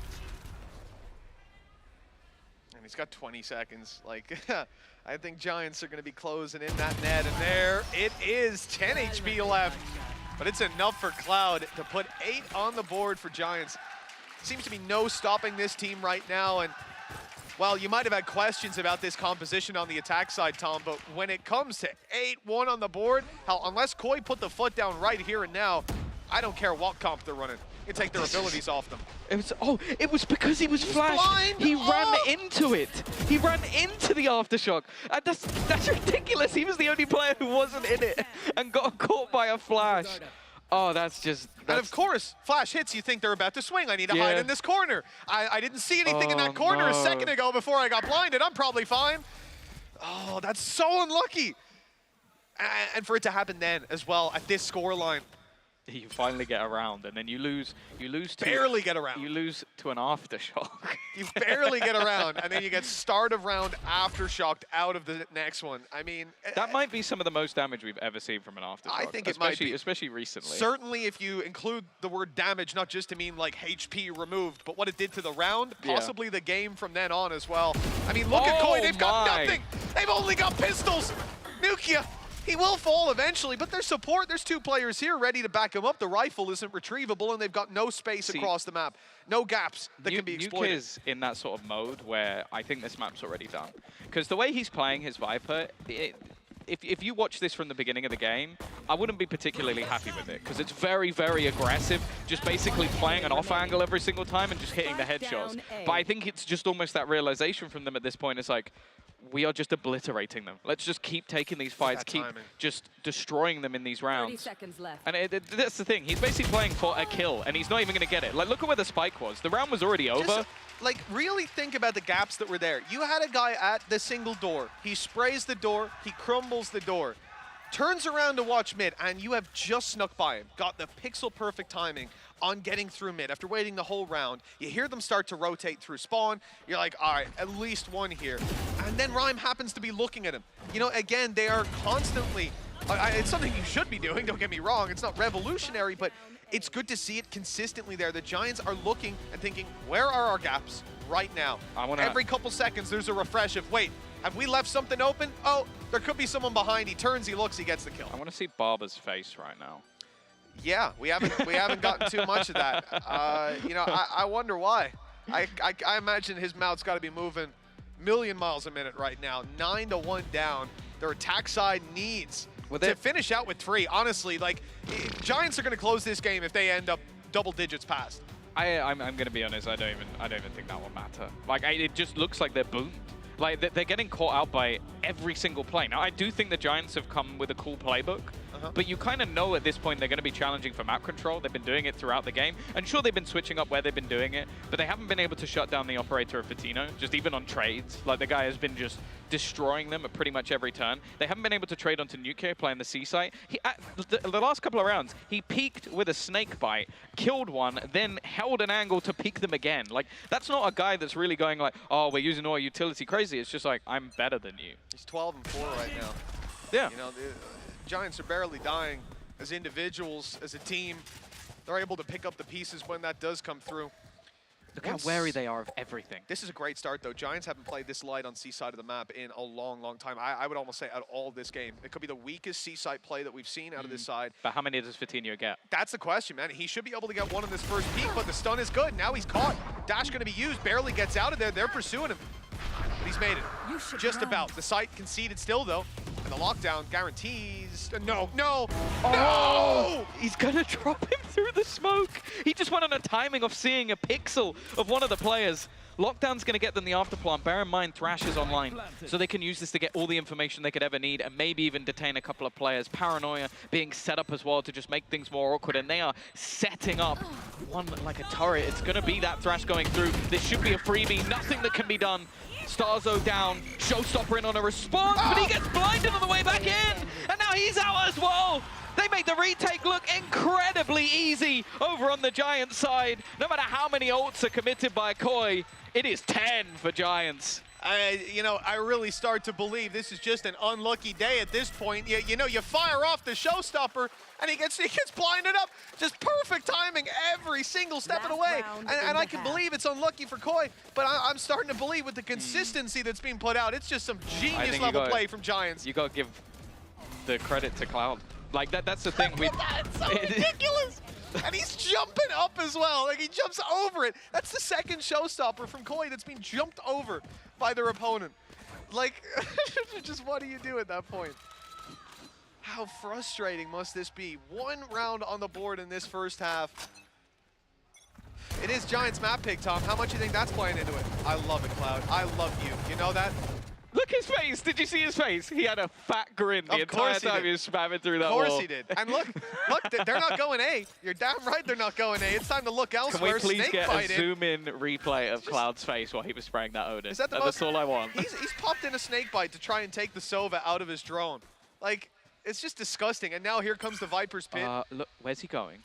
Where's he? Don't! Where is he going? That's so disrespectful. This is what I'm talking about. UK's got to the point where he just doesn't even care. Like, it's just, okay, I am just significantly better than you, so I'm going to put down a Viper's Pit that lets me peek out and take a kill. I go down to 10 HP, and I peek you again. I actually think that's strategic, because they double rotated really quickly. I think they wanted him to die, so they rush in and then get blitzed by the guys on site. I think it's just rude. I don't think they wanted him to die. That's the wrong way to say it. I think they realized he might die, but it's worth it. Rolling Thunder, here it comes. Good night and sweet dreams. You're in trouble. That's good, though. A blind stops any punish to come off the back of the ultimate, and in fact, Koi are able to return a little bit. They got players stuck on the site, though. Problems could come from there. Mosh Pit, I don't know if it landed exactly, but Trax is able to evade anyways. Move up to fight into spawn. Good foothold to fight from, and Cloud's left alone. 2 more opponents to take down. He's done it before. He's been phenomenal so far. And now it's just 1. He's low HP, though. This should be Coldamenta's round. The last of the one, but there it is. Giants again. 11 rounds. God.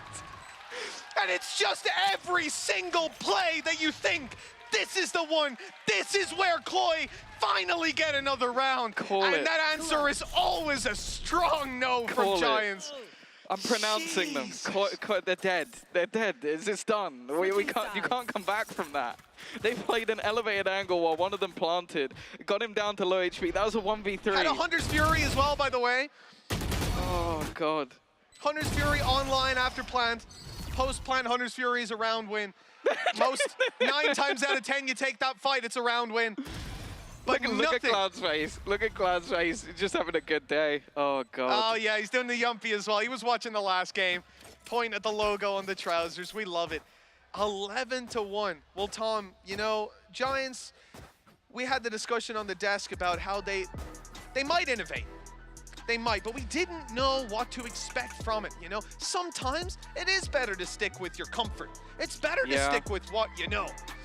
But I think it's fair to say, whatever Giants have been cooking, it's smelling pretty good right now. That's all right. Yeah, it's going pretty well. I do think that's the thing. They had a lot of cool, different combos. Like, I really like what I've seen from Hoodie and Ryan. Like, I think the way that they've been playing mid off each other has been just really interesting. Sorry, I just spotted something. You described this man as a supportive player. You remember that you said, like, Cloud, he's actually, the first couple rounds, he's actually playing really supportive with his utility. Yeah, he was. What's his KD there? Yeah, 14-3. The thing is, he's just also not dying. Like, that's the other thing. It's like he's in the late round every time because he's throwing out all of that utility. But yeah, they had a load of set plays to basically shut down A control every time it was attempted. There was something in their way. Some rounds it was an operator. The next round, it was a combination of a mosh, a stun. Then you had the aftershock round that they did through B. It was like they were consistently rotating where every single player was. And then it got to the point, I'd say maybe 6 or 7 rounds in, when UK just decided to just take off angles and kill them. And that happened for multiple rounds as well. Then it came down to retakes, and I think in terms of how Thrash has been used as well, you've seen two polar opposites. One to get them a free kill and a retake, the other to take complete map control and allow them to gamble rotations. It has been wonderful to watch, and Koi, I'll be honest, they have walked into every single trap. It'd be like me putting down 10 Cypher trips in a row and them just actively walking into each one after another. Like every time they seem to fall for the plan of Giants. I'm sure they're going to watch this back with just frustration. Like, okay, we saw them go aggressive here. We tried to adapt here. They then did that. Like it was like a perfect counter every single time. I think it's been a great game for Giants, and I think Koi are going to feel like fools. They absolutely will not be smiling after this game, I'll tell you. Cloud will be. I can only imagine. I can only He imagine hasn't stopped. what that conversation is going to be like in the green room afterwards. There's going to be a lot to discuss going into Ascent. Of course, that is Koi's map pick, but for now, we're going into half 2. I don't know if it's going to be a half necessarily. I think we might be 90% through already, but Koi have a chance. It starts here with this pistol. A loss in this is pretty much a loss in the map, but well, that's not far different from what they seem to be looking at either way. There's even a little alarm bot waiting for them on the way through. Okay, it's not going to catch him. Not going to make him vulnerable. Got good spacing on the way through. They're good to get the plant. Wingman's not doing it. They're not doing it, actually. They're making it all the way in towards the spawn. Wrapping around. Those steps are heard, though. Good information already read in here by Koi. They know what they're up against. They've got the players on C side to deter, and that actually forces them back again. But by the time they go back, Wolfen's now in position. He concedes it. And this is one of the most confusing pistols I've ever seen. Not to mention the fact that Nukia has been sat here the entire time! And now he's caught them! They open the door and he closes it on them in this round at least. 2 versus 4, one player known to be around that box. One enemy remaining. They have an idea where Trex is on this, and just honestly, everything these guys are doing works. Even when it just looks chaotic, it looks messy, they're writing their own script. But that's the thing, again, they almost bait them into, like, okay, we're going to see. We're going for that rotation back. And then just that the small, like, micro adjustment from New Kid to go, okay, well, now if they try and rotate back to B, I'm just waiting for it. I'm just in spot ready and watching for them to try and come back in. Yeah, it's done. It is done. Is crazy. Like, it's been a while since I've seen a team as in control. Because this isn't like the KC game. Be honest with you, KC played bad. Like a lot of the play, they didn't even buy half the rounds. But for Giants, these guys are coming in up against a squad of Koi who beat Navi, who've looked unreal. They look fantastic. Back into a snake bite. They basically made it so that he either gets flashed or runs straight back into util. It just seems like no matter what decision is made, it's one where you're falling into the hands of opponents. Already one down, Mosh going to be used to hold them back. Wolfen completely blind. He's forced to just rotate off with the rest of the team, and this is a free afterplant. Nobody even anywhere near the site to stop them. Fatino playing the bodyguard to Wingman, make sure the spike gets planted. For Koi, that retake really doesn't look pretty. They are missing so much. They have a nade on the way through. They spotted some players in the water. That nade going straight on them. Flash, though, out in the open, and, well, this time they end up coming ahead. Koi might actually have a chance in this round. The Stingers, a big disadvantage in a lot of these fights. They gotta use them, and they gotta use them now, running through some utility if they want to end the round. And you can just hear that spike ticking away, the time really not allowing them to wait any longer. Finally, Trex will go through that orb, lose most of his HP. And it looks like Shados is about to lose the rest of it. There you go, 13-1.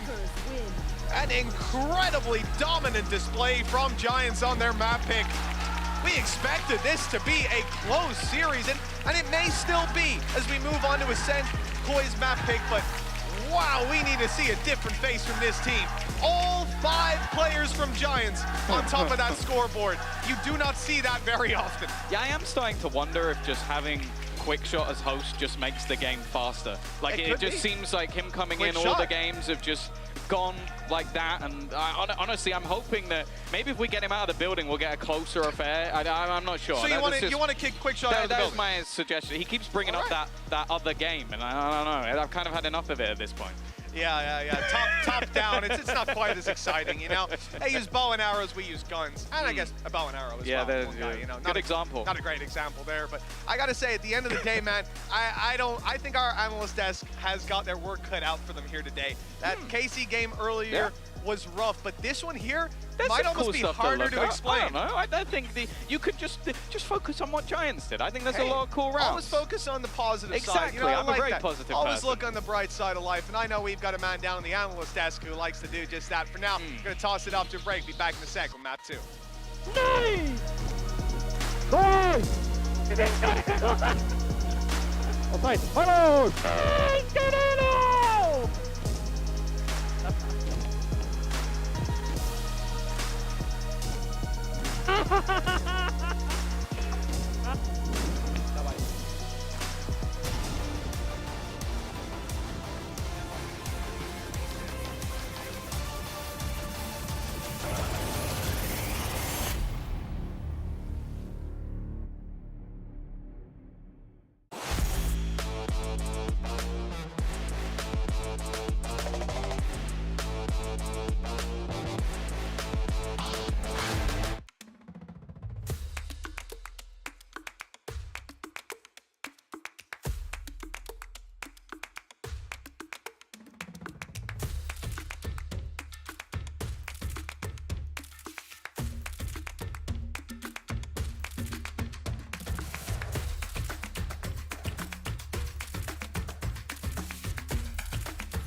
Red Bull gives you wings.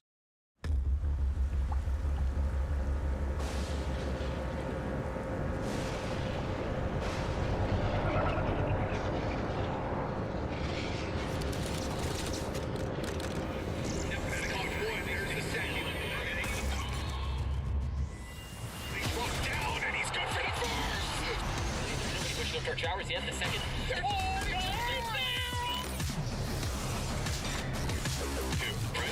Oh my god! Wait! I need to leave this.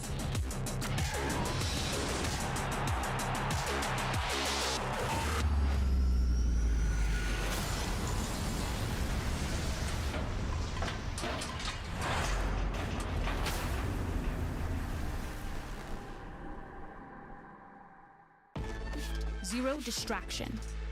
Zero doubt. Zero opposition.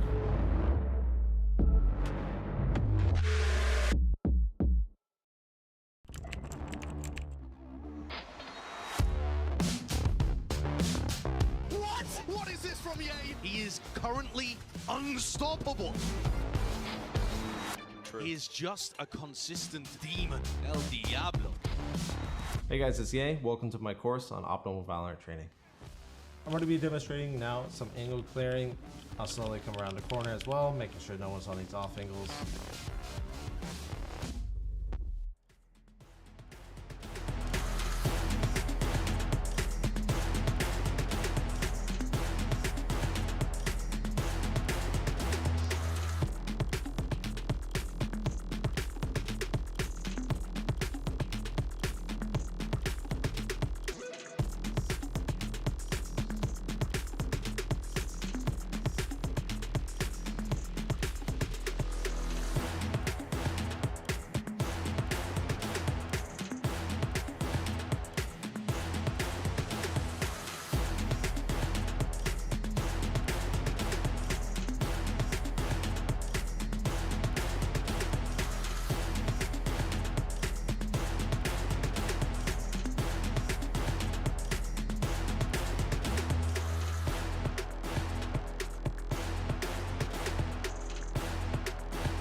Alright, I'm ready. Camera is rolling.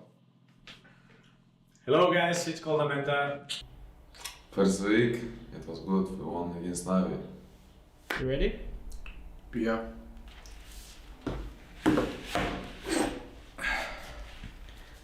So Stark, how was your first week of VCT EMEA? First week went good. We won a game against Navi. It actually went bad because we lost the second game. We were really sad after that, but we still have 7 games. It made us realize how capable we are of that being among the best in the league. So how was the first week of VCT EMEA? No comments on this one. Are you at least happy that you won against Navi? It's amazing to play against crowd. Also, when you played against Vitality, everyone was screaming for Vitality, but you know, it's good, you know, to feel this emotional. So you're feeling confident for week 2?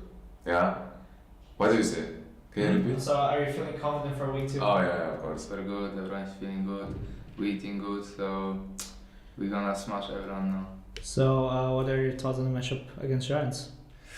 Game against Giants should be pretty easy. I think they're 0-2 in the league, so like. Are you at least confident in the team's performance so far? What's your thoughts on the matchups against Giants this week?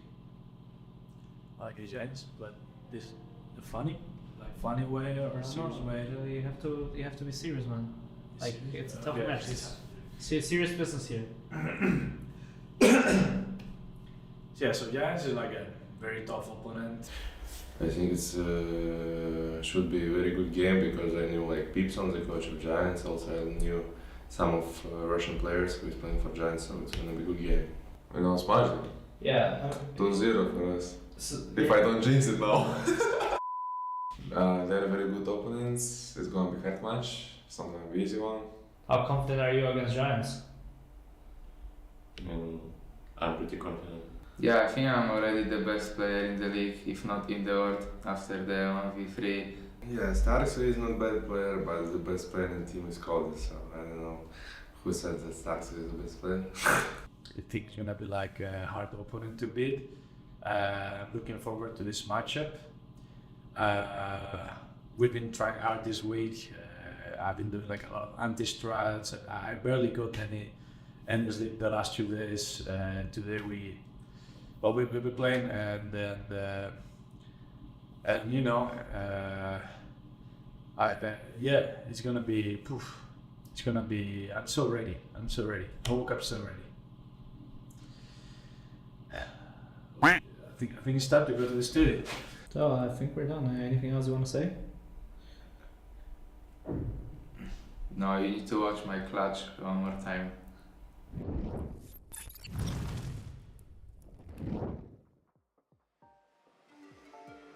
And welcome back to the analyst desk. We will jump into the post-match of map 1 in just a moment. But Mitchman very rightly pointed out that there is always somebody looking on the bright side of life. I try my best to, but watching these games, it has felt like at least one of these teams is attending a stoning.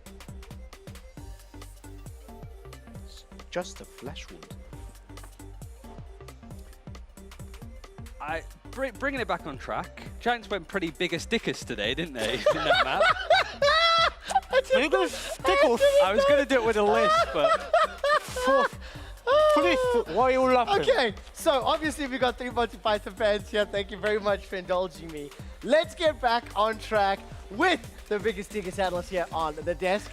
Giants absolutely obliterated that map. The first half was incredible. I think that's what we said that we wanted to see from Giants in particular going into this, is like we know that they can have bright starts, but the thing that Koi has been so scary at is being down 9-3, 8-4 at the half. and then at least pulling it back into overtime, making it look a bit closer. Here, Giants had such a dominant half, and they didn't let Koi slip back into it to get their momentum going. It was just Giants full control of that. 4 of these rounds were retakes after the plant. Lothar, what did you make of them? And I mean, the casters were saying a little bit of luck, but also a lot of execution on the side of Giants. It's actually even more because we have seen 6 plants, but 5 were defused. Right. So it's even more impressive when it comes to like the ability to retake those sites, and there was some really, let's say, heroics at play as well, like this 1v3 over here. But in general, I'm very impressed with the way that Giants were able to condition the opponents with the way they were taking space on A main. They were able just to make sure that the opponents are afraid of taking any space in the early game. It's one of those elements as well of just even though one map has been played, we've been looking at the other playoff contenders, so we say, like Vitality losing to Foot, Na'Vi having their moments, Fnatic looking as dominant as per usual. We want to see Giants, who are still 0-2 in a series in the tournament so far, actually pick up wins, but against somebody like Koi that's also competing for that playoffs position, to take a map that dominantly is such a good sign. And Koi feel like they're waning a little bit. Yeah, very much so. Now, it's interesting because whenever we do have a post-game here in VCT, we obviously have that highlight reel for the whole match.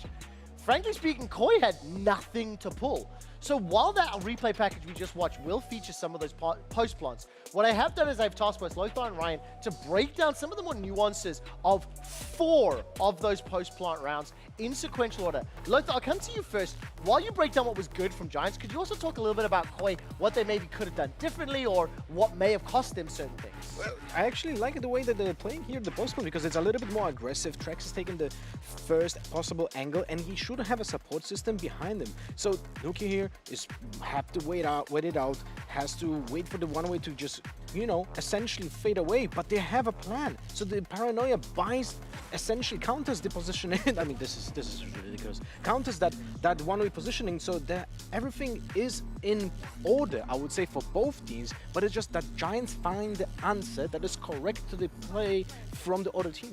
I think the majority of these are on the A site as well, which my question to you, Lothar, is Koi, even in their series against Na'Vi, planted over on the A site and never won. It was always diffused. Is this Giants having really good retakes to an extent, or Koi just having pretty poor post plants after they get the spike planted on A? I mean, in the previous one, I don't think you can blame them for anything. In this one, it's pretty tough because it's a 2v3, and even though they use all of the utility to go out and be the aggressor, it still has a disadvantage. So I think so far in those 2 rounds, I think the play was correct. It's, again, Giants just being efficient, playing with their cards correctly, and they're winning because they have the advantage from the beginning.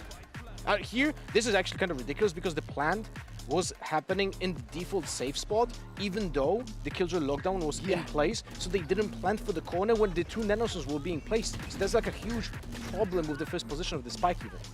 Some of the flashes that came in from Hoodie as well, like top of the ACS sheet, also winning fights when he's like fully flashed, he's been able to sort of do. But I think it's almost like a level of patience. There's so many teams that once that spike's planted and you're on the defense, you have to sort of rush. Here is where you can feel the pressure. This was so sick. Cloud playing through it. I also really love the point that Tom was making in game. Just talking a little bit about the utility usage that this Gecko was at least finding. I mean, look, what was it, 11-1 on the half? Phenomenal performance here. Koi really getting smashed. They're going to have to find a way back into the game.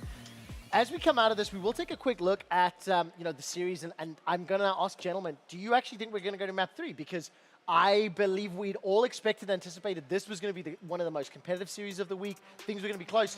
Now I'm starting to wonder, like, do Koi get in their own heads?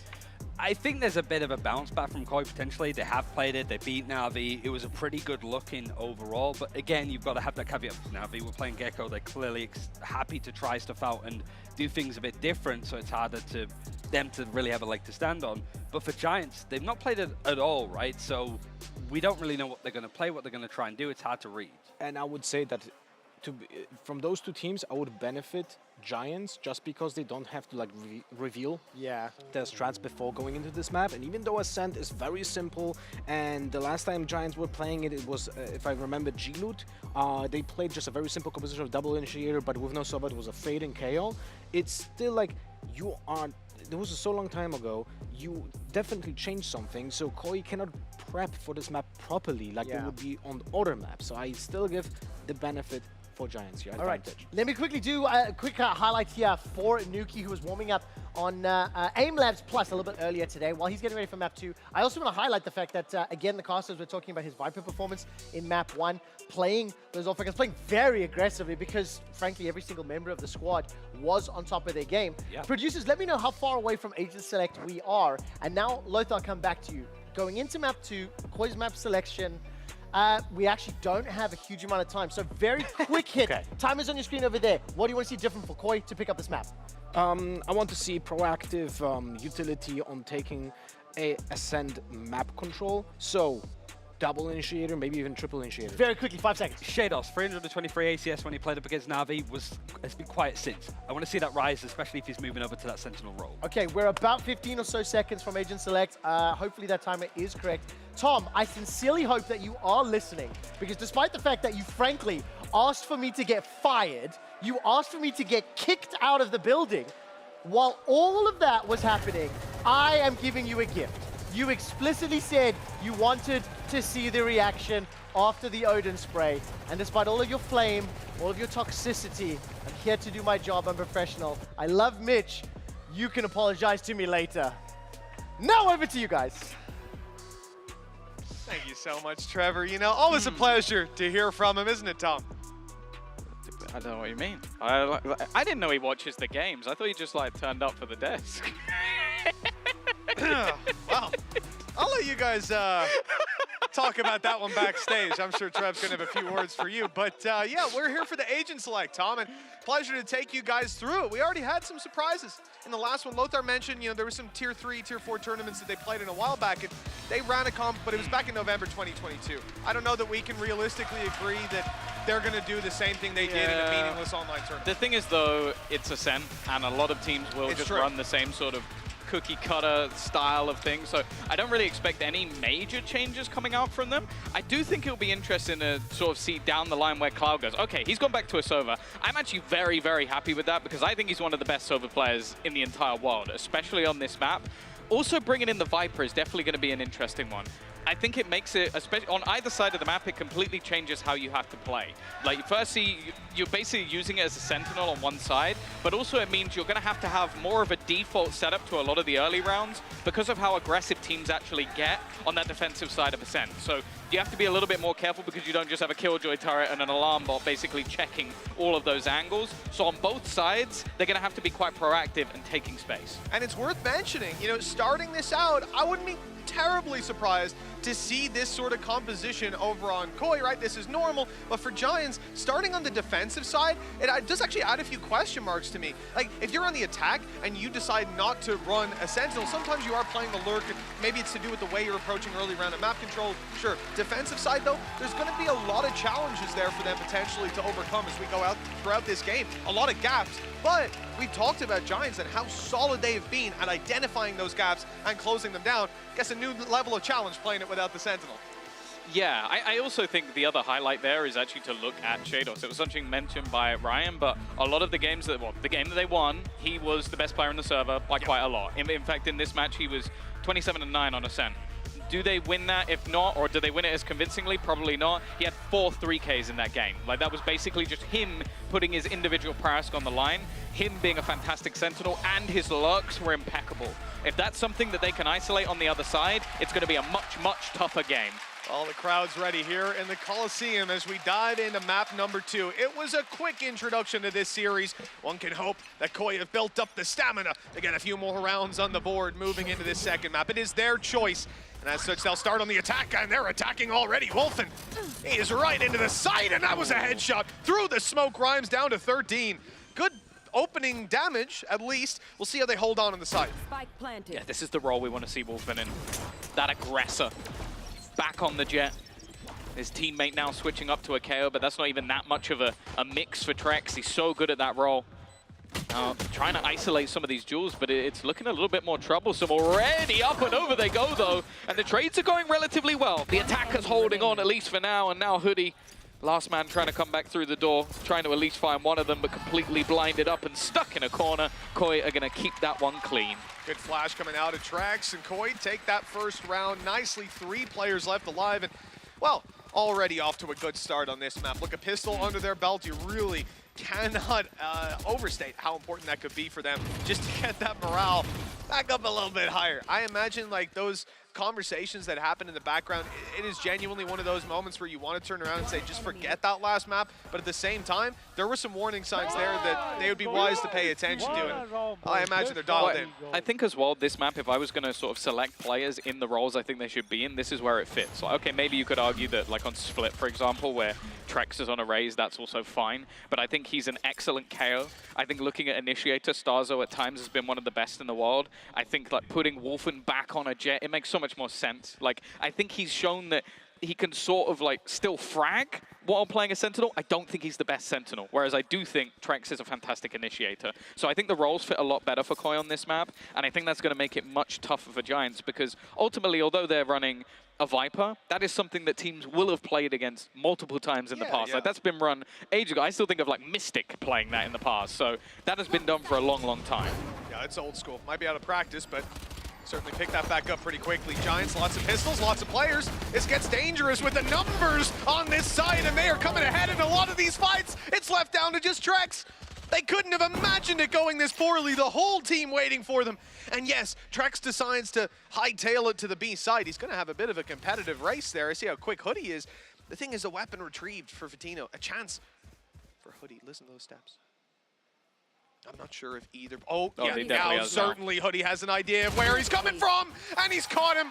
And weapon upgraded in the end, and a fantastic answer back. I said the pistol was important for Koi. Build up some morale. Well, that one's gone right back down the drain. See, I can be honest and admit, those are the sort of rounds I see no investment. I'm like, okay, you know what? I'm just going to talk over that one. Yeah, I'll talk about different comps, different ideas, and yeah, just a stack up coming in on the other side, and basically just walking face first into it. We're going into a Logitech G power-up round, and well, I'm seeing Starzo with the best buy on the team with a Spectre and Light Shields. Yeah, that's not quite what you want to see, is it? Solid round 3 coming in here. Yeah, good old Koi. Wow, back to their old tricks. You lose that second round, and I got to tell you, from this point forward, they're gonna be desperate to have some clutches, have some big plays, get themselves back into it, because it can be deja vu with that last map anytime now. Round 3. Light weaponry, and Koi taking it slowly. They're spread out in a default, holding B and A, looking for some control of mid. This is a desperate round where you just hope they make a mistake and give you some picks. Yeah, it's like Shados is close to getting a lockdown. That's about all I've got. There's something to play with. Okay, maybe if they pull off some magic with the Sheriffs, then they could do something here. I think it's telling that they don't just take that orb on A and lock down A, right? Like, this just isn't a round you want to be committing anything to, really. I mean, that is unless you find a killer too. If you find those openings, sure, we can talk about it. Just look how passive the hold is on the other side. They know how much of an advantage they have with the weaponry, so they've got multiple players just sat up top waiting to play those range duels. Like, this is a good read on the scenario. It does give quite a lot of space, but ultimately that's fine when you have this sort of weaponry. You see there, like, they're able to force a lot of duels, but you just can't win them with those weapons, short of a really well-placed shot. That is 2-1 to Giants. They started it out by losing the pistol in the best round that we've seen from Koi in this series, Tom, but I hope we see a better one pretty soon. This is a buy round at least. Full rifle's going to be invested into. They have got an operator to fight off against, though. Fatino already got that out. Fatino. Listen, I got some messages, okay? I'm trying. Fatino. So this isn't like Shalabi. No, it's not. My bad, Shalabi. My bad. My bad. As long as it's not quick and brief, we're fine. All right, now. Gonna relax yourself. 4th round, rolling in. Giants, nice and passive. Again, we saw some spots around middle, some operator duels, so it's a good thing that smoke goes up, or we'd be losing a few players on that attack. For Koi, this is such an important round. Oh, he got so much information already. I mean, the knife doesn't do too much. It stops the drone from getting any more, but he'd already seen more than enough. Very passive hold at the moment. New kid. Been feeling confident. He's just going to deny their push entirely, but it didn't seem like they were going in this direction anyway. Lockdown available if they'd like to use it. Hoodie's going to just try and slow them a little bit. Cloud waiting, but they're somewhat trapped within the site. Never mind, he's stuck, and yet he's still finding damage. Managing to destroy a couple of players, and can he get into the corner? Yes, he can. So they're going to know he's here. Full information available, but they haven't really taken the space desired, at least. Hoodie, all he really has to do is stay alive here with the flank. It's Sublime from Coldamenta. Wipes out a couple, make this one even. Hoodie, they just have to clear him out, and they might just have the round. And it's going to be left all onto Vitinho 1v2. Dash just faded as well.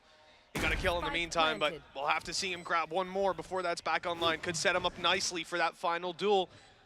But isolating these fights should be very, very difficult. They want to group together, make sure they're not giving that op a chance to reload and go again. It came close, but not close enough. Cloud burst down to the Sheriff. These players aren't even low. I mean, this has to be 2 headshots dealt with incredible precision. And as that timer ticks away ever further, I think he's making the realization this one isn't going to happen. Koi, they fought hard for it, but they've got themselves that second round. The only question is, can they get out with their weapons? Where do they decide to go? And is it into that operator? For now, it looks to be. No.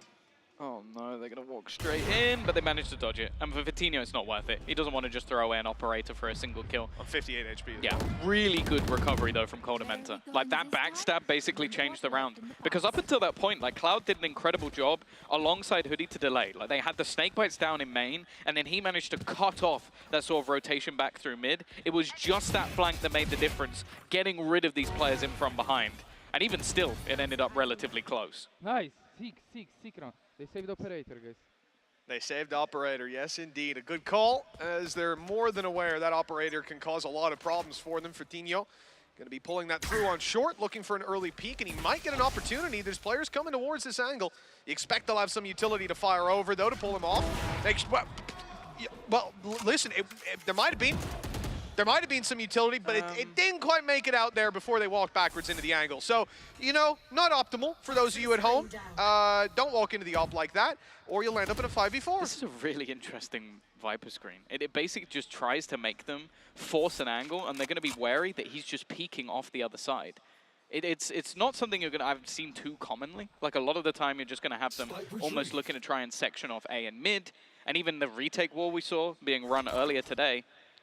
Definitely a bit more common, but I like the idea. Okay, caught throwing a smoke there as well, actually. He's not really able to do too much, but the paranoia went out on time for Rhyme. He's good. Picking up a kill, slowing the push, and his teammates coming in to help. He's helping them out. Gorgeous stuff. And Giants with another successful hold. The blitz attempted by Koi just didn't seem to put the pressure that they expected. And again, the timing was great. When they dashed in, Ryan was literally ridding himself of a smoke. He was throwing it out, so they had him dead to rights. No ability to fire back, but switches quickly to his paranoia, thinks on his feet, and ends up dropping the spike with a whole bunch of time left on the clock. Koi have no choice but to save. They're also just giving them nothing. Like that's the thing. A lot of the time when it came down to what Shados was able to do, it was like a lot of lurks, a lot of being able to sort of catch off rotations. But the rotations so far from Giants have been very safe. They've also just made sure that any aggression they have, once they get an opener, they don't really do too much more. They play off the back of the fact that they have those double initiators to be able to give them that extra little bit of information. So 3-2 now in their favor. And also, they just seem confident in their actual site holds. Like they haven't been really varying up too much what they've been doing. A lot of it has just been one player above the balk, one below, and that's all they've sort of done, just having those crossfires and having a bit of a switch up of maybe a player coming in through short a couple of times. The context of how things started here in the previous map, I think Koi will certainly not be feeling comfortable. I do wonder in this round, though, if we're going to see some investments. You know, they've got rifles. If some ultimates very close to being online, some online. Shadows. I don't know how much that's going to do with the Classic.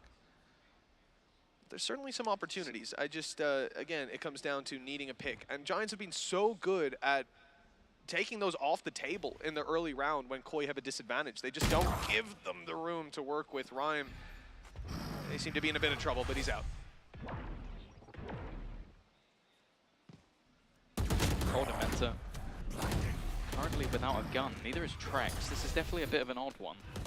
Seeming like they're trying to hold on to some cash for the next round while still playing with these extra weapons. I have the spike. Or being retrieved on one side.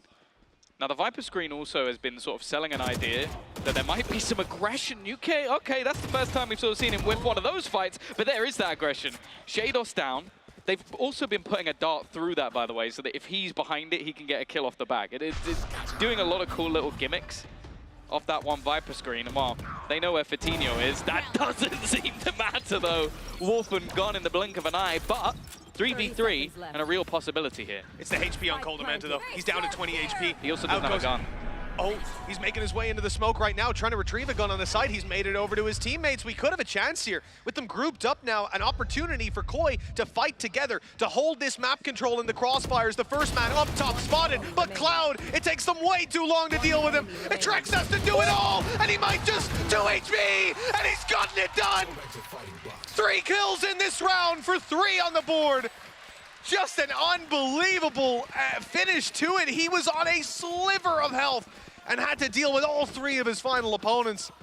Made it look, I wouldn't say easy. No, he definitely but he made it look good. Hey, look at this. He got the first guy up top. These good first headshot. 2, yep, now close your eyes. Close your eyes. End the clip. There you go. Easy. 2 HP as well. Oh, that's got to be frustrating, but a huge round on the side of Koi.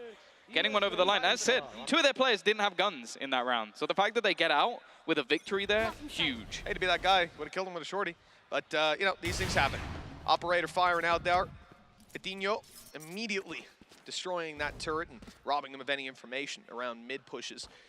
Also giving them a little bit of a worry in the back of their mind when they do go to peek this, even though it's Nukia there. They know it could be a scope.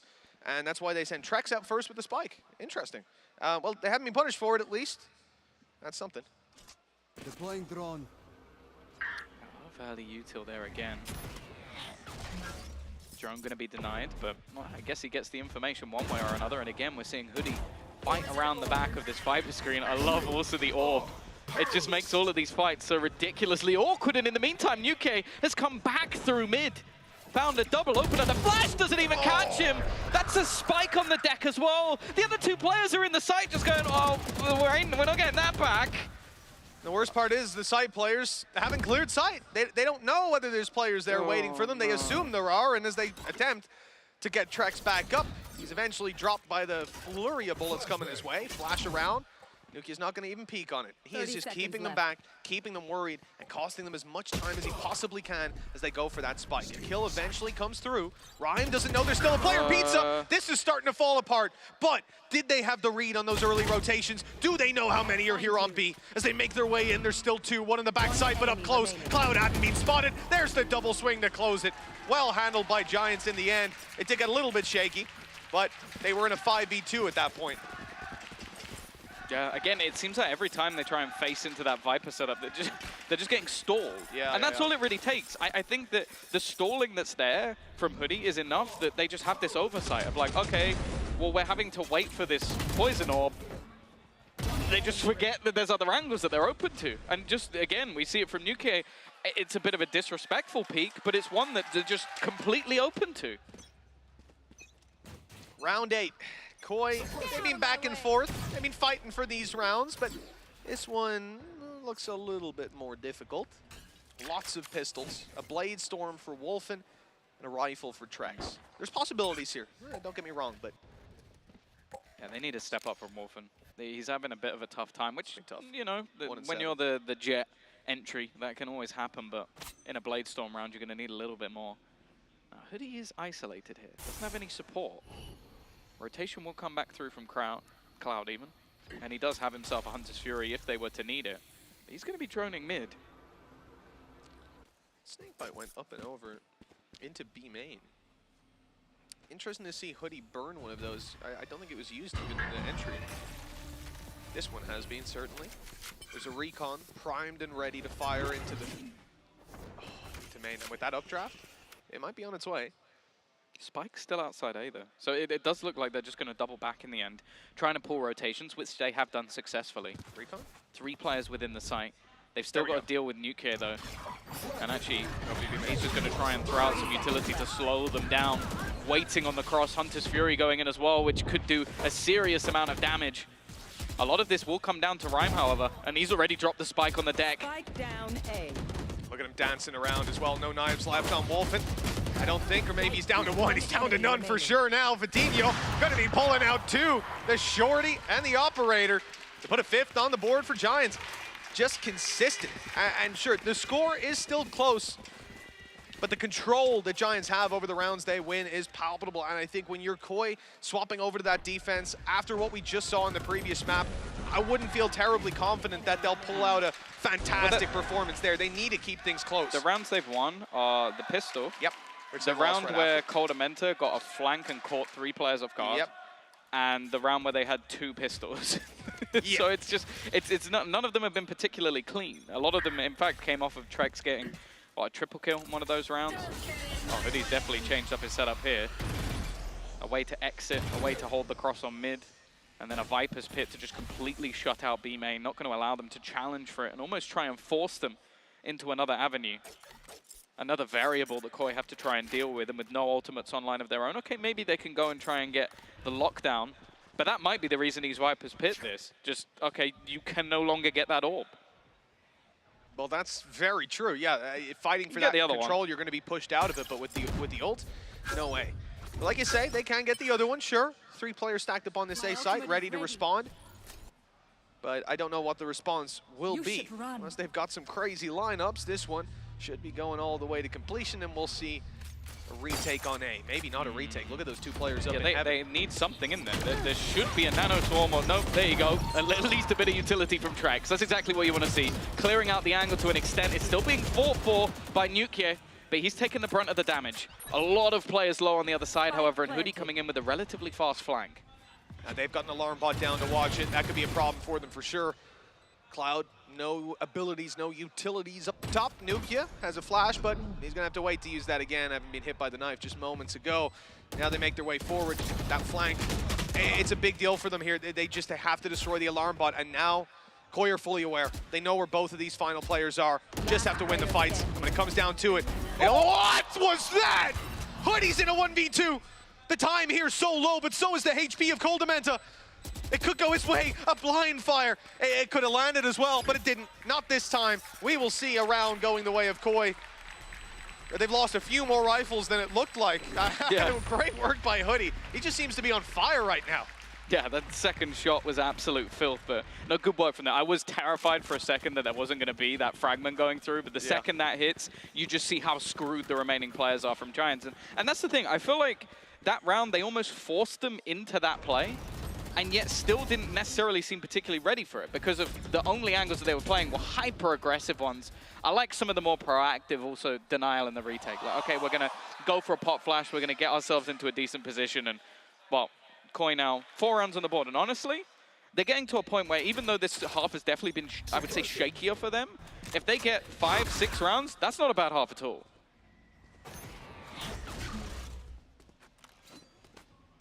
Still anyone's game. Koi doing well not to let them run away with this on the other side. Certainly putting up a better fight than the previous map. Expect that, though, when it comes to their map pick. It's not that hard. Yeah, look. But round to round, you know, they've had rounds that you can write home about now. They had that last one. It looked good. This time, the idea seems to be splitting over to the B side. All 5 players making their way there with 1:05 on the clock. Giants, not heavily stacked up, but the main problem is Hoodie. Again and again, this guy has just been an impenetrable wall for this team. They send 1, they send 2. No matter what, Hoodie will drop them. Yeah, he's literally solo again. Util to deny.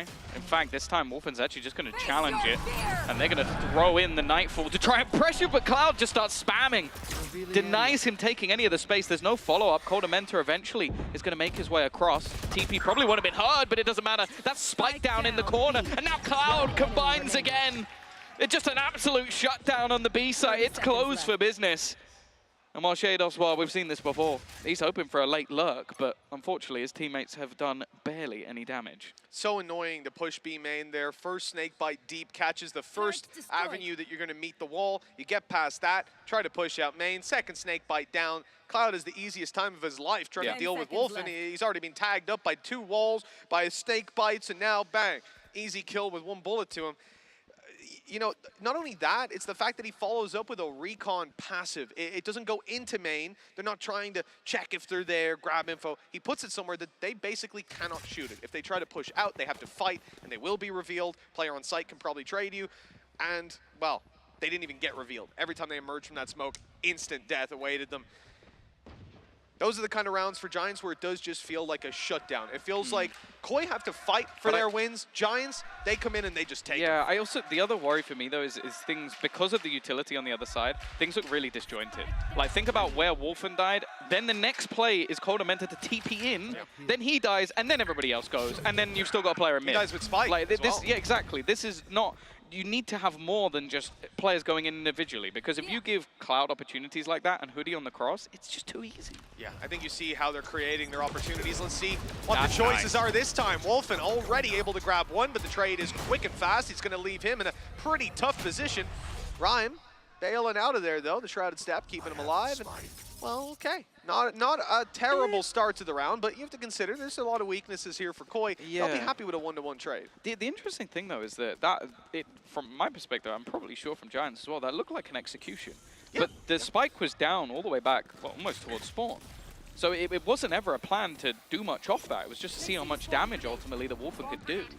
Instead, they're now going to put the pressure in. They've TP'd past again. This has been heard, and instead, Hoodie is just happy to wait for the rest of the players to cross. They're just unable to clear this man easily. Finally, he's gone down. Do they even know Cloud is here? No clue whatsoever.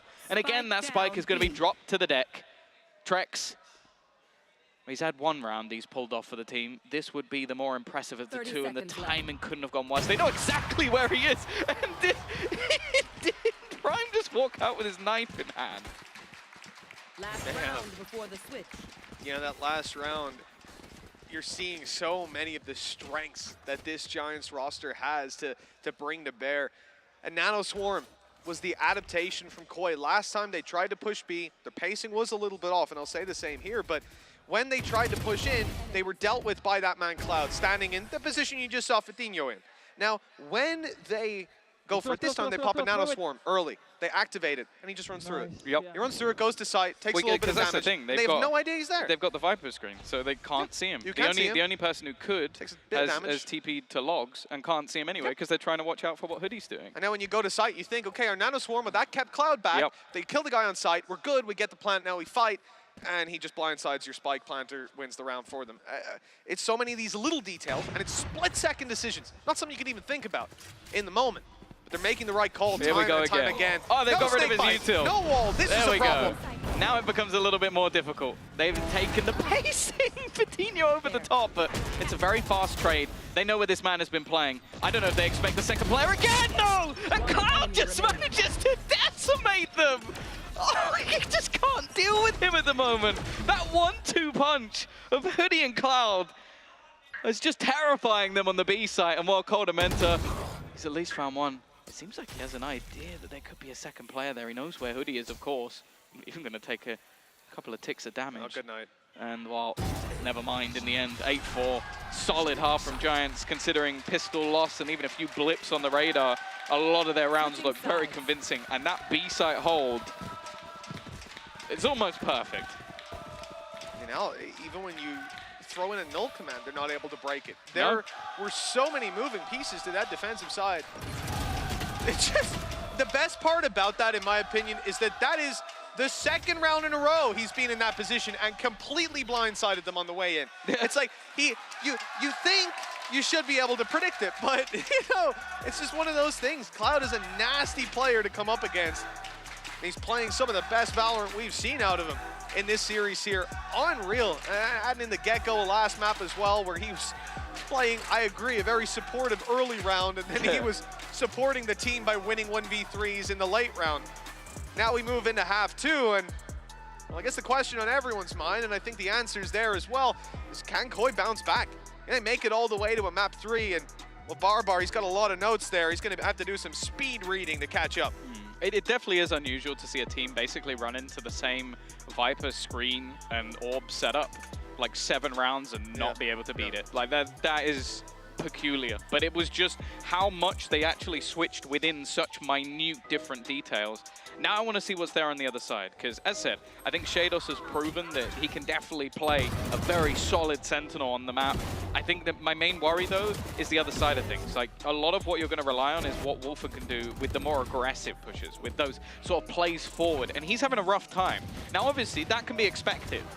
It's whether he has that ability to turn it around. But I do have some confidence, as I did hear he is the Bulgarian Player of the Week. I did, consistently, you know, week in, week out. And, you know, holding the title is even more impressive than just taking it in the first place. So, yeah, you got to give props to him. But in this game here, Tom, do you think we've seen that Bulgarian pride, that #1 representative? He can. He's 2-12 right now. It's Second half. Defensive Jet. Get him that operator. Give him an opportunity to shine. On the attack side, it can be hard to get your Jet rolling. So once you're getting the space, that's all that matters. And sometimes that's not in your control, you know? Gotta say, impressive from Giants this whole series. And we had it from day one when we saw them play. We just said they feel different. They look like they're playing clean and concise Valorant, which isn't something I've seen from this roster before. But that's the thing. I think the expectations on Giants changed because they played 2 top teams and lost, and then you start to have your doubts. You lose 2 games in a row. Even though some of those games, especially versus Na'Vi, were incredibly close, a lot of expectations started to go down on this team. I think if they win this one cleanly, I think then it's back on. Well, remember, Koi is the team that opened up this tournament by taking down Na'Vi 2-0. Yeah. You know, this is not a walk in the park for the majority of teams in this league, but Giants have made it look easy so far. This is Koi's map pick. Now moving into half number 2, Giants look fantastic, but their attack could see a different face to this roster. Walk the smoke. There's only Trex here. No one else is on the site. They were basically expecting that one piece of utility would be enough to deny them, and they just walked through it. I don't know if that's just a hard read coming out from Giants or something they've seen in the past, but they've just gone after Plant for free. Such a terrifying prospect, but oh dear. Main is taken. Okay, a foothold for Koi to fight back from. The spawn was just paranoid. They don't want to fight into it, though. Staying on the stairs, they've got a player up close to Coutinho, and he's hitting all the headshots, one after another. And that's got to be another nail in Koi's coffin. 1v3 for Trex, 10 HP. And just seconds away from meeting his end. There it is, Cloud to deal the final blow. The pistol round of half 2 goes to Giants. I don't know if Koi are going to expect the same round 2 success their opponents got against them. I feel like the Giants editors are laughing right now because that's perfect for some sort of frag montage transition. Oh yeah. Dung, dung, dung, and then it just transitions into something else. This was just gorgeous from Vitinho. The crosshair placement could have been better. The read on where his opponents were, like, the man's on fire right now. 13-4. Like, we've been hyping up Hoodie and Cloud. He's just taken top of the board. Just takes one round sometimes, one round like that. Cold memento. Okay, that's a good response. Pistols here for Koi. Remember, I said round 2, Giants over. They were in the same position that Koi are in right now. And they managed to come out ahead. They actually had less to work with. Yeah, they invested less in the round. This is not a round that's over and done with, and Koi already opened it up with a solid kill, with Rhyme down, with no smokes now for Giants. You know Vitinho's feeling confident when he invests on a Jet into a Guardian going into that second round. That man believes he's hitting every heady under the sun. Of course, they do talk about his one-taps, at least in that previous round. There's 3 of them to write home about. We'll see what more he can do on the way through to the site. Cloud burst used to cross over, but Shados still lands a kill. And now, well, a few more than he was expecting perhaps there. Vitinho realizes it's not going to be the fight that he wants to take, but Starzo around the smoke. Smart play, good damage, and he's almost walked out with 2. Yeah, this leaves Vitinho in trouble. He's slowly being pressured, wrapped on, and he's not going to get anything with the Guardian. They've somehow managed to do exactly the same back. We said it in the last, that we maybe didn't focus, or I didn't focus enough on that second round because I was expecting it this time we were watching. Yeah, we were ready. We're ready. Learn from your mistakes. That's all you got to do. And I'll tell you what, Giants, they got a few things to learn from that one. Thriftied by a few Sheriffs. But a great hold on the site. It has to be said, the damage that was done was ridiculous. I didn't think they'd be able to get away with nearly that much, and it's Starzo dancing around the smoke, staying alive as long as he did, made it easy for his teammates to close it out. Now the Logitech G power-up round well, I mean, that just feels like rubbing salt in the wounds of Giants. They're coming in here with just some pistols. Are you saying that you don't believe they can win this round? Do I believe they can win it? Sure, but I don't think they've powered it up all too much here. This is a power down. This is an energy-saving mode.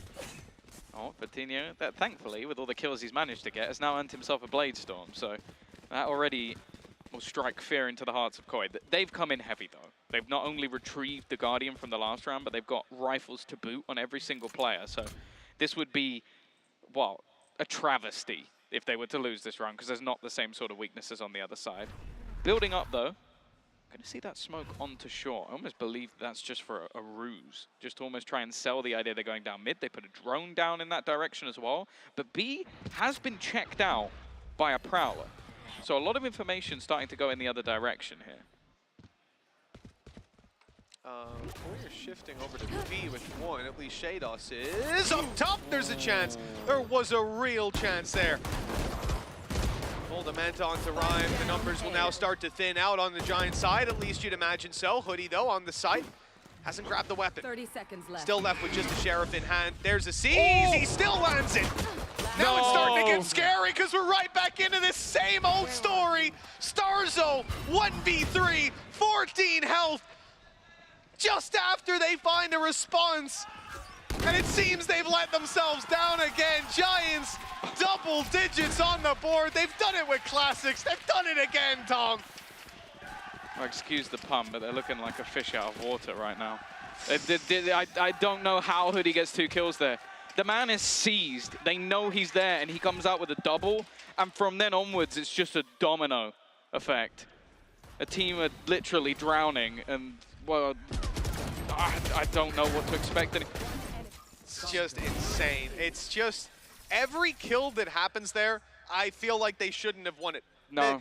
Especially the first kill for Hoodie. Never mind the second one when he seized. He fired a shot, missed, and then just RNG'd it, like right-clicked in Overwatch, just hit him. It's funny as well, because he's been someone in this team recently where I think there have been some questioning his performance, but today he's been unbelievable. Both maps having a fantastic, but you could say that for everyone. Now, Wolfen's trying to take this one into his own hands. I feel like he's about to get a very nasty surprise. No, listen. Oh, he's been revealed. Oh, I think his teammate missed shooting the dart. That aggression there, you know, 4 kills on the board. This could have been his moment. Light up that scoreboard, get back on it. What do you think of the Ares buy? I got to be honest with you, not a fan of the Ares. I like everything else in the game. I like all the wall banging guns, but I'm just not. I'm not there. I'm not there for it. I'll be honest. Not enough ammo. Doesn't do enough damage to me. Okay. Never works out for me when I go for these kind of plays. We'll see what Starzo has in store for us. Okay, there was a chance, but only a little bit of damage tickled them up, and now they're up close. How's he alive? Already on him. Okay, there's one for the Ares at least, but a whole lot more to deal with. Okay, a little bit above. Just a small bit. Did I mention the recoil? Did I mention the recoil? Because it's not great. Oh, you know, if he was like a few inches taller, maybe if he was like 6'7", then that would have connected perfectly. Cloud almost got a kill with a snake by shock dart. Almost. It landed right beside him. Well, still, a 3v2. Cold Mentor on an operator. Definitely not the gun you'd want to see, and I think he's just running away. Looking to try and just hold on to the gun. Trex seemingly sticking around, maybe trying to just make this one as costly as possible. I almost feel like at this point, that's null and void. Like, you've got a couple of players on 4,000 credits for Tino, 3,850, and that's before they get the finances for winning the round. So the damage isn't even going to play that much of a part. So just going to try and hold on to that. Something extra for the next one. The remainder should be able to escape without too many problems. And Giants, well, they weren't denied by the Ares. Okay, Cloud will go down. At least a little bit of extra cost, but as I said, it won't impact things too much. No, look, they're sitting very pretty on credits right now. Multiple players up and above 6,000 when they came out of that previous round, and after investments, they still have more than enough to follow up the next round with a full buy with operators, and that's excluding. So, at this point, you don't even get to come into this round. Right now. Open city, guys, open city. Yeah, good calls, guys. I mean, we don't ever talk. Yeah, good calls from the start. You know, the thing is for Koi right now, it just feels almost impossible to get back into this game. They need to look completely different in the coming rounds, and they're starting it off with so many weaknesses, and they don't get the ability, like I was going to say, to beat Giants once and force them to an eco and They're steamroll just around. going straight in. It's just a direct take. They know exactly where Cold Mentor is. He's under so much pressure.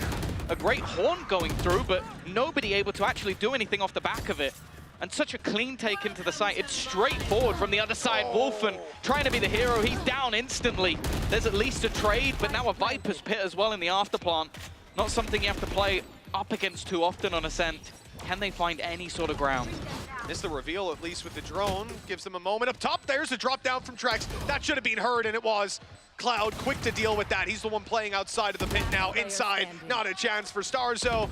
And Shados, he's picked up the operator. He's picked up a few bullets to the back as he tries to flee the site, save the op for the next round, and it looks like he'll be successful. Just about in his endeavor, so long as he keeps forward. Oh, Rhyme seems to have a decent idea. I don't think Still he can got a get long there, way though. to go. The time, the spike should be blowing up any moment now, and that'll buy him the final couple of seconds. He'd have to make a mistake now.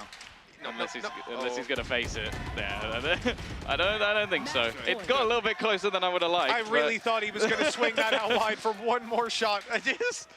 Thankfully not, but even still, Tom, 7 in a row for Koi now. Yeah. They've got 6 in the series. I love the change of pace. Like, you got a Viper's Pit, you go, okay, let's just barrel in. Really aggressive, catch them off guard. Because think about how Giants have been playing the rest of this half. It's been very controlled, patient, slowly taking mid, like evaluating their situation and then executing. This time, run A. They just go straight in.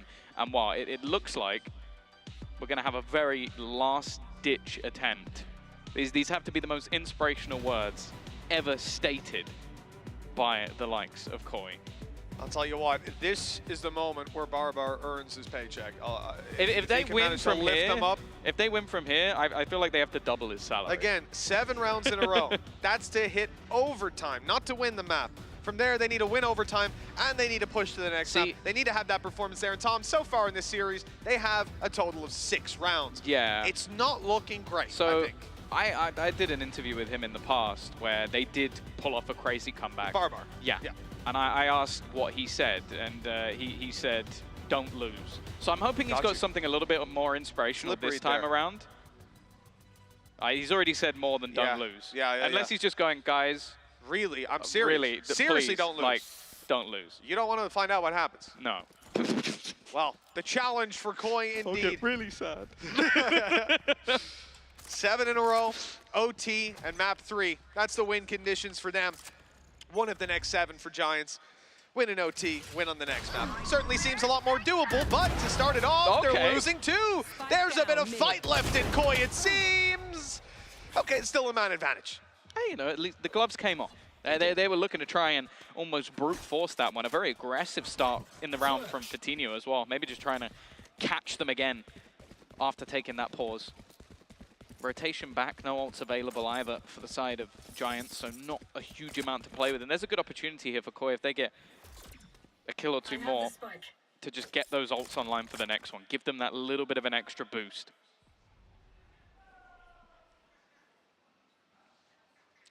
Almost has his ulti. Not too much else, and that is not great. 2 out of 3 spotted outside of the A site. Huge amount of information to play with. Well, they now know that all 3 players are there, because the only one they didn't know about was the KO. So they do have every single piece of information they could ever need. Rhyme attempting to TP into the site. Gets the information at least. Pinged up again. Spam coming through from Trex. Bear in mind he's low. A little bit risky, but it seems to work out. Baits them into the push. Rhyme has managed to trade one back. Again, still keeping this one relatively close. I'm surprised he's actually still alive in this scenario. A chance to find Starzo, and now it's all onto Hoodie. He's been sublime in this series so far, but a 3 HP clutch. It should be impossible. Good swing on the door, that's it. Starzo knew he had that one on lockdown with the shorty. 12-6, one more of many to come, perhaps. Chances for Koi as they push it all the way. 6 more needed, 3 ultis online. Economy looking good, but like we said, it's not easy up against this team of Giants because they built up that massive credit advantage. They are going to be buying again and again. You don't get to have 2 opening picks, close around and say, well, now's the easy part. No, you just lock and load again, Got to keep running it down, and you know in the back of your mind, eventually, there's going to be a mistake on your part. Can they go 6 rounds without that happening? Oh, we'll have to wait and see. Still going to have a Guardian for Trex. Still unable to get that perfect 4-buy online. And a relatively passive stance as well from them. Wolfen even doesn't have his operator anymore. That was one of their main avenues of being that little more aggressive. He does have the Blade Storm available, but you can see how patient Giants are being. Obviously for them not having a Sentinel, they kind of have to play more of a default. Yeah. They can't necessarily be quite as aggressive.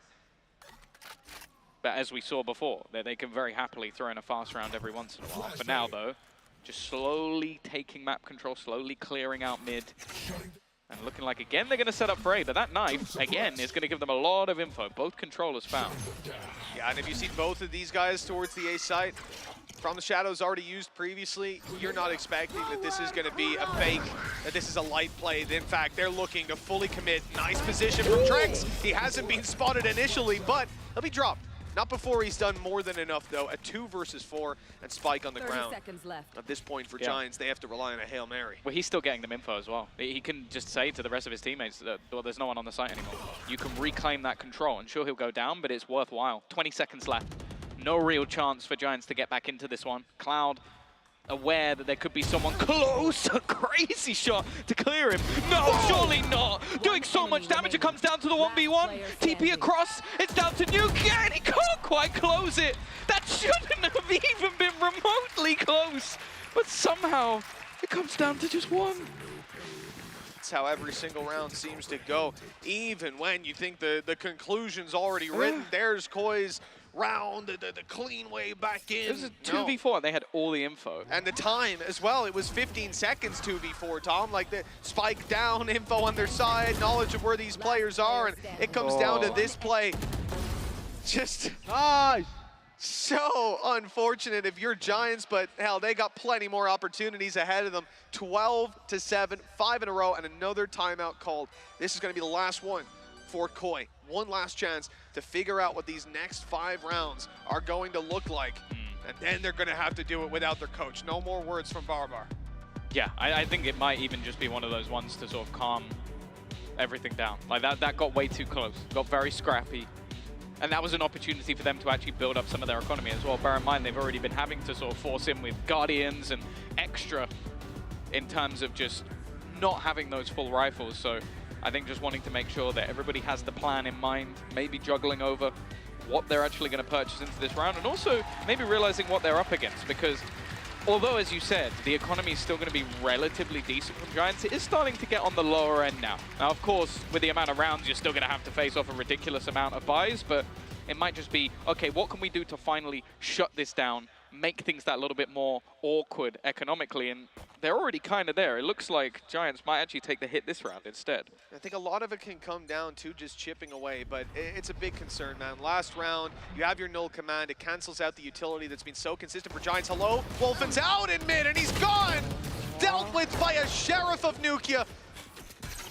And I mean, that's just a player dry swinging out bottom mid, spotting your op. That cannot happen. No. And not in a round like this, Tom, when you're already, like we said, Koi can barely afford to make a mistake, and the first one is very much made here in this round. He's playing off the contact of the turret. He's going to try and just find the wall bangs. It's beautiful. I love that setup. It's one of my favorite setups. The turret gets contact, a free kill off the other side. Vitinho's hunting, though. He just wants to take him out. Well, he had a rifle with no shields going into this round, but has just managed to find them an opener onto the site. They've still got their controllers to try and allow them to cross as well, and Vitinho's just marking the positions that they could look to try and push through. Look at the spot from Hoodie as well. You gotta keep in mind there's a rifle on the site. Like, he's gone to get it now, but he was stood there for a second. It was about containing the info. Now they've got their wall to keep these players out a little bit. Ult's gonna be popped through. That's an ambitious one. It's just for the information, I guess, and well spotted. Should know there's a good amount of control towards the back of the site. And they know there's one towards the stairs. At this point, everything, the boxes seem to be ticked. It's only about following through on the kills, well handled by Koi. 8 on the board, 4 more needed. Yeah, slowly grinding things out. And that's the thing. The closer this gets, the more pressure goes onto Giants. That's the thing. It's like, ultimately at this point, I think us, many out in the arena right now, and probably the majority at home as well would have thought this was done. But they are slowly managing to climb back in here. This is the thing. I think it was meant to be one of the players watching from mid, but gets blinded and just flash, goes, yeah. I'll see you later, bro. Yeah, I said it was a dry swing. I thought it was. I missed the flash. So at that point, you know, fair play. Even just getting the guy over on the arch to swing back, to turn around for that split second, bought him the time to get the kill. 4 rounds in a row needed. Odin in play for Starzo, a little bit of an upgrade. But like we said, Giants, again, they've got rifles. And this thing here, the ultimates, they should start to come online. You've got a Blade Storm here, null command for Nukia. And already, those are some dangerous options for them to play with. Soon as well, we'll have a Viper's Pit to play on Hoodie. If things do go that little bit closer and Koi push up to your double digits or There's get so a 12-11. much setup just to give Vitinho the space. Shock Dart to destroy the alarm bot. Smoke down as well. Knife tells him there's no one here. He can just continue to take the space. The rest of the team following alongside him. Shados, though, has done well to open up. Has a little bit of support. In fact, Trax is going to go flashing through. It's a beautiful little combo of utility, giving them a huge advantage in this round. 2 players remain. Rhyme could try and TP to the other side of the map, but they are not too far away, and he's going to give Hoodie the opportunity to try and find something here.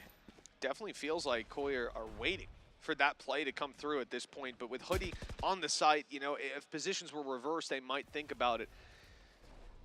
At this moment, they seem very much to be looking forward, looking into the B site to take that control away. At least they can play it together. Smoke back online.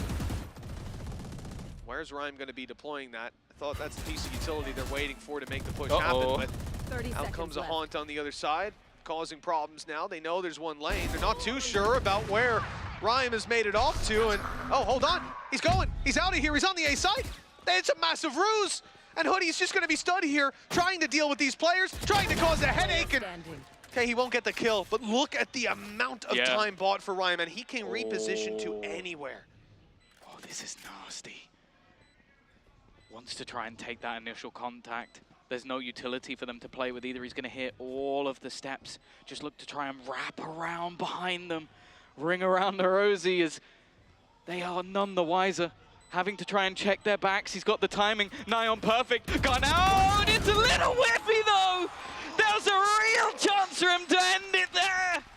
But instead, Koi march on a little bit longer.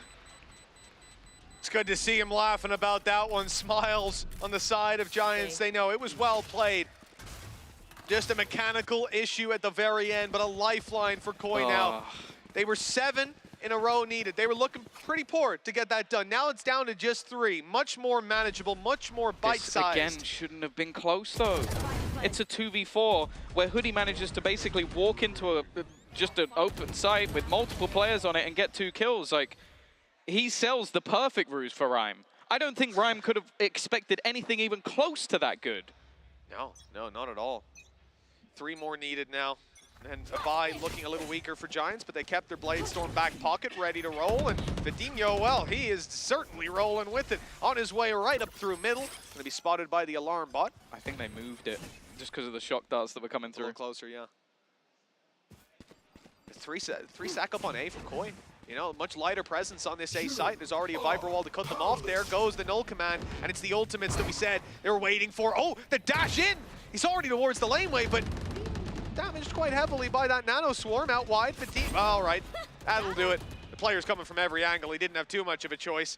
We end up in a 4v4. Well, that's the thing now. It's about clearing some of those backlines for Koi. They've got a lockdown. They've got to get rid of Nuke. That's the biggest kill of the round because the rest of the players can get trapped in almost completely. A wraparound from Hoodie, it's going to be how much he can do here.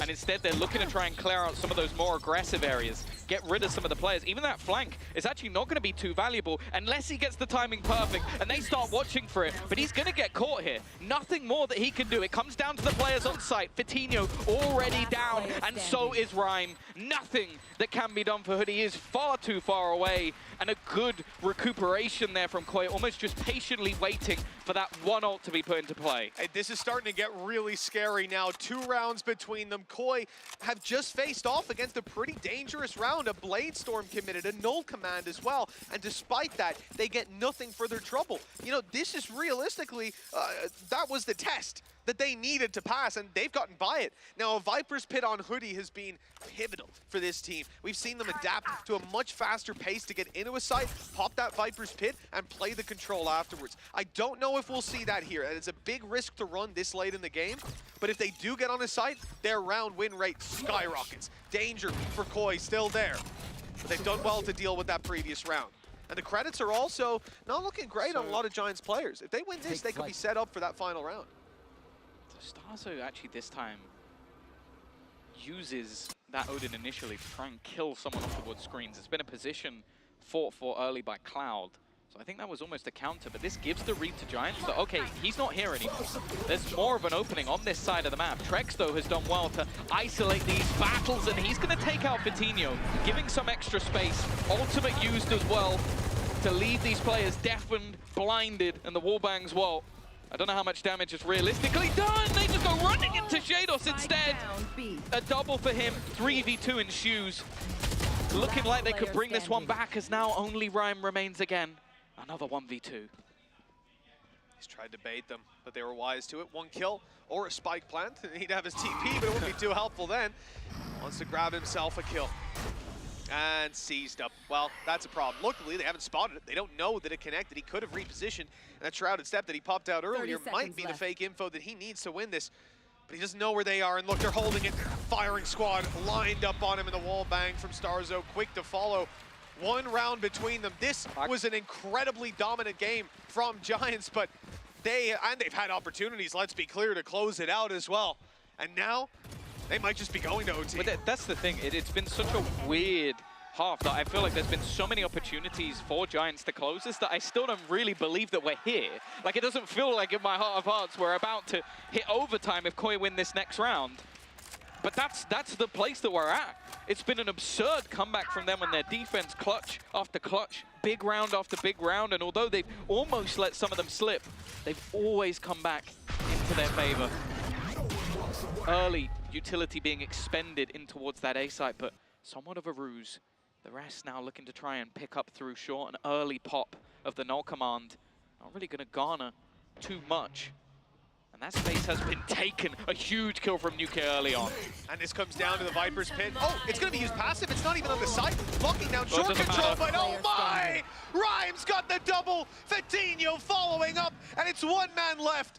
Standing with an Odin in his hands. 5 opponents to take down. A Viper's Pit blocking off his route through short. Everything against him, and look, it's going to be Hoodie to close it out with a stinger, and I'll bet that does sting. Koi, they fought all the way back. They pulled themselves out of the depths of despair in this map, but in the end, it wasn't enough. They brought them close. They gave them a taste of an overtime, and they snatched it away, 13-11 and 2-0. Giants looking like one of the stronger teams in here. Again, remember, Navi and Fnatic were the teams they had to play. Easy games. I mean, they're ahead of them from this point. Yeah, I was about to say, I was like, easy game. Those first two were easy. These are the hard ones. Yeah. Wait till they play KC. They're in trouble. But that's the thing. I think the other thing as well, I think it was Sue who brought it up quite regularly, in fact, on the broadcast, is if anybody's going to expose your flaws, it's going to be Fnatic and Na'Vi. That's where you can learn the most. And you see them coming in, a Lotus comp, which I think was incredibly exciting to watch. They had a lot of very cool ideas. And then coming into this map as well, I have to say, Cloud and Hoodie, unbelievable. Like, I absolutely love their defensive B site. It was just fantastic. So I think just proving that this team has a lot of depth in talent, seeing some of the players perform better now they're not up against Fnatic and Na'Vi, and also just ultimately having a lot of really cool ideas.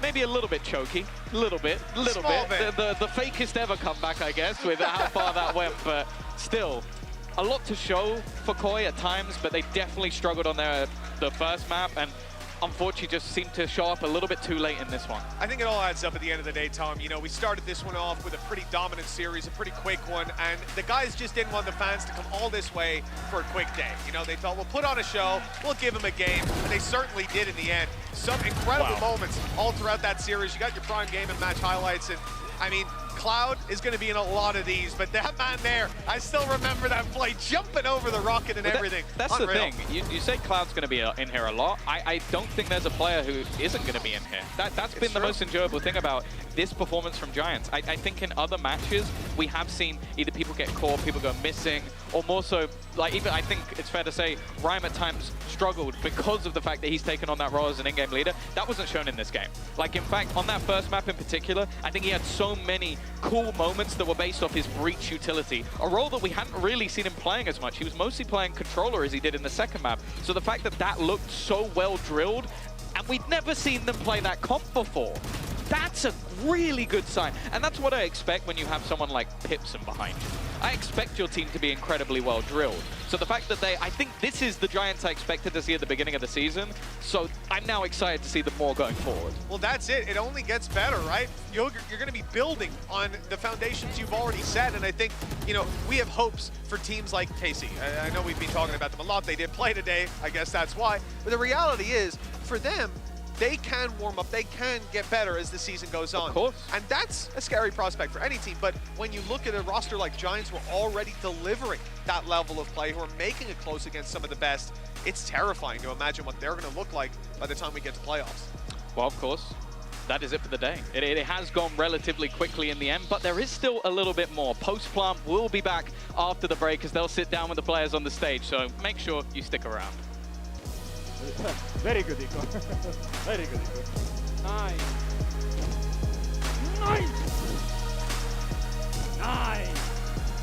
Incentive, that's super good. Nice! Nice!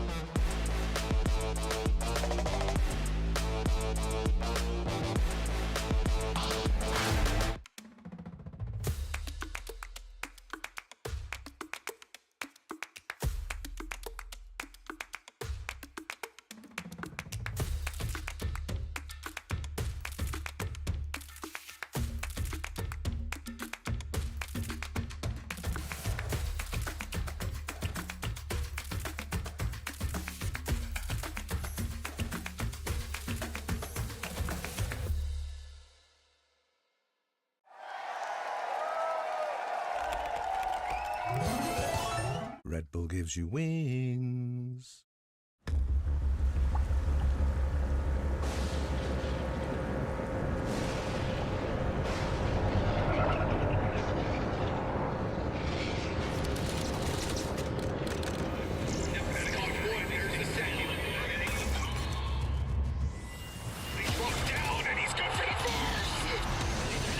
Showers yet, the second.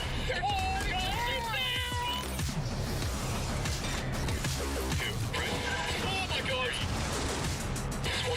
Wait! I need to live this.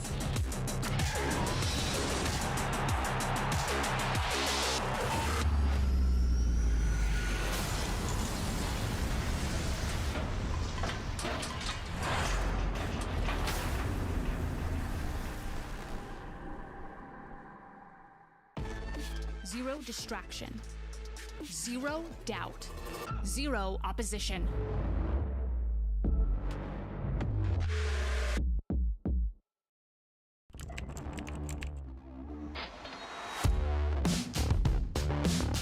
What? What is this from EA? He is currently unstoppable. He is just a consistent demon. El Diablo. Hey guys, it's EA. Welcome to my course on optimal VALORANT training. I'm going to be demonstrating now some angle clearing. I'll slowly come around the corner as well, making sure no one's on these off angles.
Hello, boys, girls, and all my NB friends. My name is Quickshot. I am joined by the gorgeous Orion Sentinel as well as Ulysses. Thank you so much. We are waiting for Vitinho, who will be joining us in a few minutes' time.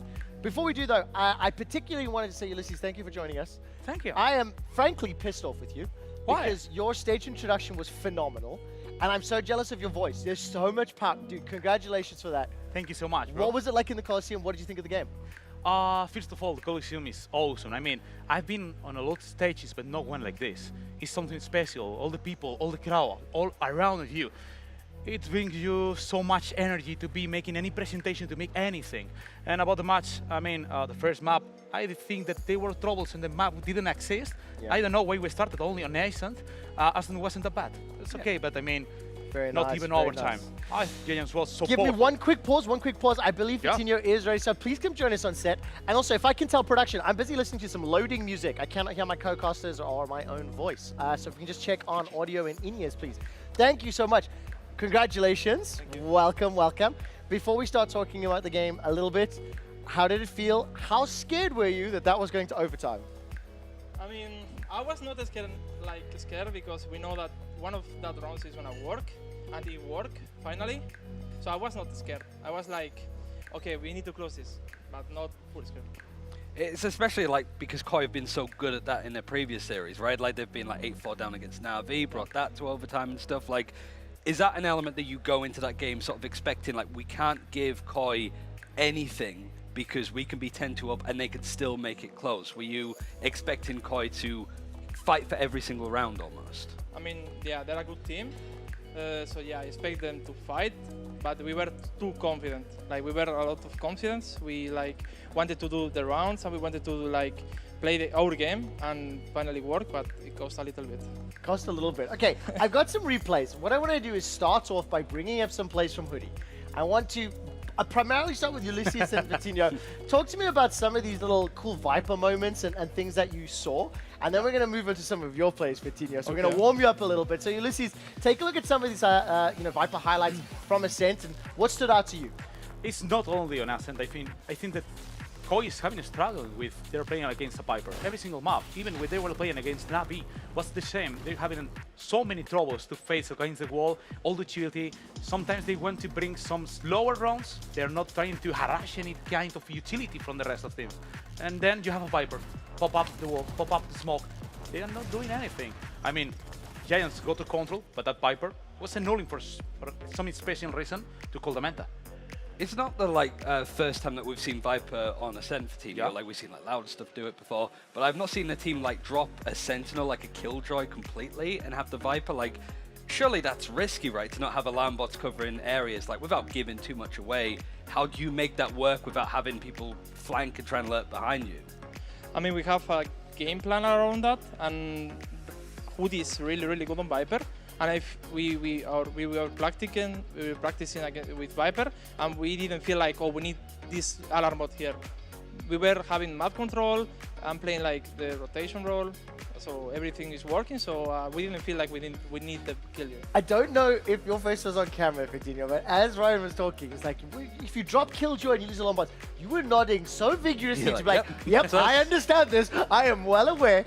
How do you think you personally performed today? How would you rate your play on the server?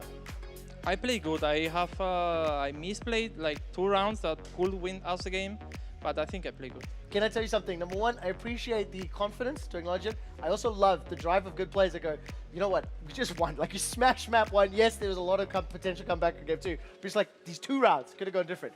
I'm going to ask you to start telling me what you thought of some of your clips. I believe that we do have a couple of replays here from Vitinho lined up as well.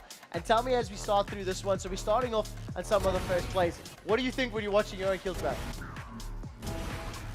Yeah, I mean, I was like hitting shots. There's a very big smirk on Vitinho's face. Ulysses, what do you think when you look at him? No, I mean, I've been casting Vitinho for the last 3 years. I mean, I know everything was him. I would like to know which is for you the main difference against the Rising. I mean, you have been competing on the Challengers for a long time. You faced a lot of good players like Miniboo, Hyber, whatever. but now you're facing the best and you're playing the same, bro. How you did it? Just the same. You were doing it against NRG as well, like that performance of Lotus where you had like what 400 ACS yeah, or I was whatever. destroying that map. I remember. Yeah. It just absolutely tearing through it. It's nothing special. Like I'm playing my game. When I joined this team, Giants, with Pipson, helped me a lot to improve as a Jet player and as a player in general.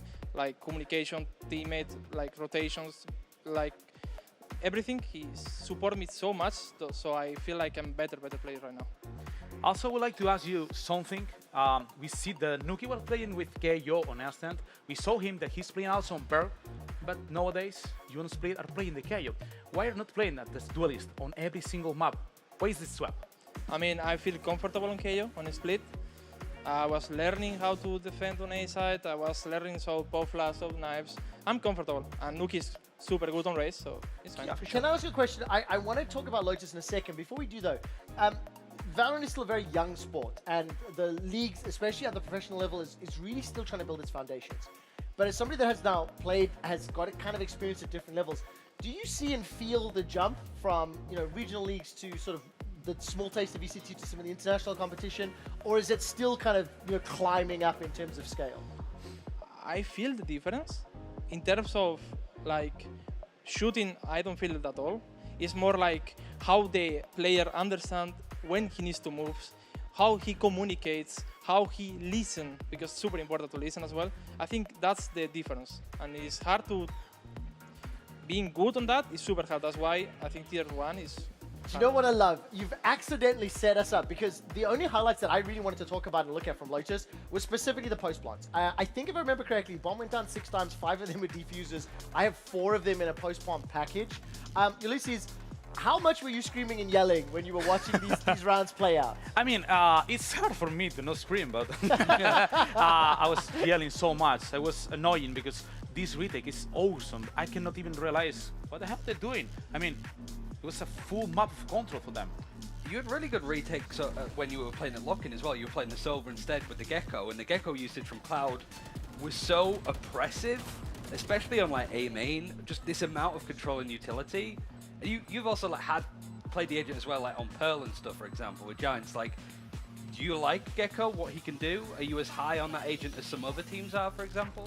Yeah, I think Gecko is insane agent. Like, the thing is, he's kind of a new agent, so people don't know how to play against him, like 100%.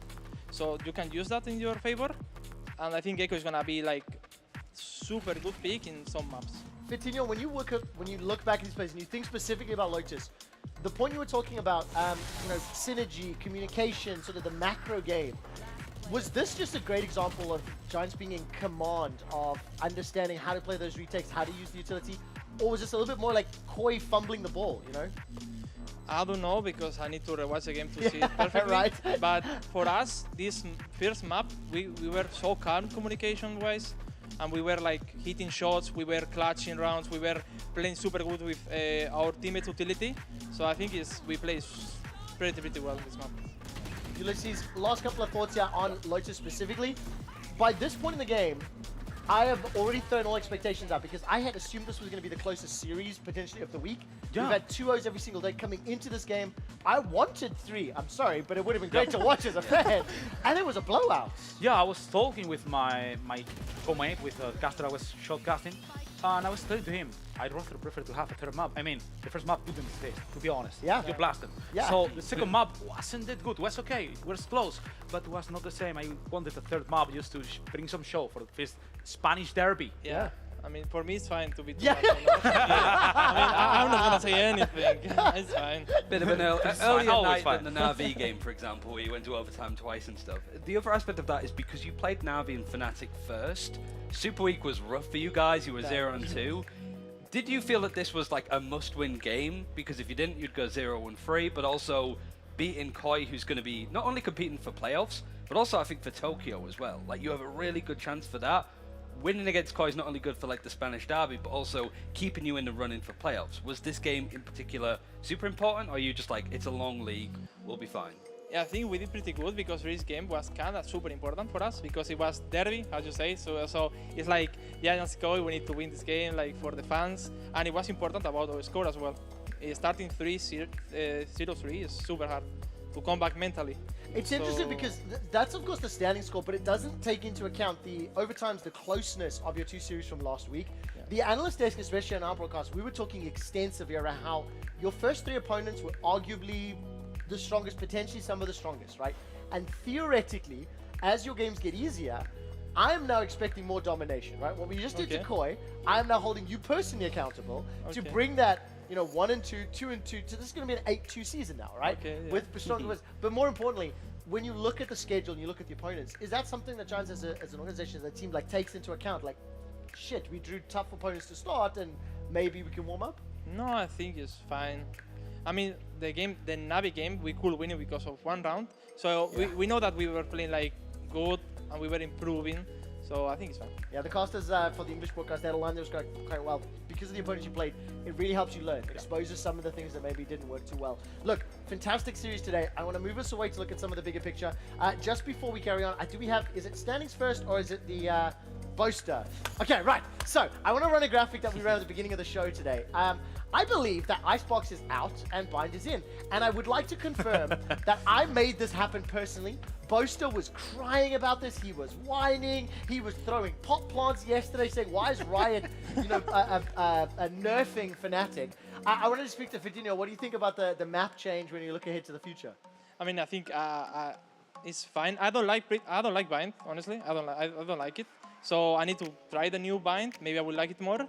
But I think it's fine to be Icebox removed. I expect Haven, I don't know why, because they added Lotus, 3 maps bomb site. So I expect to Haven be removed. I think there's an element as well of like, when Pipson was initially with you like a couple of years ago before like VCT, you guys had a really good bind then, right? You had a really good like run of form. So speaking of Pipson, he was your coach back then. You've been on Vodafone Jazz for so long, and then he went off to G2, came back. What was the biggest difference for him coming back for you? What do you feel like you got different stuff out of him as a coach in comparison to before? Yeah, I mean, I don't know, but when I joined this team, when I say it later, he improved so much as a coach. He was insane coach, but right now I think he's insanely coach. Because he was a player with you as well initially, Yeah, I played with him. When I joined Giants, I remember I played with him. So he has insane knowledge. He has knowledge also how can you teach your player to improve. He understands because he was a player as well. So yeah, for me, it's insane coach. You know what? Over the last 2 years, I believe it. And all you're doing is make you even more accountable and responsible. I want Giants to like go far. I want to see Tokyo. I want to take it all. Ulysses, what do you make of the map pick here?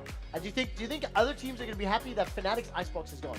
I think that most of the team will be happy, but I think that the people most happy will be on Ranked. Yeah. For sure. I mean, and also the casters. I'm boring of casting Icebox. Bro, always the same. It's been better with like the Harbor and stuff, but it's not that much. It's just a bit. It's like, okay, we bring Harbor. Let's swap something. I'm one of the few people I think that I liked Bind. Every time I talk to anyone in this building, I think maybe because I'm not good at the game, maybe. Okay, listen, let's move on a little bit. Let's bring up the standings, and I'd like to get our Spanish contingent to talk a little bit about the shake-up. We've now finished week 2 of VCT. Ulysses, when you look at this top to bottom, does anything stand out to you? No, to be honest, the only thing is just claiming to me it's Carmine Corp winning the game. I mean, we saw them today. BBL are going to be kicking themselves. Yeah, I mean, I don't know how BBL lost against them. BBL is fighting every single game. Bro, am I talking to Ulysses or Reddit? That's exactly. But you know, what do you think of the standings? How much do you think this might change in 2 or 3 weeks' time? It's going to change a lot. I think it's going to change a lot. I mean, not a lot, but some changes, I think. Okay, so I got one more question for you as well. Don't feel pressure to say a specific team, okay? And don't give away any information you're not comfortable. But from 2 weeks, only 3 series on stage on camera, how different is your training, your scrim environment, and the team's performances you played versus what you see on stage? It's another world. Like it's not because not even comparable. Yeah, because when you are on a team, you can you can see like another things. Like as a spectator, you cannot see like some mistakes. It's impossible. So with the teams that you've already played, Fnatic, Na'Vi, Koi, all very strong, all going to be contending for like top spots. Out of the teams that you haven't played yet, what's the one, not necessarily that you're scared of the most, but what's the one that you're like, I'm keeping an eye on Vitality, I'm keeping an eye on FUT Esports, for example, these teams that are like maybe doing a bit better than people anticipated? I mean, for me, it was Koi. Oh, so you've done that dominantly then? I'll answer this as well. Now it's Cartman Call, because now we start throwing them under the bus. Nobody takes us. That's where the surprises come in, right? Okay, I believe that we are going to be wrapping up. Before we do, I just want to ask the three of you something, because I might be causing trouble for myself. Every single series this week was a 2-0, okay? Yeah. And Tom specifically said on broadcast, well, you bring quick shot here, and then we have a quick broadcast, and everything's 2-0. Do you think it's likely that we will have 5 series every single day going 2-0 for the rest of the season? What do you think the odds of that happening are? Oh, I don't know. It depends who's on the show, Low? really. Like, we got some cool hosts. Low? Obviously, So you're should we shaking say your like head? 2 a.m. No every way? night? No way. Okay, so I'll do this then. Can I have a single? Can I have a single, right? For everybody watching at home, right, I'm here as well. The two producers, the guys who run this thing from the control room, at least directly with the talent, their names are Sam and Sarah. So this is Quick Shot saying to Sam and Sarah that I do not believe a single week from now until the end of regular season will have every series going 2-0. I'll make a bet for this, okay? If a single week goes 2-0, I guarantee you that I will film a piece of content for VCT out of the LEC studio. I'll try to get some graphics. I will throw a League of Legends like logo into the bin, and I'll make something to help promote the show. The deal is, if there's not a single one, you as producers need to nominate one of these English broadcasters to give me a League of Legends content piece. They don't know that's coming. They gave me the mic. They shouldn't have. So now that the gauntlet is laid, I do also want to say our goodbyes. I've prepped Ulysses. You're going to have the last word. Okay, so could you please go stand behind the desk, start preparing, think about what you're going to say. I've briefed you. I will think about it. So you get up and go. Get off my chair. I'm moving. Fitinho, Okay. I'd like for you to talk to just one of these cameras, just to say a goodbye to fans, to friends, to maybe mention something about the Spanish Derby. So please say your goodbyes. I think this one probably, number 13. There we go. Wait, we're going Fitinho goodbye, Ryan goodbye, then me. All right, so we're gonna go him last. We're not finished yet. Fitinho first. Number 13. Warming up. Yes, exactly. Fitinho, fans. Okay. There we go. Thank you for the support, guys. I hope you enjoyed the game, and it was another derby, and I'm expecting to win against Athletics again, another derby. So it's going to be fun as well. Congratulations, Fitinho. All right, I'm going to quickly say my goodbyes. It's a little bit confusing. Thank you so much on behalf of Ryan, myself, Lothar, the entire broadcast team. I've been a guest here for all 3 days. The production team have been phenomenal. I'm so excited for the future of upgrades and things that are going to come. I hope you all have an absolute blast. Because the hype man himself had the most epic intro to today's Spanish Derby, I don't think anybody could say goodbye to week 2 better than Ulysses. Thank you, Krishok. The second week is going to end with 2-0 for every single match. But Boros, the Spanish is so much better than English. I'm so sorry, porque estamos ya para despedir el show. Todo preparado. El Coliseo nos dice adiós esta semana. Muchas gracias a todos. ¡Viva el español! ¡Viva también el Valorant! ¡Woohoo! We got it!